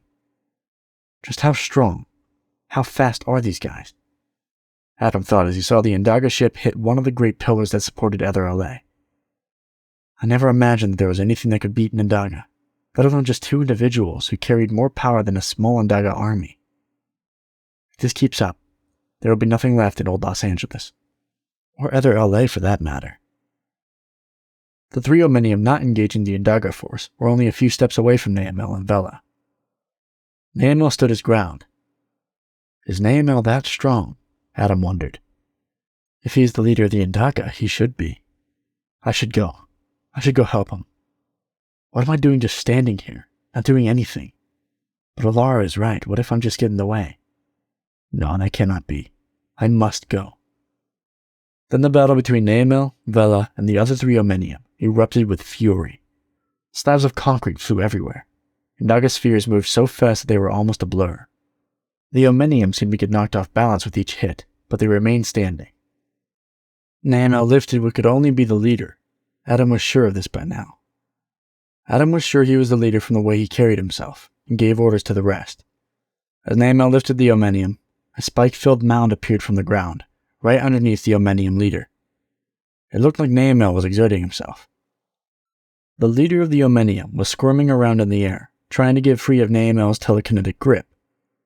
Naamel put one hand to his forehead and sent the Omenium flying toward the sky above Ether LA. The leader of the Omenium was so far up that even Adam had trouble seeing him. Vela looked like she was doing everything she could to keep the other 2 Omenium at bay.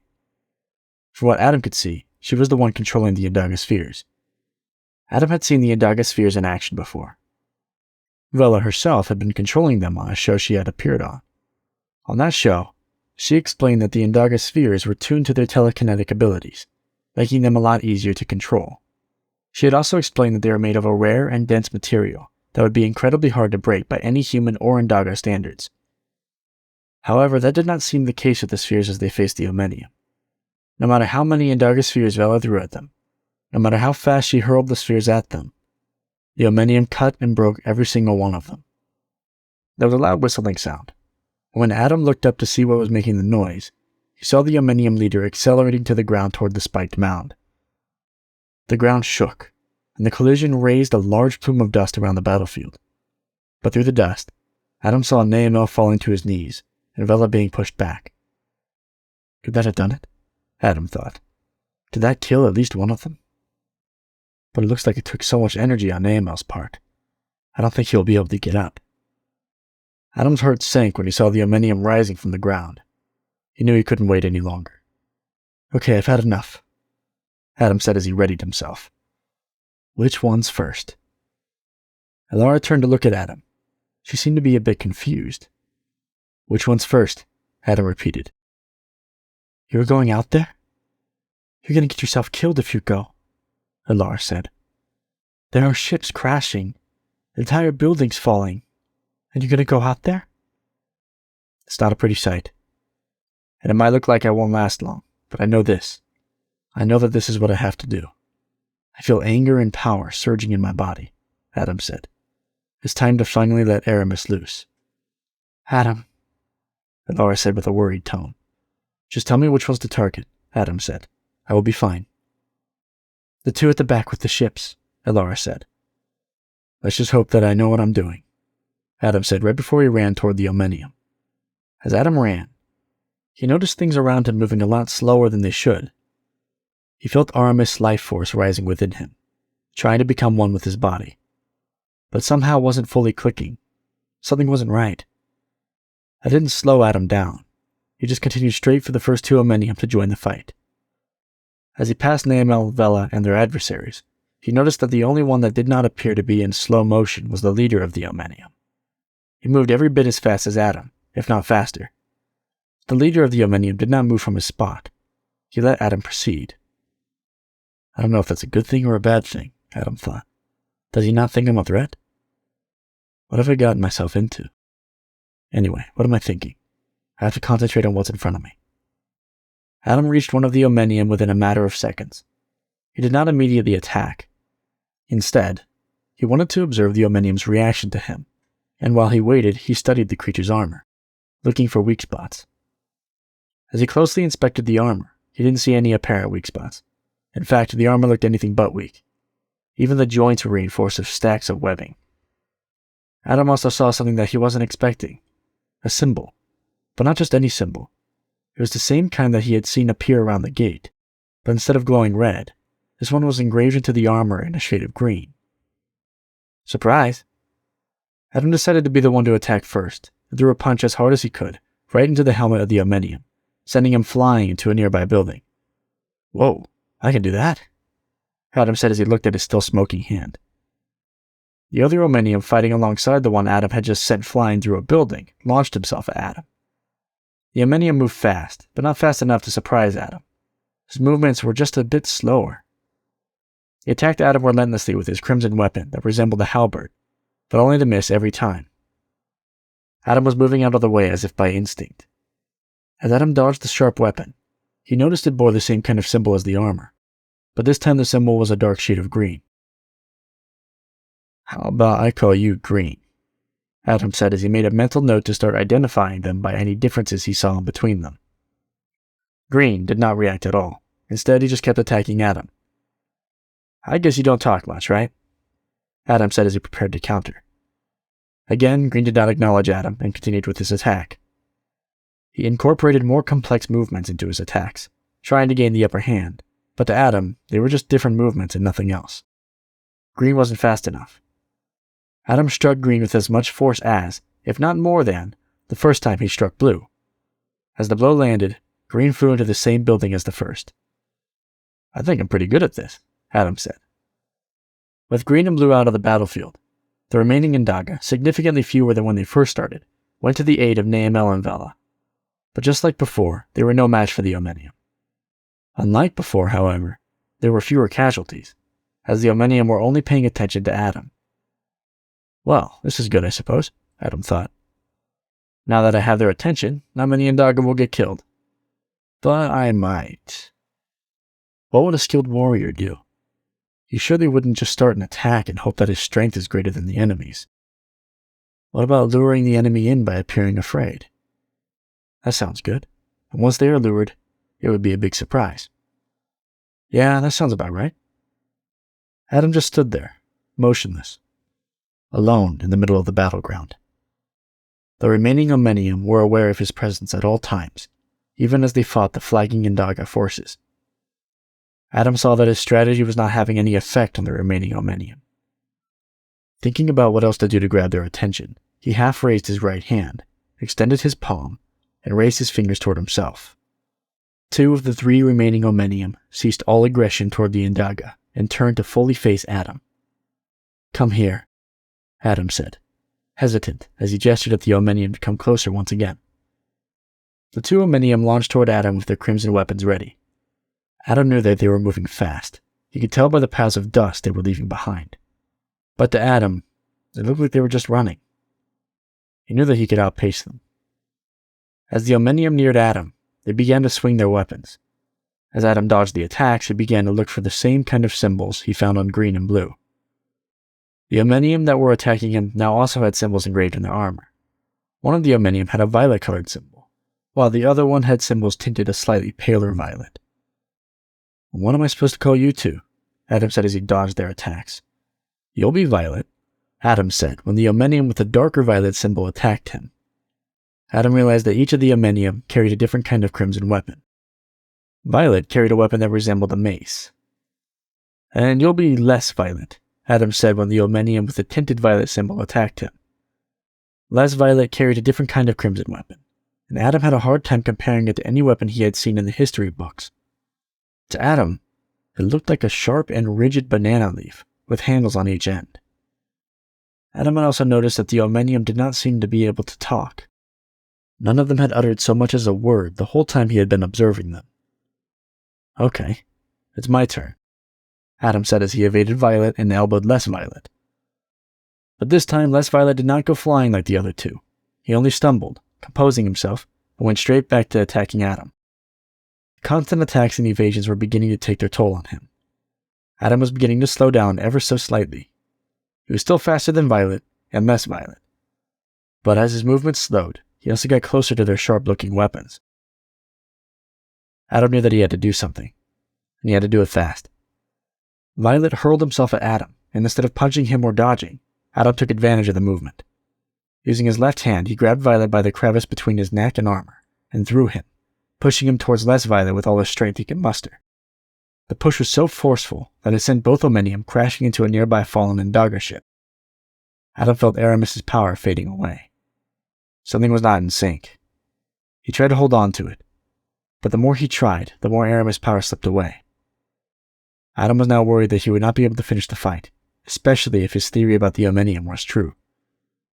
Adam began to calculate and walk through his theory in his head. Okay, the first 2, green and blue, were relatively easy to take down, but at the time I also felt like I had more energy, more power. The second 2, Violet and Less Violet, were harder, but at the same time my strength was beginning to weaken. I was still able to take them down, but not as easily as the first 2, not by a landslide. Adam interrupted his train of thought to look for the last Omenium, the one that Adam thought was the leader. The last of the Omenium was facing away from the small Indaga army and looked directly at Adam, unmoving. Even as the depleted Indaga army surrounded him and closed in on him, he did not seem concerned. The last of the Omenium was fixated on Adam. Could it be that he was that much stronger than the other 4? Adam wondered. The first 2 didn't even compare with the second 2. Is that how the symbols on their armor worked? Are they some kind of power rank? Adam then remembered what ARIMUS had told him the first time. As long as all 17 don't show up and hurtle themselves at the gate, we have a chance. Will the gate give them even more power than they already have? Well, whatever it does, I don't have a lot of time to just stand around. ARIMUS, where are you? Why are you leaving? To heck with it, Adam said as he dashed toward the last Omenium standing. The last Omenium raced towards Adam, evidently not scared at all, matching Adam's speed. As they clashed, they created a large plume of dust in the center of the battlefield. Adam's theory about their strength was correct. This Omenium was a whole lot stronger than the first 4, so much so that Adam began to fear for his life. The symbol on the last Omenium's armor was red, a vibrant red, matching the symbols around the gate, and this Omenium carried a crimson weapon that strongly resembled a sword. So this one is red, Adam decided. It looks like he isn't going to make things any easier for me. If anything, I might die here. He's just way too strong. I wasn't expecting this much of a difference in power between them. With every movement he makes to attack me, his blade is getting closer. Damn it. If only I could have held on to the power I had when I first started this attack. Out of nowhere, Adam was knocked down by one of Red's impressive blows. Adam wasn't expecting Red to hit so hard with the hand he wasn't using to wield the crimson sword. As Adam tried to get up, he found himself pinned to the ground by Red's crimson blade. The sharp blade pierced Adam through the shoulder. The sword felt sharp and hot, and it was as if the pain that Adam was feeling was being amplified by the sword. Adam tried to talk but failed each time. ARIMUS power was leaving his body at a staggering rate. Adam was beginning to feel human again. Depression and misery began to reclaim their familiar places within Adam. Before dying, Adam wanted to look at Alara one last time, so he could try to imagine what could have been. Oh, what a fine life he could have had. If only he had been strong enough to deal with the Omnium. As his light faded, one of the last things that Adam noticed was Alara running his way. No, please don't. Adam managed. Chapter 13. Memory Halls. Alara could not believe her eyes. Adam had been struck down in a blur of movements. The Omnium sword was the only thing keeping him from hitting the floor. A feeling of impotence flooded her body. She felt tiny in the midst of something so powerful. How could she ever help? How could she stand up to such a monster? If Adam couldn't do it, how could Alara? The remaining Indaga closed in on the Omnium standing next to Adam. The Omnium did not move, nor did he acknowledge the Indaga. He just kept staring at Adam. When Alara focused on the Indaga, glimpses of their past began to flash in her mind. The images she saw in her mind were dependent on which Indaga she focused on.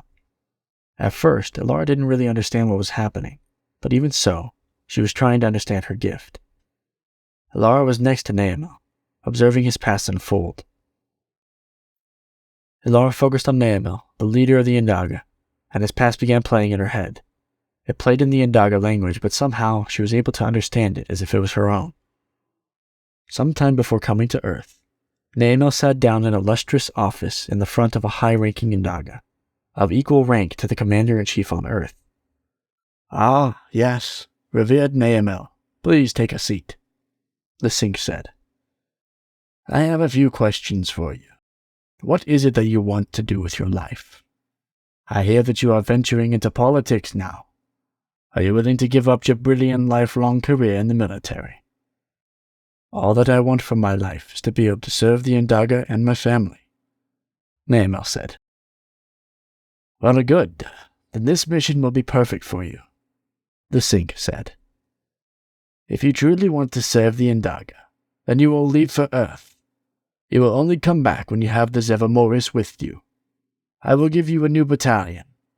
You will replace Sonali as commander of the Earth Force. But I have a family here on Indo 1. Surely there are others better qualified for this mission, Neamel said. Unless I can take my family with me. No, there is not. And no, you may not, the Sync said. You are it. You are the only one that the Indaga leaders trust, especially after the mess that blathering fool has made on Earth. There will be Indaga citizens going to Earth with you to make the Indaga appear like a population, and not a battalion. There will be high-profile Indaga, some powerful individuals that can help you, and some not so much. Neamel did not say anything, but his fist began to curl and tighten. But do not worry, the Sync said. I have complete faith that you will have a successful mission on Earth. Your family here on Indo 1 depends on it, and I am not the only one that thinks that way.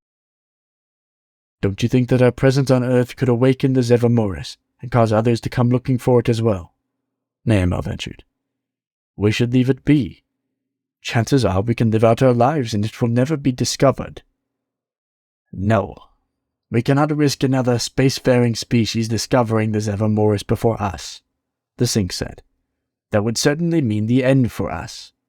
We've made a lot of enemies over the years. We must have it. You are leaving in the next hyperjump window. But that's in 2 days, Neamel protested.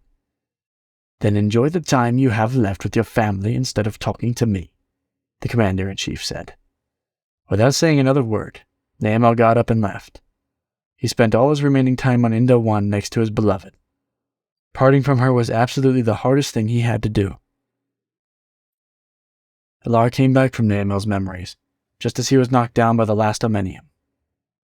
A new battlefield had formed a few meters away from where Adam was. Alara's heart was pounding hard, and emotion welled up in her chest. Witnessing someone else's memory really shook her. It was as if she was there with Naamel.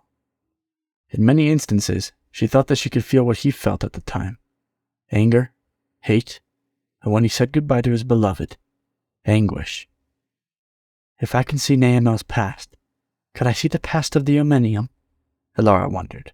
I need to try, even if it means risking my life.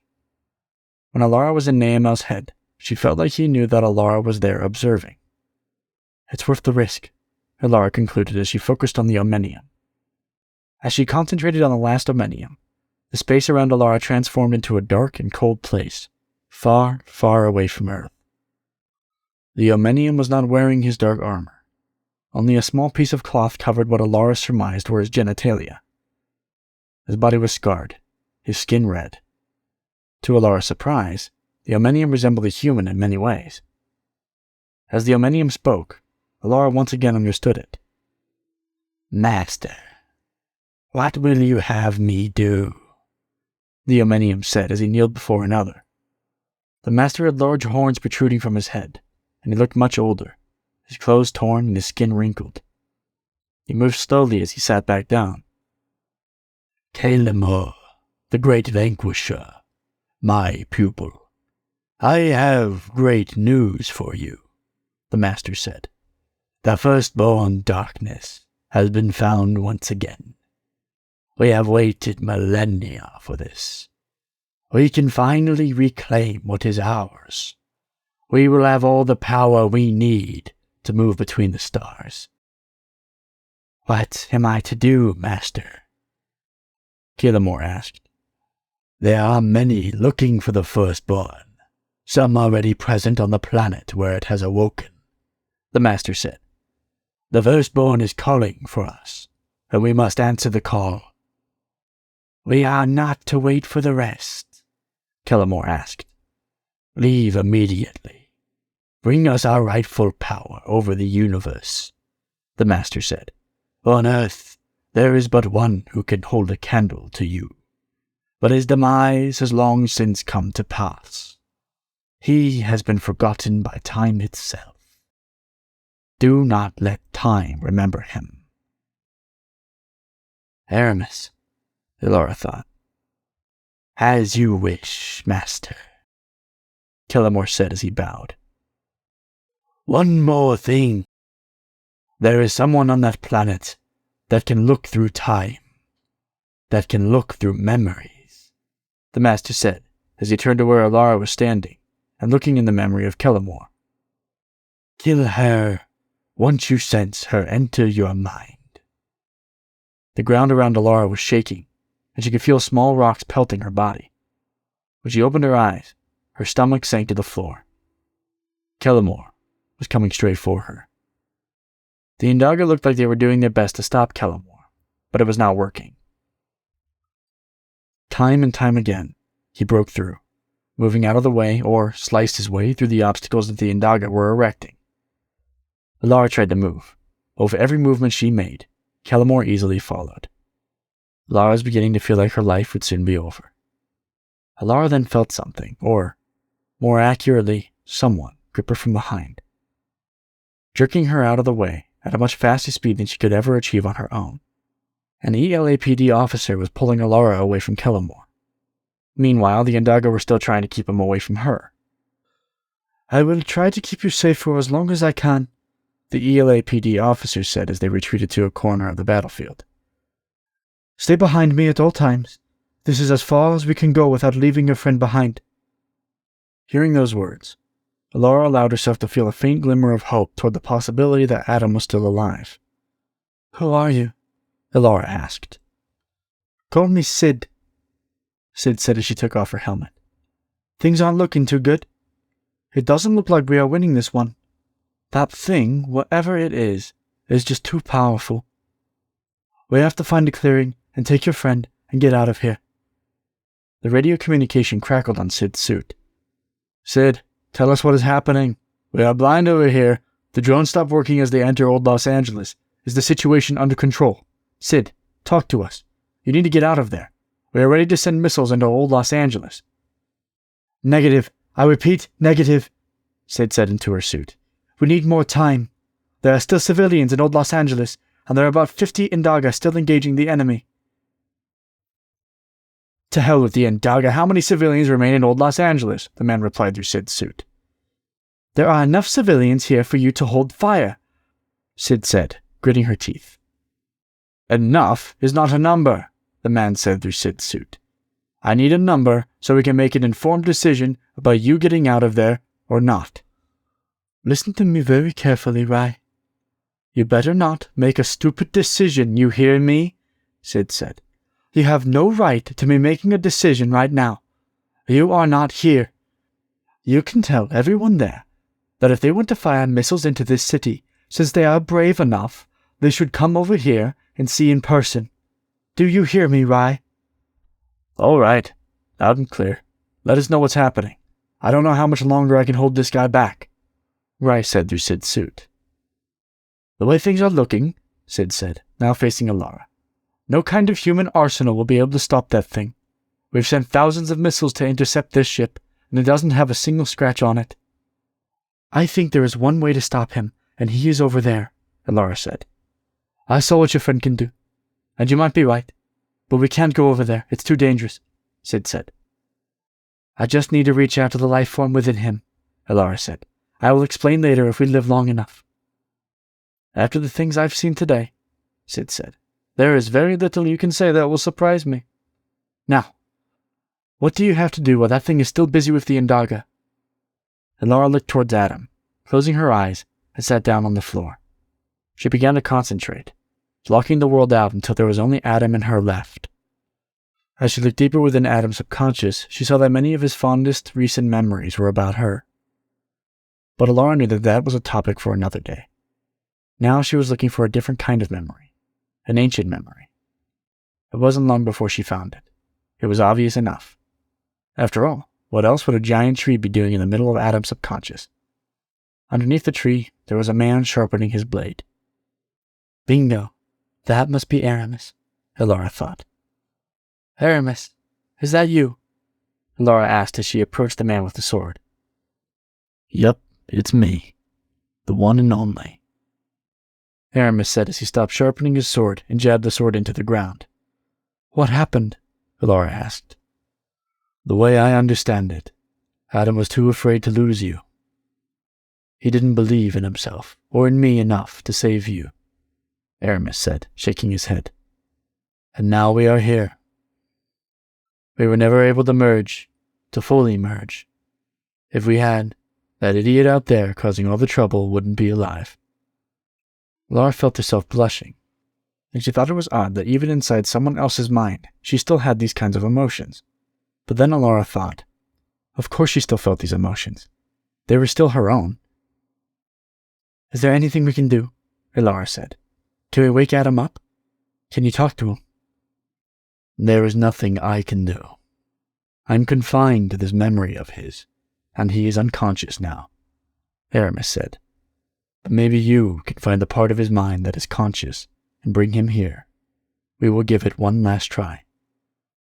Okay, I can do that. Alara said as she got ready to leave. Wait, before you go.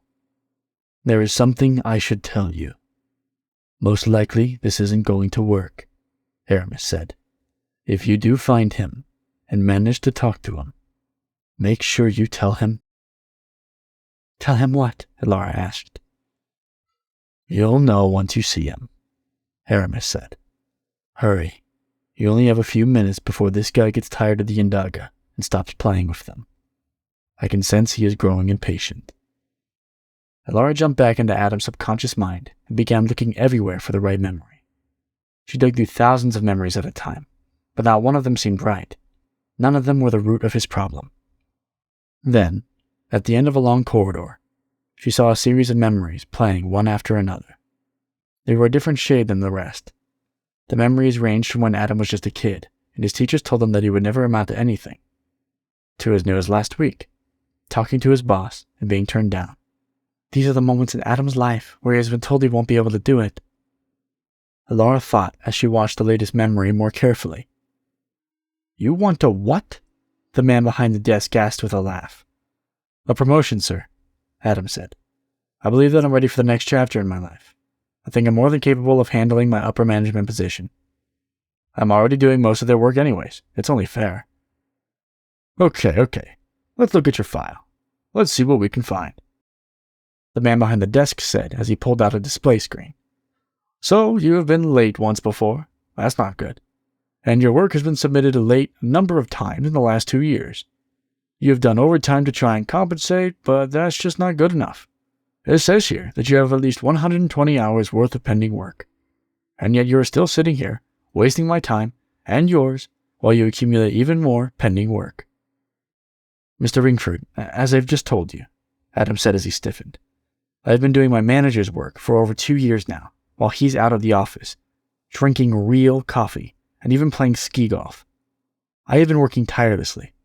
If I stop doing my manager's job to catch up on my own workload, I will get fired for sure.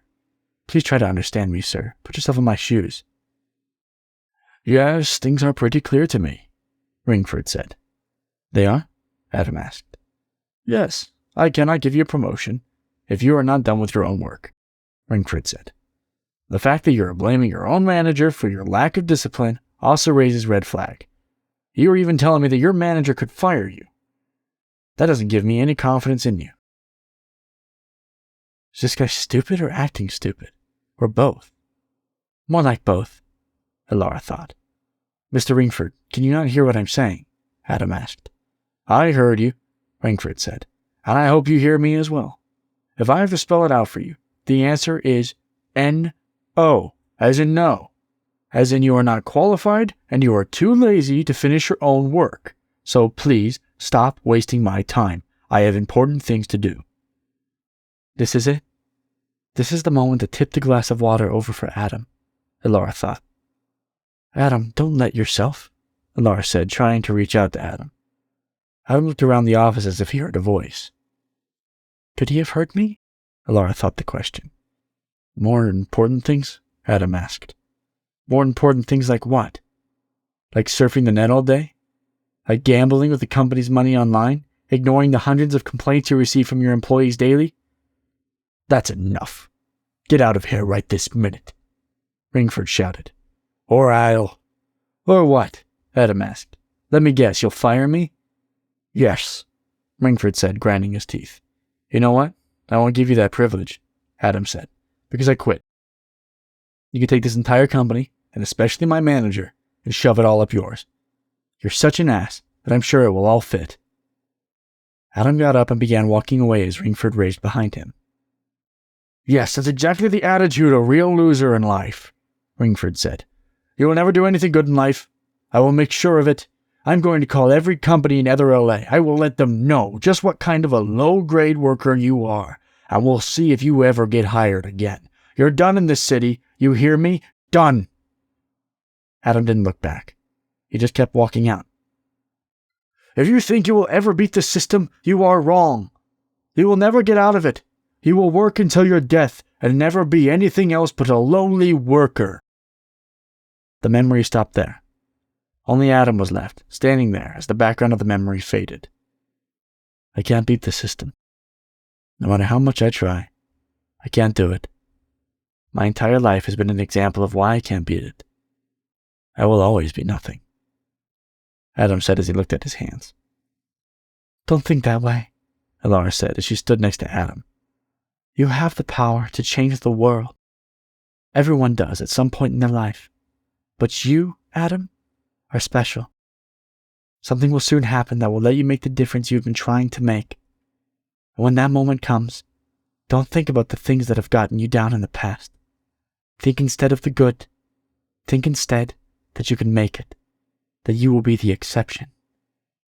Is that you, Laura? Adam said. I'm confused. How are you here? That's not important right now. Don't think about that now. Alara said. The important thing is that you will be the exception. Exception? Adam asked. Yes. Now go and talk to ARIMUS, Alara said. It's time to go and change the world. ARIMUS? Alara, I have to go, Adam exclaimed as he began to run within his memories. You'll find him under a big tree to your left, Alara shouted as he left. Thank you, Adam shouted back as he ran.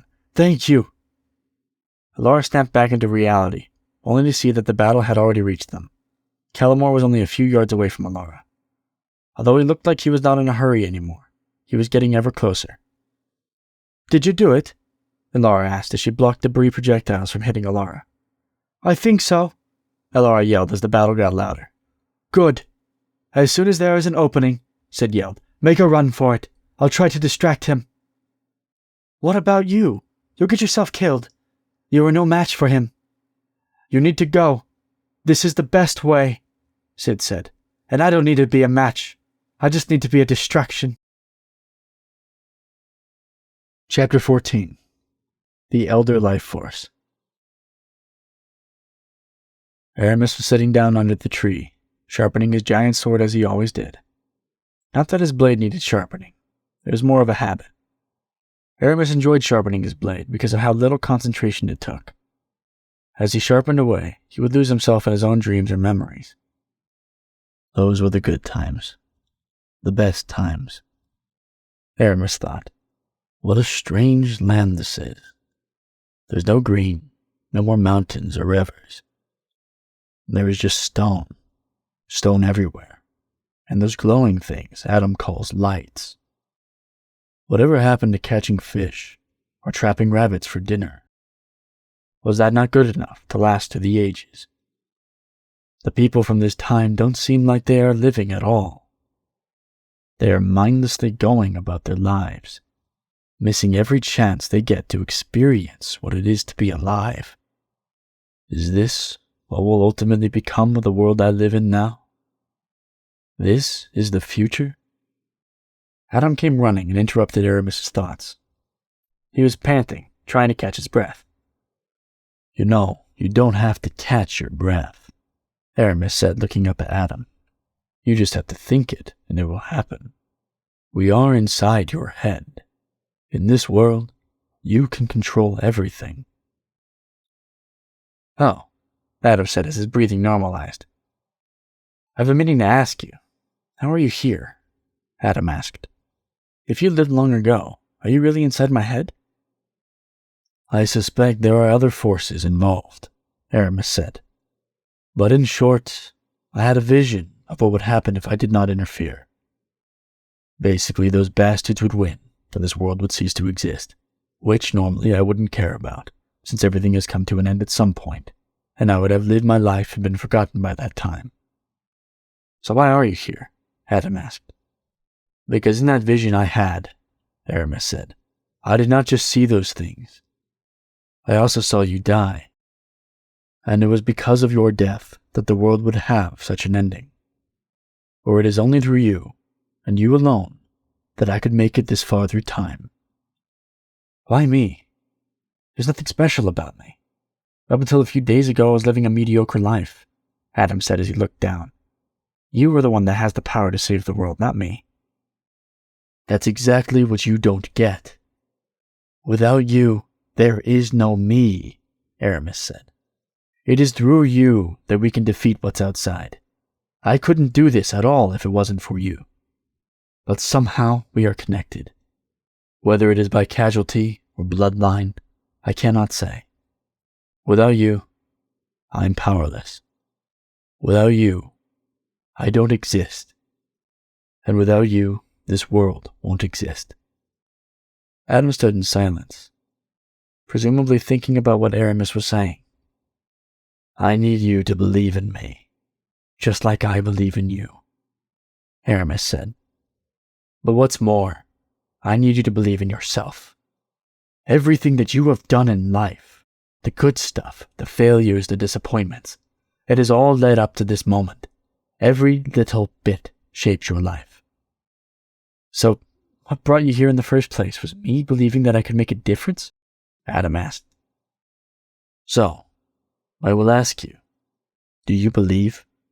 Aramis asked, hardening his voice. Yes, Adam said with conviction.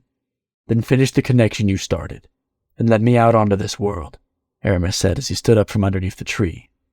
Adam nodded, and the world around Aramis disappeared, and a whole new world appeared right before his eyes, as he looked through Adam's eyes, smelled through his nose, felt through his body, heard through his ears. Then he felt the sharp pain in his shoulder due to the omnium blade that was piercing his flesh. Let's make sure this doesn't happen again, Aramis said as he pushed up from the ground and took the blade with him. The gate behind Aramis roared with fury, more forcefully than other times. 5 of the 17 summoning circles, the things Adam called symbols, burned with intensity. Yeah, hold your horses. I missed you too, Aramis said as he drew the blade from his body. Don't you worry. I'll get to you in due time. First, I have to take care of your puppets. The battlefield became quiet as Red stopped fighting with the few remaining Indaga that protected Alara. Red stared at Aramis, and although Aramis could not see through Red's helmet, he knew that the Omnium scum's stare was filled with hatred. Red turned to face the Indaga, and Alara as if contemplating whether to finish what he had started. No, that's a terrible idea, Aramis said as he threw Red's sword back at him, taking care that he wouldn't strike any of the Indaga if Red decided not to catch the sword. The wound the blade had left on his body began to heal instantly. Red caught the sword in midair, although the force was enough to throw him a bit off balance for a second or two. What's the matter? Is it possible that the big, bad Omnium like you is scared? Your boss is calling you. Come and fight for it. Aramis taunted as the gate roared behind him. Red began running towards Aramis, and along the way, he was joined by the other Omnium that Adam had sent flying through the buildings. Now it's a party. Bring me some cold ale on your way here, Aramis said as he began marking the ground, drawing on the loose dust and gravel with his feet. Is this how it's supposed to look? I can't remember. The lack of attention on Aramis' part infuriated Red and the rest of the Omnium. They screamed in their language, with raw rage in their voices, as they neared Aramis. Yeah, you're not the first one that said those things to me, Aramis said as he tried to figure out what lines were missing from the summoning circle he was trying to draw. The 5 attacked Aramis with astonishing speed and power. At first, Aramis struggled a little to avoid their attacks, but as he got more used to his new body, evading them was a breeze. Oh, you guys are fast, Aramis said as he countered the attacks, throwing them one by one to the floor, cracking the ground in the process. Especially you, Red. You have real potential. But I have to say, I've seen faster. As the Omnium lay on the floor, struggling to move, the gate behind Aramis thundered, and the ground began to shake.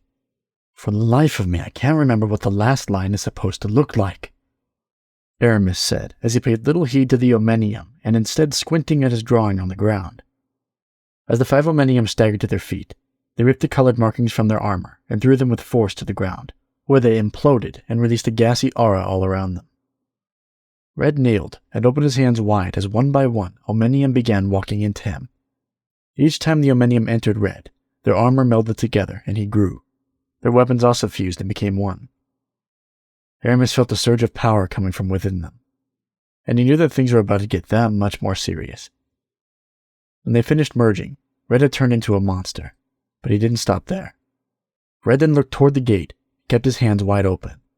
It didn't take long for the gate to take over Red's body, and now the monster was bursting with power. Aramis had forgotten about the gate's ability to control its emissaries and grant them power. I think I might have screwed up, Aramis said as Red stood and picked up his fused crimson weapon. Red was overflowing with power. Aramis was sure that the gate had imbued Red with as much power as he could handle. He launched toward Aramis, breaking the sound barrier in the process. Aramis managed to get out of the way of his sword, but fell victim to Red's swinging hand. Aramis flew across the battlefield but managed to stop as he dug his hands and feet into the ground. The sonic boom blew all the nearby windows that weren't already broken. So, you are fast and strong, Aramis said defiantly. What else have you got? Red let out a booming cry and lunged once again towards Aramis, but this time he was not as fast as the first time. All right, that's good. You can't maintain that kind of power for long, I need to finish that damn symbol, Aramis thought as he ran towards Red. As Red got near Aramis, he raised the crimson weapon, preparing to downswing.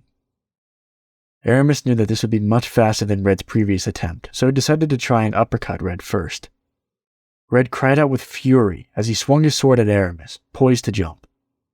But instead of Aramis trying to land a blow on Red, he used the momentum to leap over him and get out of the way of the powerful crimson blade.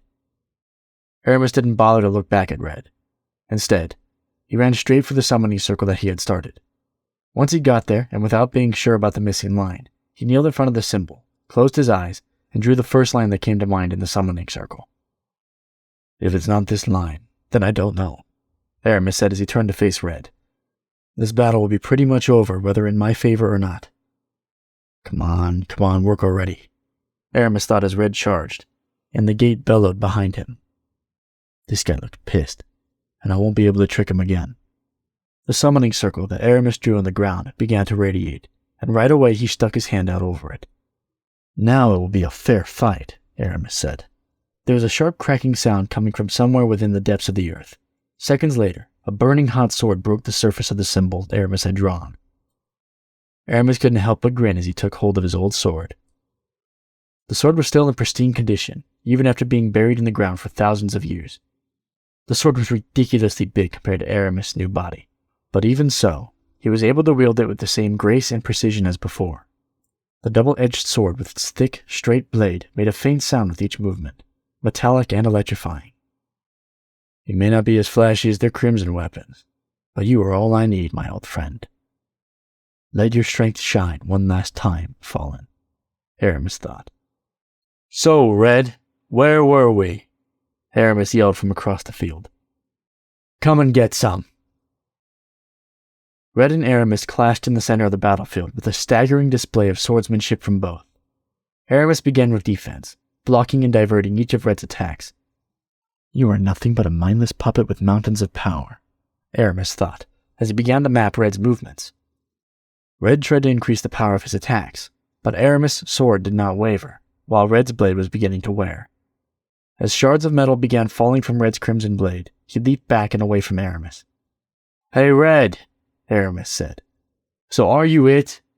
Are you the famous Omenium they talked about a long time ago that would bring destruction to this world? If you are really it, oh man, what a disappointment you are." Red raged and attacked Aramis with fury that was more his own and less the gate's. Aramis was sure of this because the gate's dark aura was left behind. "Too bad you're on the dark side of things," Aramis said as he got ready for Red's attack. "If you see your boss, send him my regards." As Red swung his weapon, Aramis blocked with his sword, sending the crimson weapon to bury its tip in the ground. With the same momentum, Aramis swung his sword upwards and then downwards, cutting Red in half. Red exploded, and blood splattered everywhere. Before the blood reached him, Aramis shielded himself with the sword. "Disgusting," Aramis said. "That's the one thing about this job that I've never gotten used to." "Adam, are you okay?" Elara yelled across the battlefield. Aramis turned to look. Elara and the Indaga and some other person were standing there, poised and ready to spring into action if they had to. This brought a smile to Aramis's face. "Looks like we're not all done after all," Aramis thought. "Don't come any nearer," Aramis yelled back. "There's one thing I have to take care of." The gate to the side of Aramis was furious, booming incessantly. Only 12 of the symbols around it remained, and those were changing into other, more elaborate symbols. Aramis knew what this meant. It meant the gate was getting ready to open. "For centuries, you've held this world hostage," Aramis said, pointing his sword toward the gate. "How about we take you out of it, and we finish this?"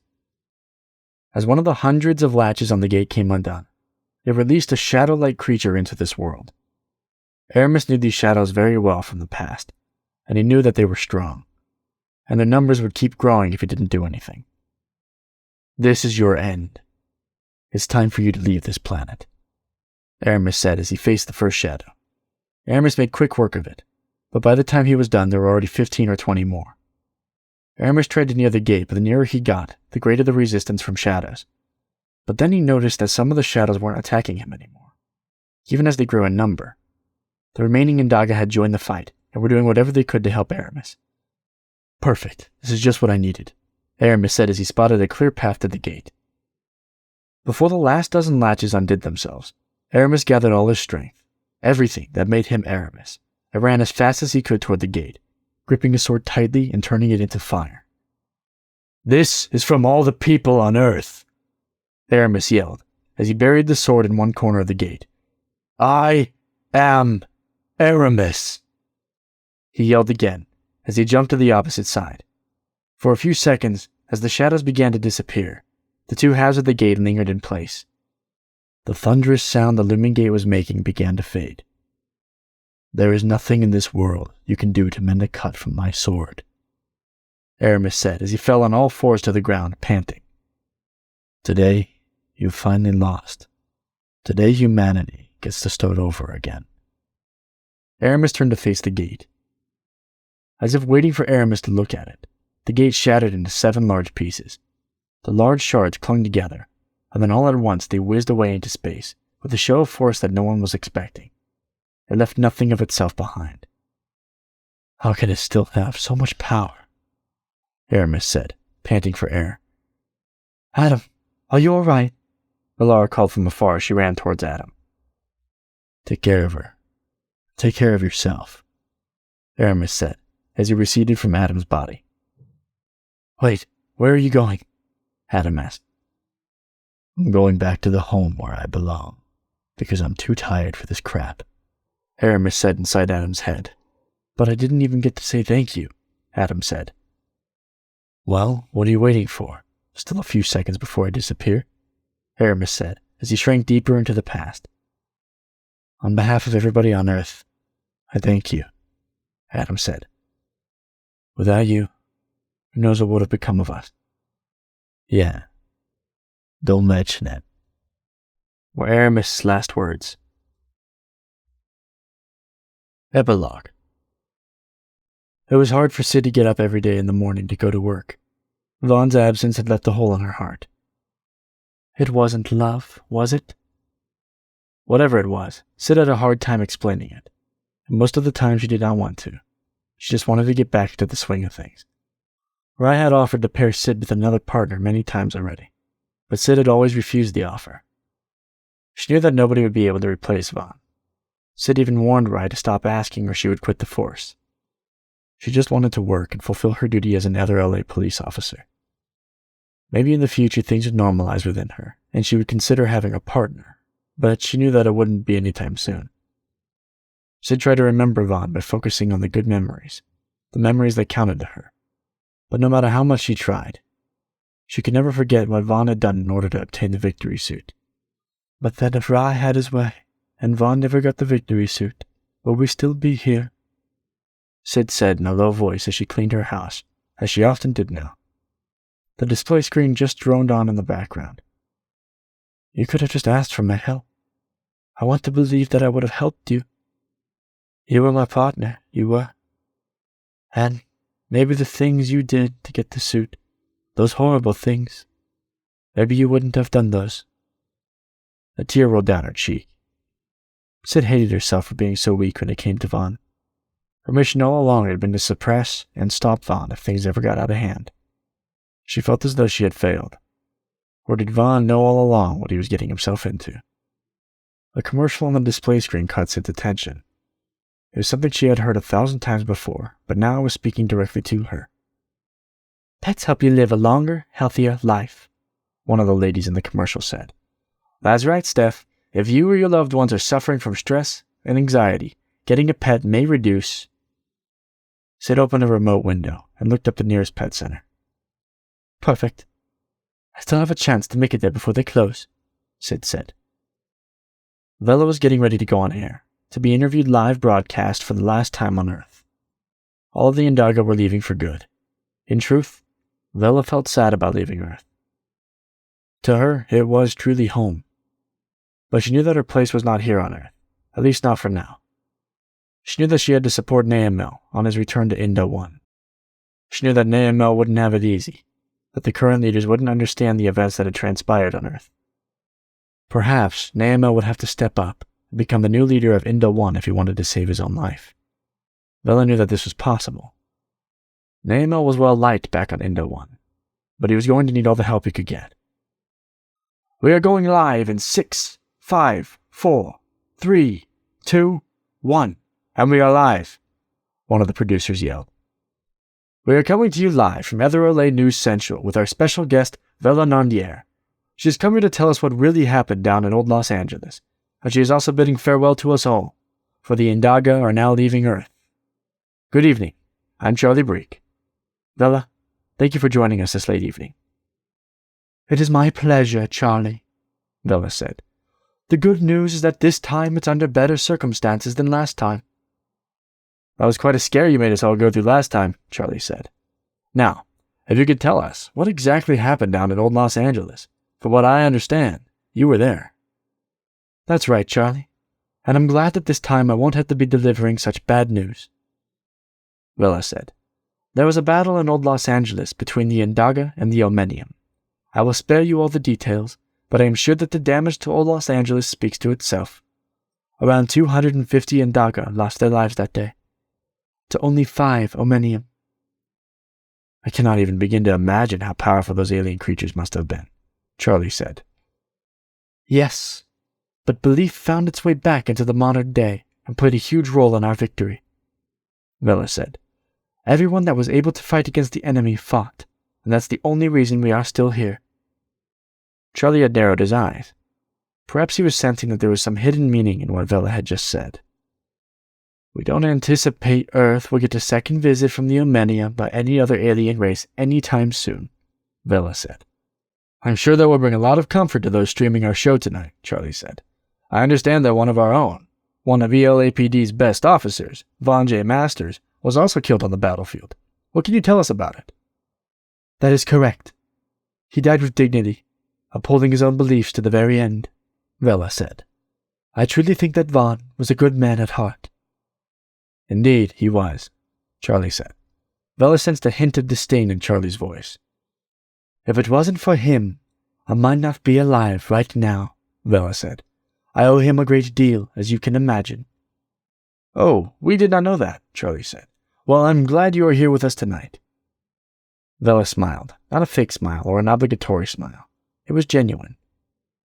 "And it is my understanding that the Indaga are leaving Ether LA?" Charlie asked. "What led the Indaga to make this decision?" "To be more precise, Charlie, we are leaving Earth for good," Vela corrected.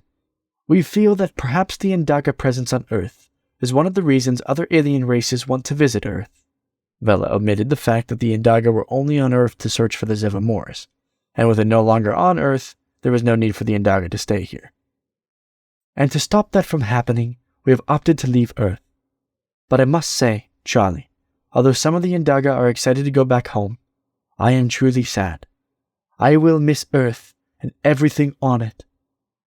"The Indaga-Human Pact hasn't been breached yet, although there are those who are opposing it now," Charlie said. "You are still welcome to reside here on Earth." "Perhaps in the future I will consider that option," Vela said. "But for now, my place is next to Naemel.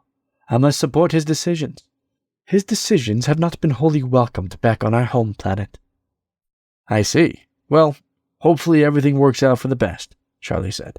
"I'm sure you will be able to figure things out." "I hope so, Charlie," Vela said with a smile. "One last thing before you go," Charlie said. "Do you think humans will ever visit Indaga 1? As I'm sure you are aware, this is a very popular topic lately. Many have suggested that it would be only fair for humans to visit your home planet." "There is a chance of that happening. I don't see why not. Naemel is an honorable man," Vela said with a smile on her face. "But for now, there are a few things we have to iron out before that can happen." Elora and Adam were busy remodeling and outfitting the interior of an old warehouse they had purchased using some of their savings. Their warehouse building was located just above the Natural History Museum of Old Los Angeles and hung from Ether LA. Real estate prices around the area had dropped drastically since the incident, as people were scared that something like that would happen again. Elora and Adam knew that was unlikely, as there was no more gate to worry about. "Have you heard anything about when they will bring the press?" Elora asked Adam as he came in with 2 buckets of paint. Adam put the buckets of paint on the floor and opened the display screen from his watch. "Let's see," Adam said as he accessed his email. "It will be here first thing tomorrow morning. Are you excited? I can't wait, Elara said as she ran in place, filled with excitement. The word excited doesn't even begin to describe what I feel. So what word would you rather use? Adam asked. Let me think, Elara said, pantomiming an old thinking statue. How about elated? Yeah, that sounds like it describes what I'm seeing in you, Adam said as he took a step towards Elara. So what's going to be your first big story? Your first print run? I have been giving this a lot of thought, and I think that the people of Ether LA deserve to know the truth, Elara said. So, I will tell them the truth about what happened. Everything. Even Bob's research. Oh, well, that's certainly going to make him happy, Adam said. Do you know when he's going to come by and visit us? Elara asked. I'm not exactly sure, but I know that he's been wanting to, Adam said. Let's bring him here tomorrow after the press is installed. I really can't believe this is happening, Elara said. Our very own press. Start believing it. Have you thought about a name for this place? Adam asked as he gestured to the space around them. I've given it a lot of thought, but everything I came up with is pretty terrible. What have you come up with so far? Elara asked as she took a step towards Adam. Well, let's see, Adam said nervously. E in print, or A&E print, or Lightning newspaper, or my favorite one, the only press that treats their employees right and the sky is the limit. Elara laughed as she took a few steps closer to Adam and placed one hand on his chest. Although ARIMUS was long gone from Adam's body, he still felt as solid as when ARIMUS was inside of him. Adam had told Elara many times that he had lost most of ARIMUS' strength, that only a little remained. But even with that little bit of strength that Adam had left, he was stronger than most humans. You are 100% right. Those are pretty horrible, Elara said as she slid her other hand behind Adam's neck. I was thinking we should call it Galaxy Press. What do you think? I think it's perfect, Adam said. Where we bring you news from this and other planets. Elara and Adam wanted to make a difference, so they took a leap into starting their own small press. Elara would be the chief editor, and little by little she would hire journalists that she could trust. Adam would manage, well, the management side of things. He always thought he would be good at it, so now it was time to give it a try. They agreed that they would start small and work their way up however and whenever they could. But most importantly, they agreed that they would enjoy the journey. While they were at it, they would change the standard of working, and they would advocate for better treatment of employees.